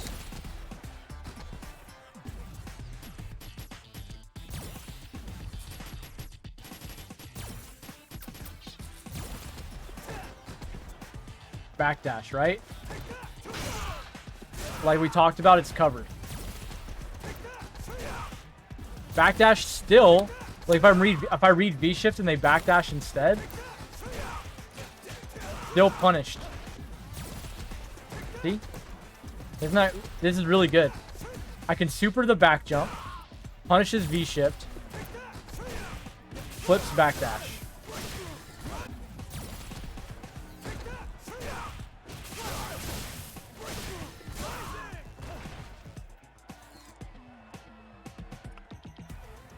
So this covers, if I have super, back jump is covered, backdash is covered, V-shift is covered.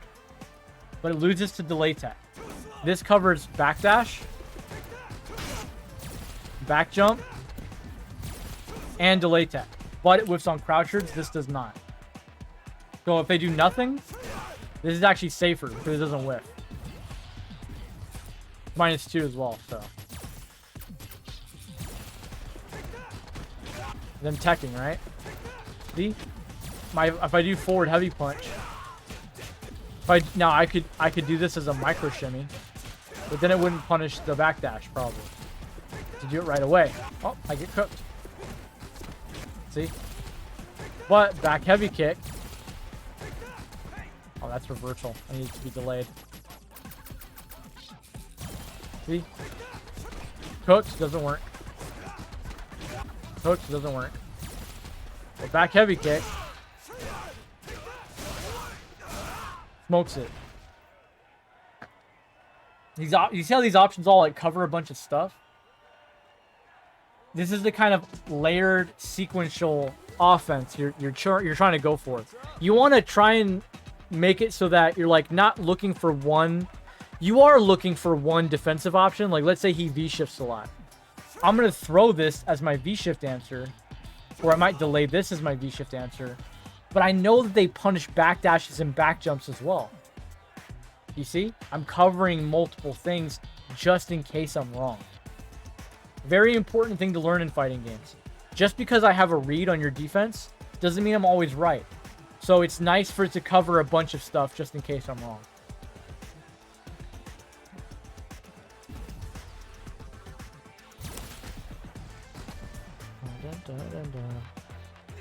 So like, for example, he set the tech right now, right?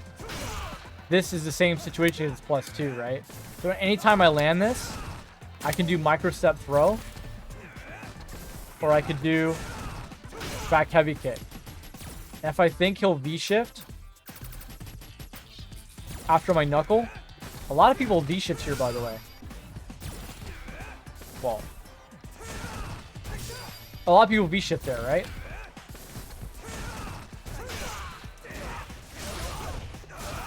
See?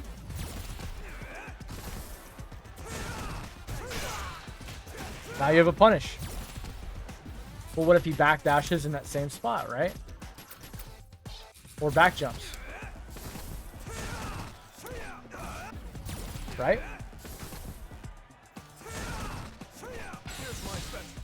Covered. Right?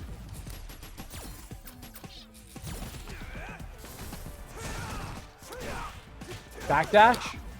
Let's say he tries to backdash. The reason he would try to backdash here is to either air flip out of my button, or when I go for micro walk throw, he backdashes, right? Okay then.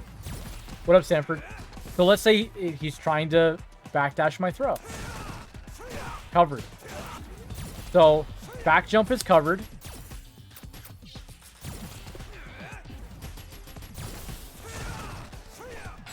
Back jump is covered.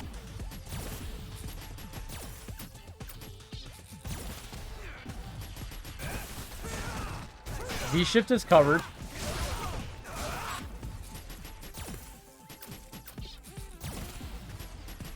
Backdash is covered.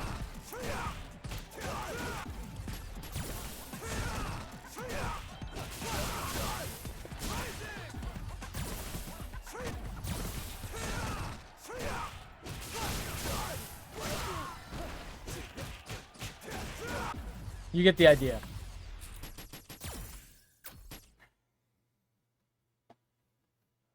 The back heavy kick covers the tech. Yeah, sure thing, Sanford, but I'm doing a video at the moment. I'm doing the Luke Bible video. So, DM me. And let's get to that. But I can't do that right now. I have to finish this first.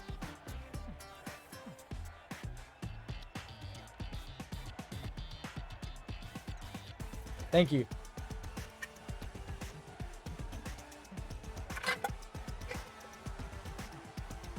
Okay.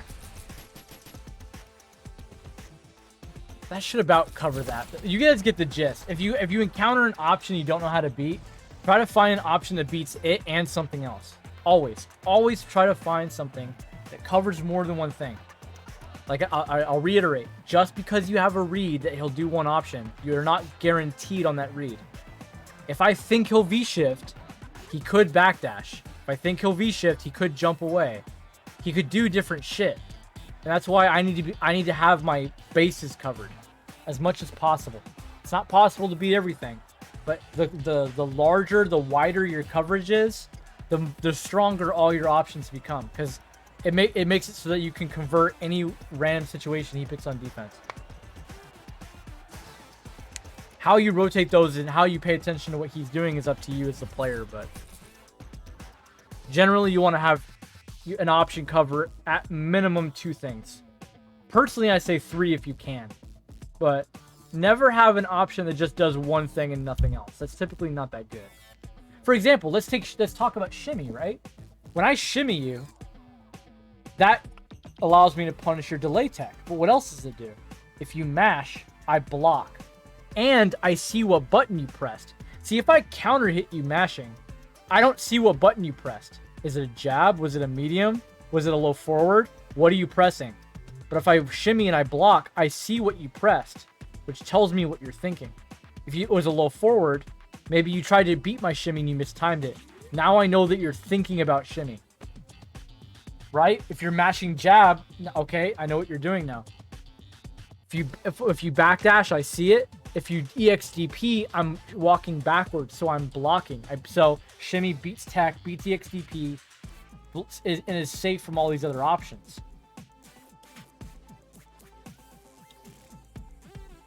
That's an example of option coverage. I'm not just beating one thing. I'm beating a couple things. Everything you should do that. All right, let's talk V skill 2. and how it factors into this option coverage I'm talking about. In this exact same situation, like back, which is the same, back, like back strong and crouch strong, right? And they're doing a delay tech. That's a reversal tech. Let me do a delay tech. It'll look like that, right? Okay, cool. So reversal techs, slow down. Delay techs, instant. See? Bam, converted. Easy does it. Right? You can't do that unless you get the slowdown version. Like if you get that version, it works. But the rest of the time, just do DP or EX after or whatever. This is a backsway blow. I use this like a backsway blow like Dudley, but this is like almost like an actual backsway blow. It's literally, I don't know if you guys played 4 or Third Strike, but Dudley has a backsway blow. This is literally what that is.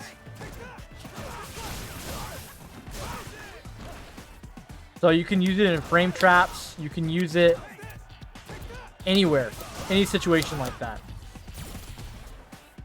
If it hits any if it interacts with a throw of any kind, even Zangief Super, it deletes it, completely erases it, gives you slowdown, which gives you that upper launcher. This one. Very easy to confirm too. See how easy it is to confirm?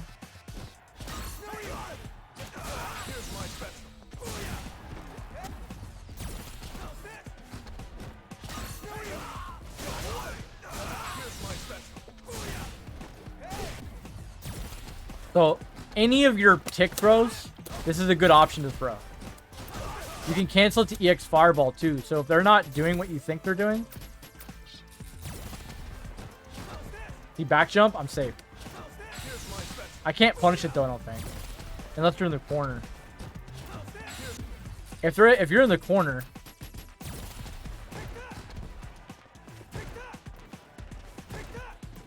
why am I beat skill not going out?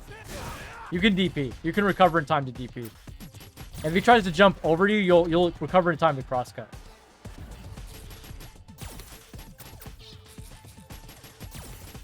Well, actually, I had that on delay. So let me check that again. Yeah, you still have time.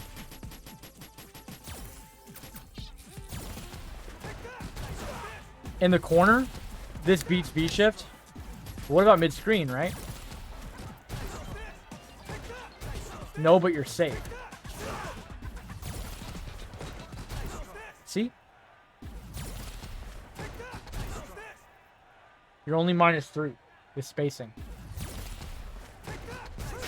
So you safely got the information. You could attempt to go for this next time.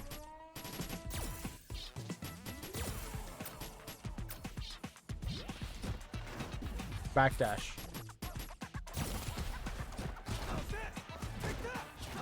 They can actually backdash and punish you here.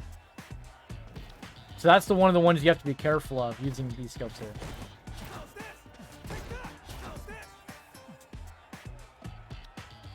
Let's see. There's frame traps that it works really good to counter. Let's do like crouching medium kick.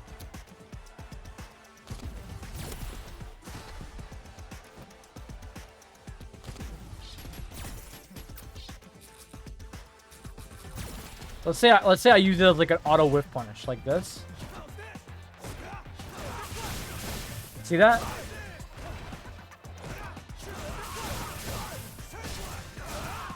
Right?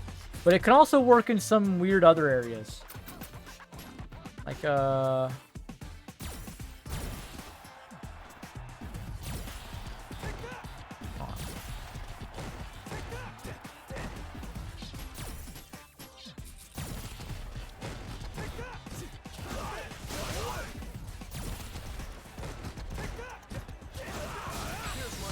see?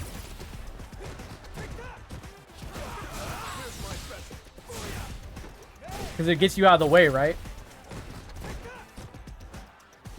You could just walk backward and whiff punish as well, to be honest. See? But there are like applicable uses to this. See how I made the jab whiff? The jab works right there. Now you can also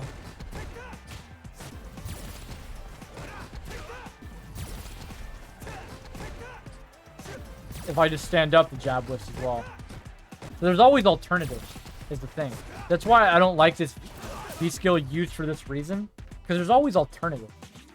Like, you don't always have to commit to this. But it will work if you do in those situations, against certain strings like that. It's just a delayed backsway blow.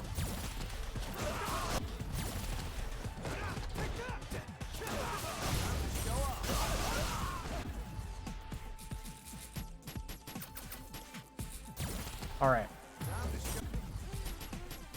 That's basically really all there is to V skill 2. Oh, well, I mean, actually, that's not true. I go to the corner. So, because you can cancel this into EX Fireball, I want to mention this situation. Like, let's say I get point blank and do this. I'm still in throw range. So right here, let's say I dash up, shimmy. If you tech, when I, like, let's say I'm pressuring you in the corner, right? You tech, I just hit you. Right? But if you don't tech, you're in another guess. Because this is +2, which is the same situation back heavy kick or throw work in. So I can literally do...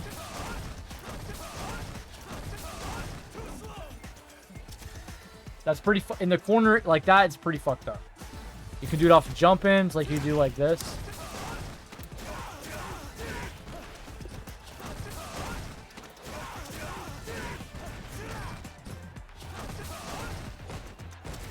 Some basic pressure like that. That's basically what V-Skill 2 is good for.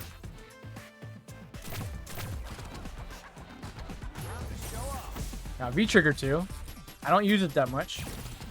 But this is a combo, like, hit confirm extension tool. Let's say I land low forward into medium knuckle as a stand confirm. Like this.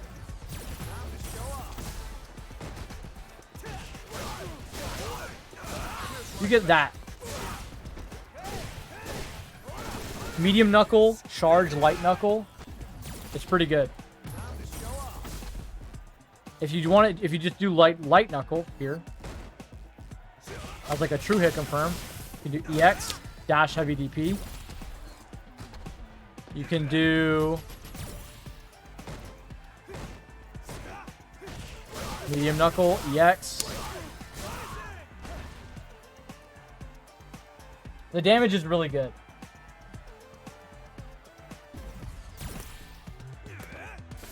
This basically allows you to cancel knuckles into knuckles, and then knuckles into EX become a cancel as well. If you're...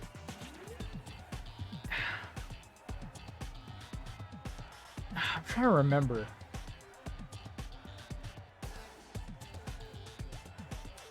There was a very big combo.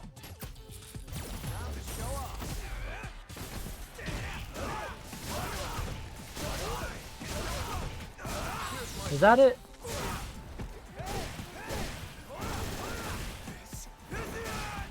I think that was it.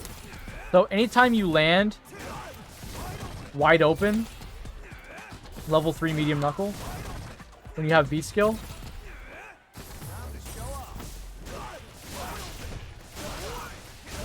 you do that. That's level 2 light knuckle, like into that.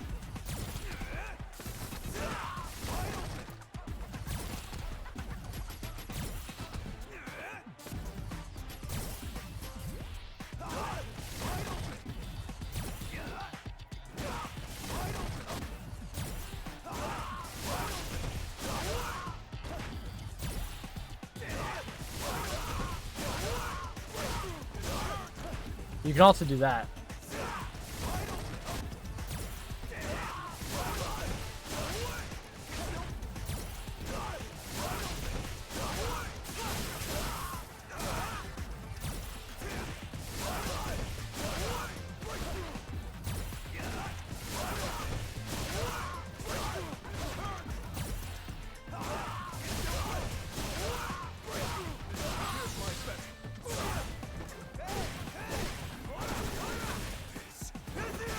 Yeah, but the other combo does more damage anyway.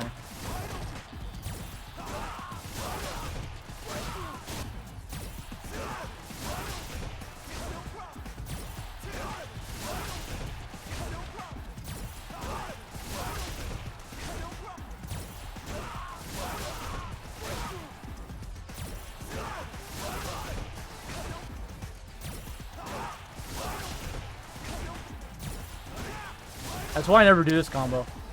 It's so easy to drop it.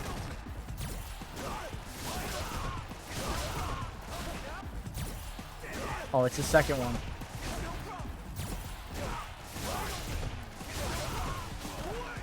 What is it? How do you do this again?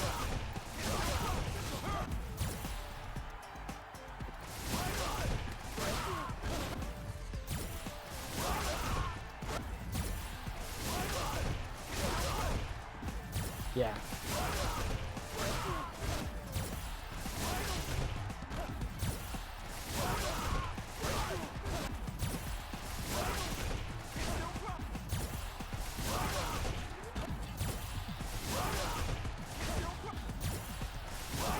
Oh, I can't right now.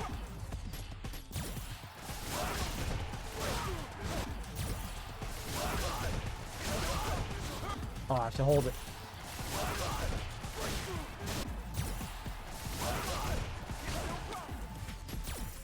Yeah, this one's tricky. I almost never do this combo. Because you can always just do that.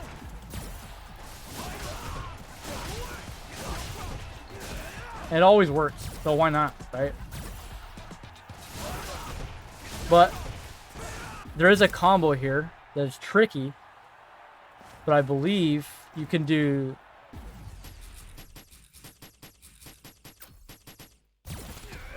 Yeah, maybe later. I'm trying to remember. There's a trick to this combo. But I believe it allows me to do this at the end. This part. Into this.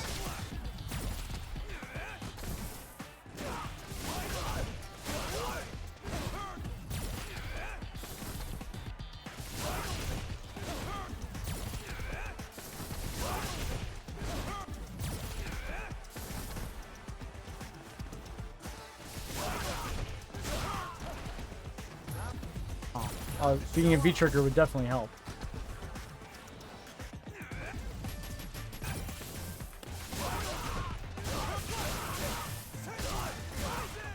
Yeah, see? There's a version of this combo, though, that I can do.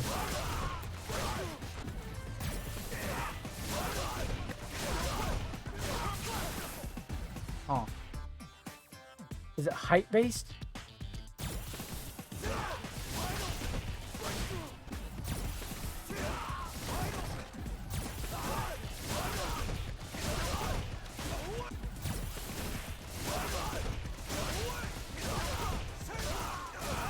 I would honestly just do that combo anyway. Call it a day, man. There are some more advanced combos, but they're really whatever. Like, you can do this.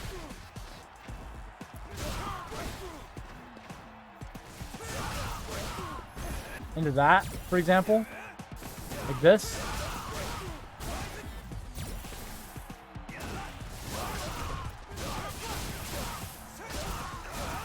That's probably the optimal. Is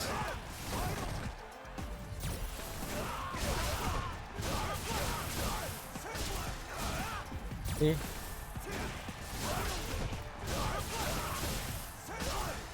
Into heavy DP. That's probably your best bet for combos like that. The rules are simple with this V-trigger. knuckles into knuckles, but not a knuckle of the same strength into itself, and any knuckle into EX knuckle, but not after another if you've juggled already. So for example, if I do this, oh, well I guess right there it'll work.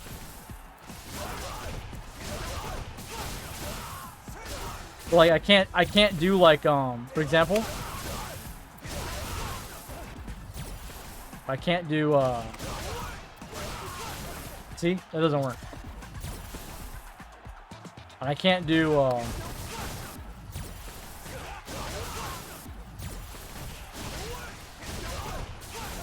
see, you can't do things like that. But as far as like hit confirms go,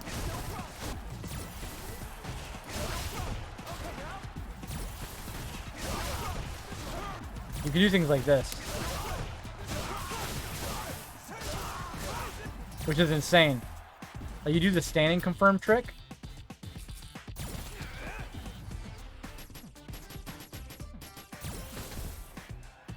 and you're like looking for that standing confirm.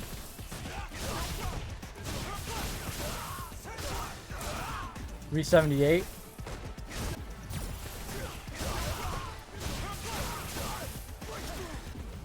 I wish.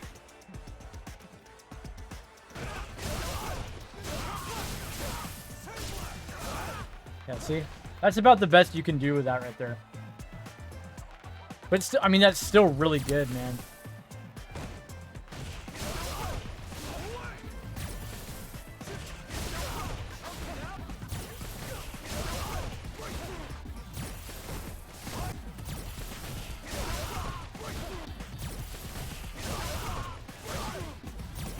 See how low you have to do that for it to hit? But if you do that, you get that.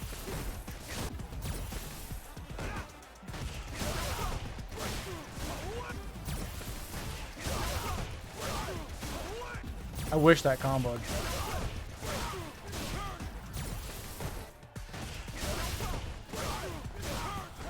See? You can do things like that.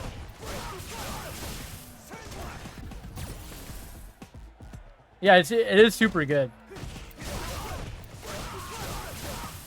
Like right there, you might as well just do heavy knuckle.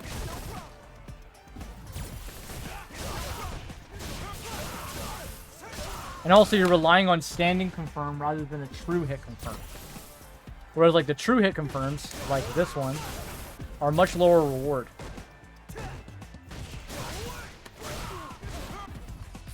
But they're still good. I don't like to rely on standing confirm, is the thing. But with V-Trigger 2, you still get decent stuff like this one. This hit confirm does get better. Because you can do light into EX. Which gives you, if you do it properly, dash heavy DP.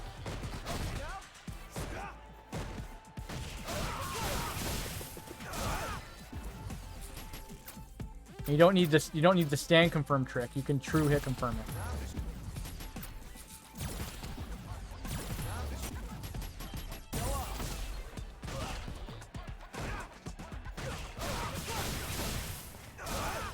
Yeah, and that's really good. The activations are all the same with the same frame data. Nothing really changes when you activate V triggers using this method. Let's see, did I forget anything? Oh yeah, I guess it's obvious, but I should mention light kick and medium kick are your cross ups. Sometimes you don't want to jump in with heavies because they actually have too much block stun. Like the frame data is too good. See, +9, +4. So like for example with this, that's an instant throw. This I have to manually time it. If I want to frame trap someone, like for example, like this, might be a little easier to frame trap them.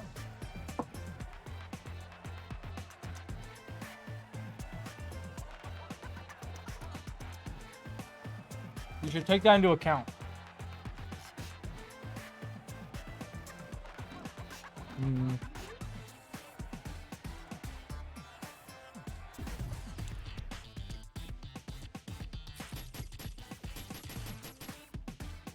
Okay.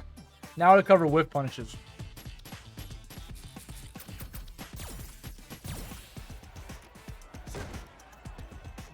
Actually, I'll just do it like this for now. Make it easy. These whiff punish tools are insane.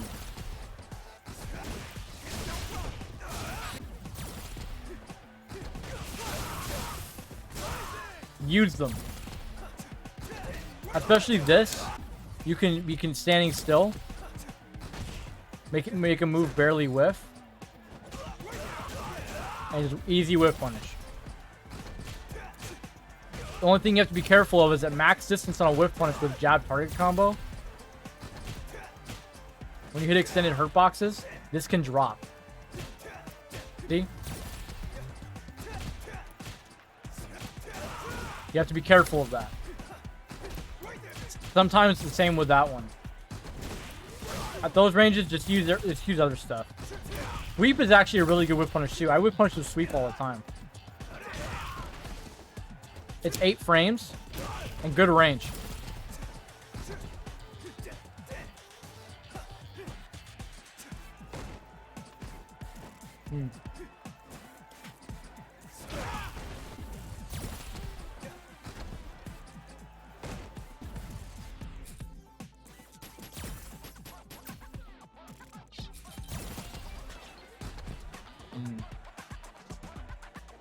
Luke's, I should probably mention, Luke's heavy DP is strike invincible, but not on frame 3 like most heavy DPs. It's on frame 5. So be careful doing it in block strength.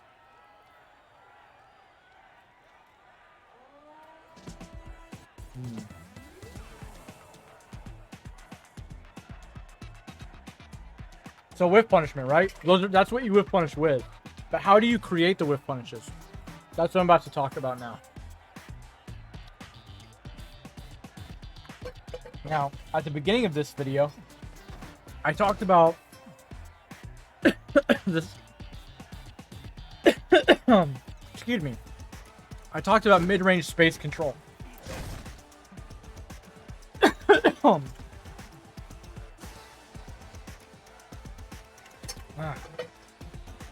talked about mid-range space control using fireball and medium kick. Now, for them to stop you, they have to press at some point. Otherwise, you're just going to keep doing this. Walk up throw, dash up throw, harass them with medium kicks and fireballs all day. So you can kind of already use your movement to like threaten and look for whiffs here and then whiff punch, right? But also at the end of any of your strings, like your medium kick, do medium kick, wait, whiff punish. Low forward, wait, low forward again. Like low forward, like as you're searching for hit confirm, I like to do like step back, step in, like this. Because this happens if they retaliate. I'm looking for the hit confirm, but this also happens. See? Let me set it to delay by like 6 frames.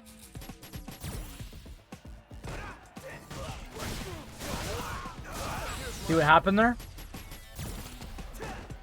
This is me. Okay, I'm right here. Walk in, look for hit confirm. Didn't get it. Step back, step in, whiff punish.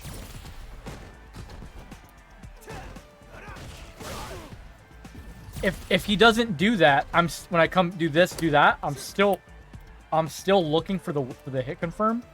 But if I see him press something, you see what I'm saying? I know what it is. I know what that is.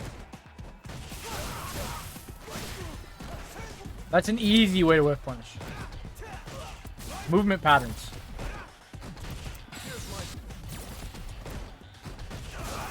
Movement patterns make it easy. Oh, I can't do that. Oh, you can. Okay. Ah, see.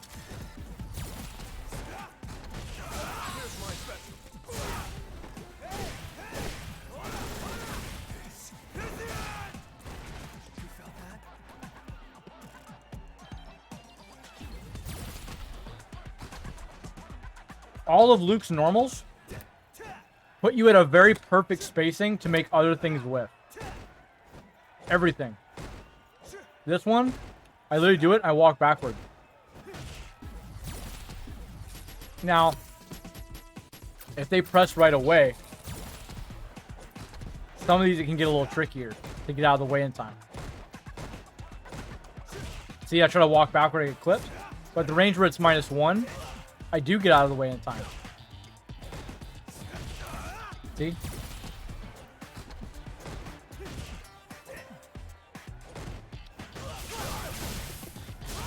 See? That's the difference. So you need to take advantage of your own spacing as well.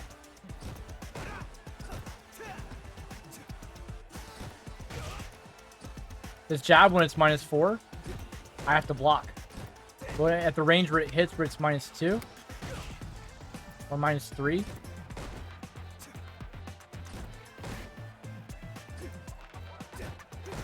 like that,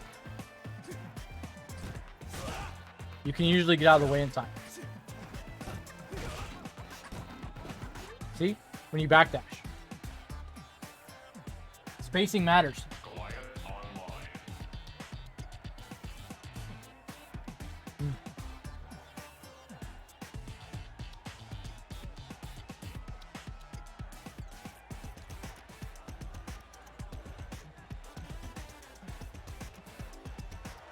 Thank you for the follow, Optimus. Yeah, the spacing matters if you want to make stuff whiff. Right here, I can comfortably at this spacing walk backward out of the range of whatever he presses right here after my medium kick. What's good, man? But if I'm too close, I can't. See? This is why you need to practice your spacing when you're trying to go for whiff punishes. Obviously, if I'm here, I can't do it. See? I can't get out of the way in time. But there I can.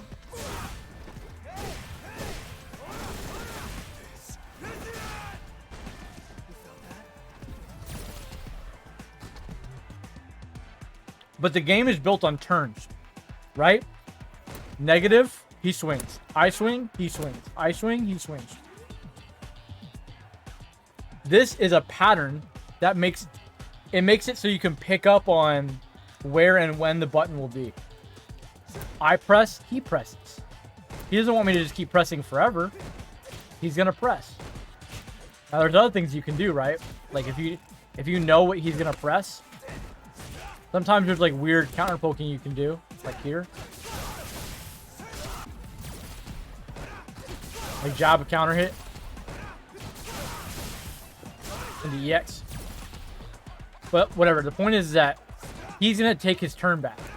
He wants to do something. I'm actually gonna do it like this. Guard recovery action, hold forward, and do reversal down forward medium kick. When you do this, and you set a delay, watch. See how he's inching into his button? Now let me add 13. See, he was walking forward into his button. See? This is more realistically what would happen. So I do like this. It's not a bigger walk. He's trying to chase me down. See? Do you see what I'm practicing now? Stop when he stopped. You get the idea.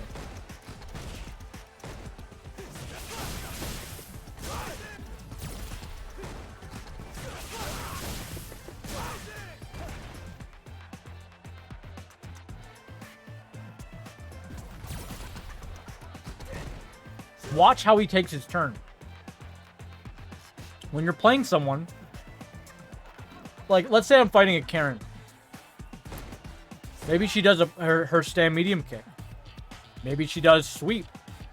Whatever it is, I need to be watching what they're doing at this range when I'm doing my medium kick fireball harassment strategy that we were talking about earlier. I'm watching how you take your turn back, and I'm looking for opening.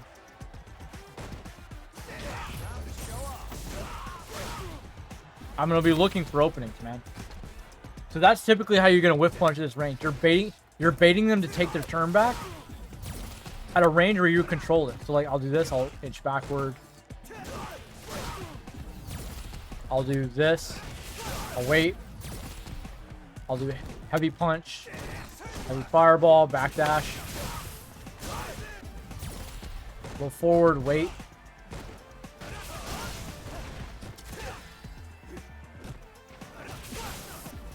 But there's a lot of ways you can do this. You can go about this.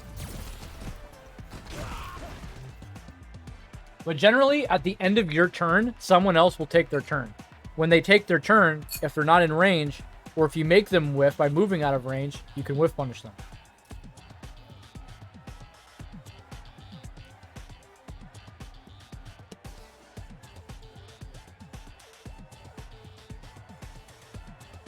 Since you spend most of your time in this range anyway, it's profitable to look for these whiff punishes. Because you're playing safely at this range anyway, in the mid-range neutral, like we talked about.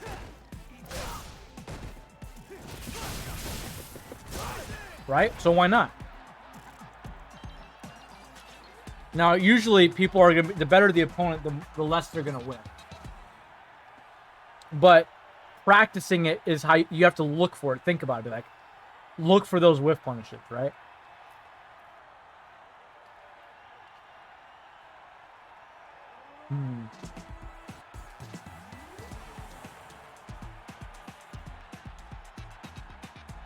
It's actually a lot more complicated than that, but that's the simple version. The simple gist of it, they will retaliate. They don't want, you're not going to get to attack forever. You don't just get to attack. People are going to swing back. If you can bait them into swinging back at a moment you want rather than a moment that's ideal for them, they'll more than likely make a mistake.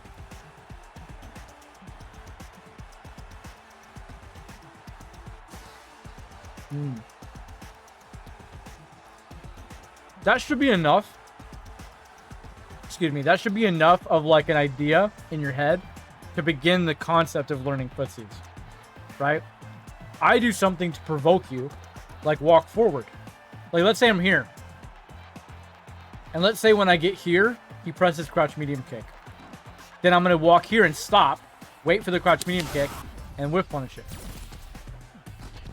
Sometimes, you see how I'm doing a button and it makes him do an action?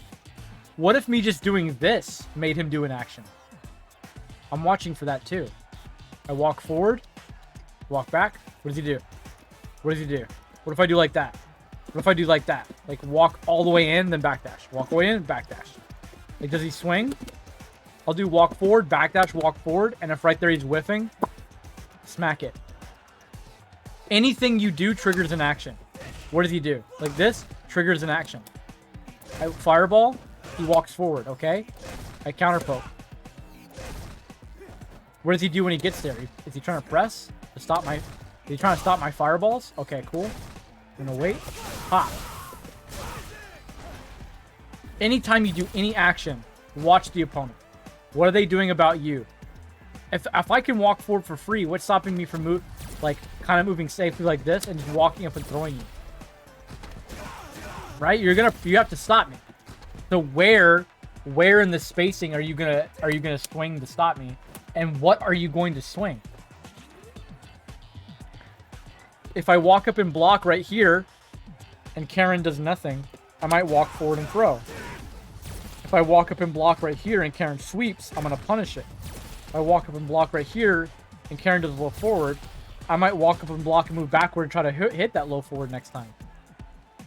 That's the gist of it. I don't want to overcomplicate it for this guide because this is a Luke guide, not a Footsies guide. But that is enough of the concept for now, for all of you to practice and while you're playing your mid-range game we talked about earlier, and you will begin picking up on it. People have to make choices. They don't have a choice but to make a choice. That's fighting games.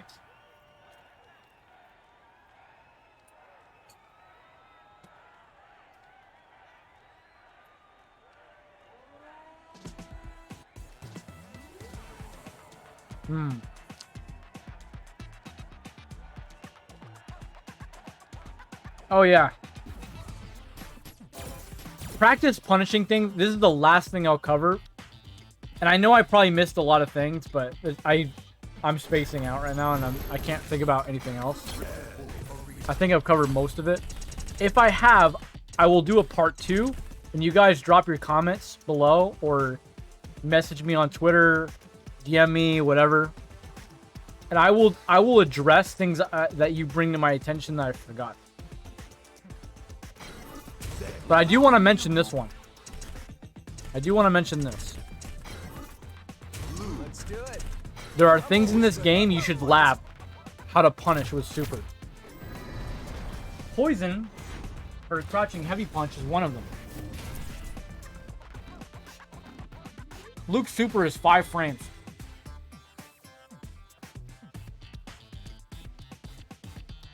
Can't go wrong.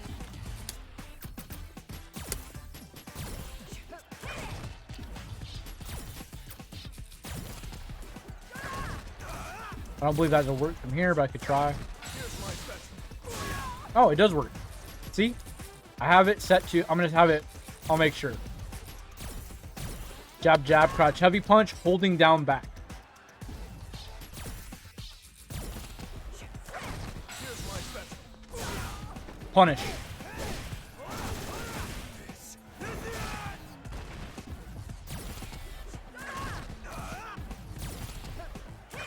Here's my special. Here's my special. Too far. Here's my special.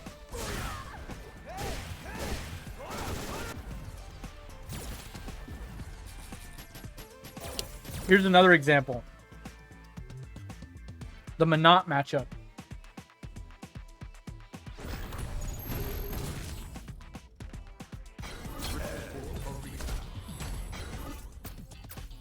Let's do it. I'm always ready for a I fight. see your future. Want to know who will win?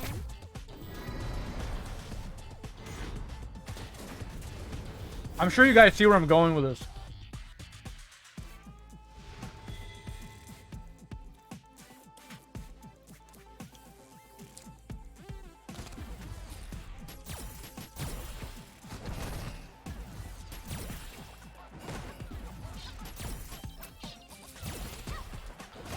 Here's my special. Punish. Here's my special. Punish.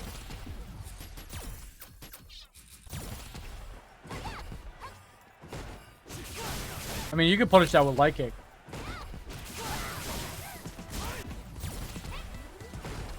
But even from here, Here's my special. punish.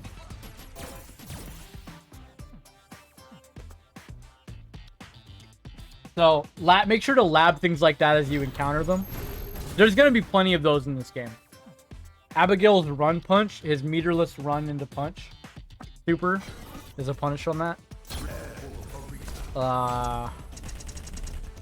I believe, if I'm not mistaken. Okay. Okay, last example. Because this is actually a good example. Ready for a fight. Birdie EX Bullhead. You have 2 punishes for this.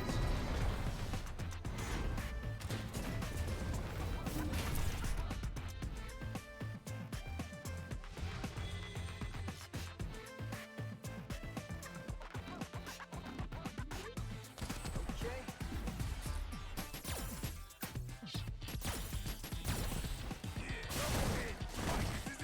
Have him blocking.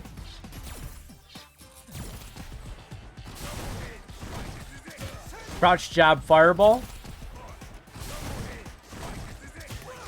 The fireball doesn't combo, but it's free chip, and the jab is a punish. Jab into super doesn't work, unfortunately. And jab in anything else doesn't combo either.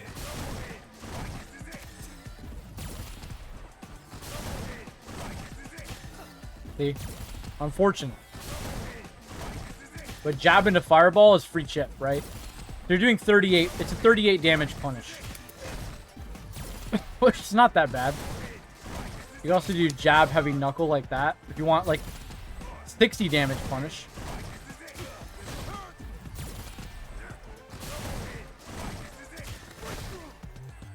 You could try going for that like this.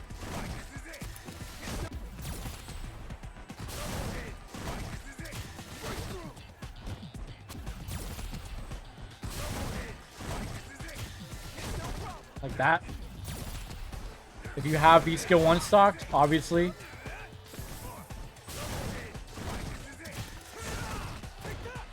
then that actually becomes a punish, that situation.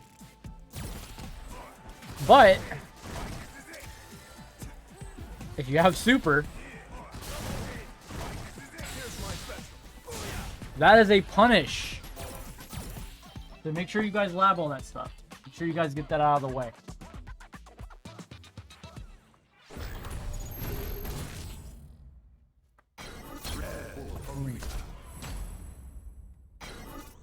Let's do it.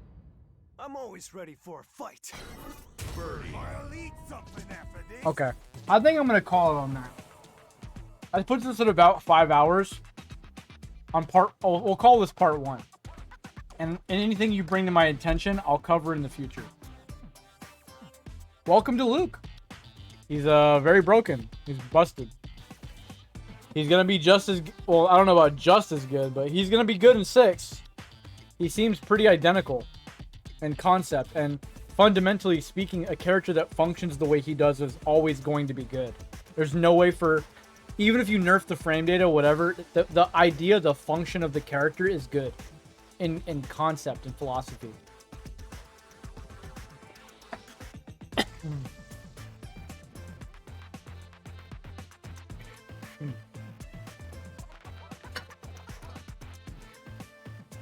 Alright. That about does it for that. Now, there is a student exhibition I want to get done.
Okay, guys, I think I'm about to get this first to 10 exhibition between 2 students going.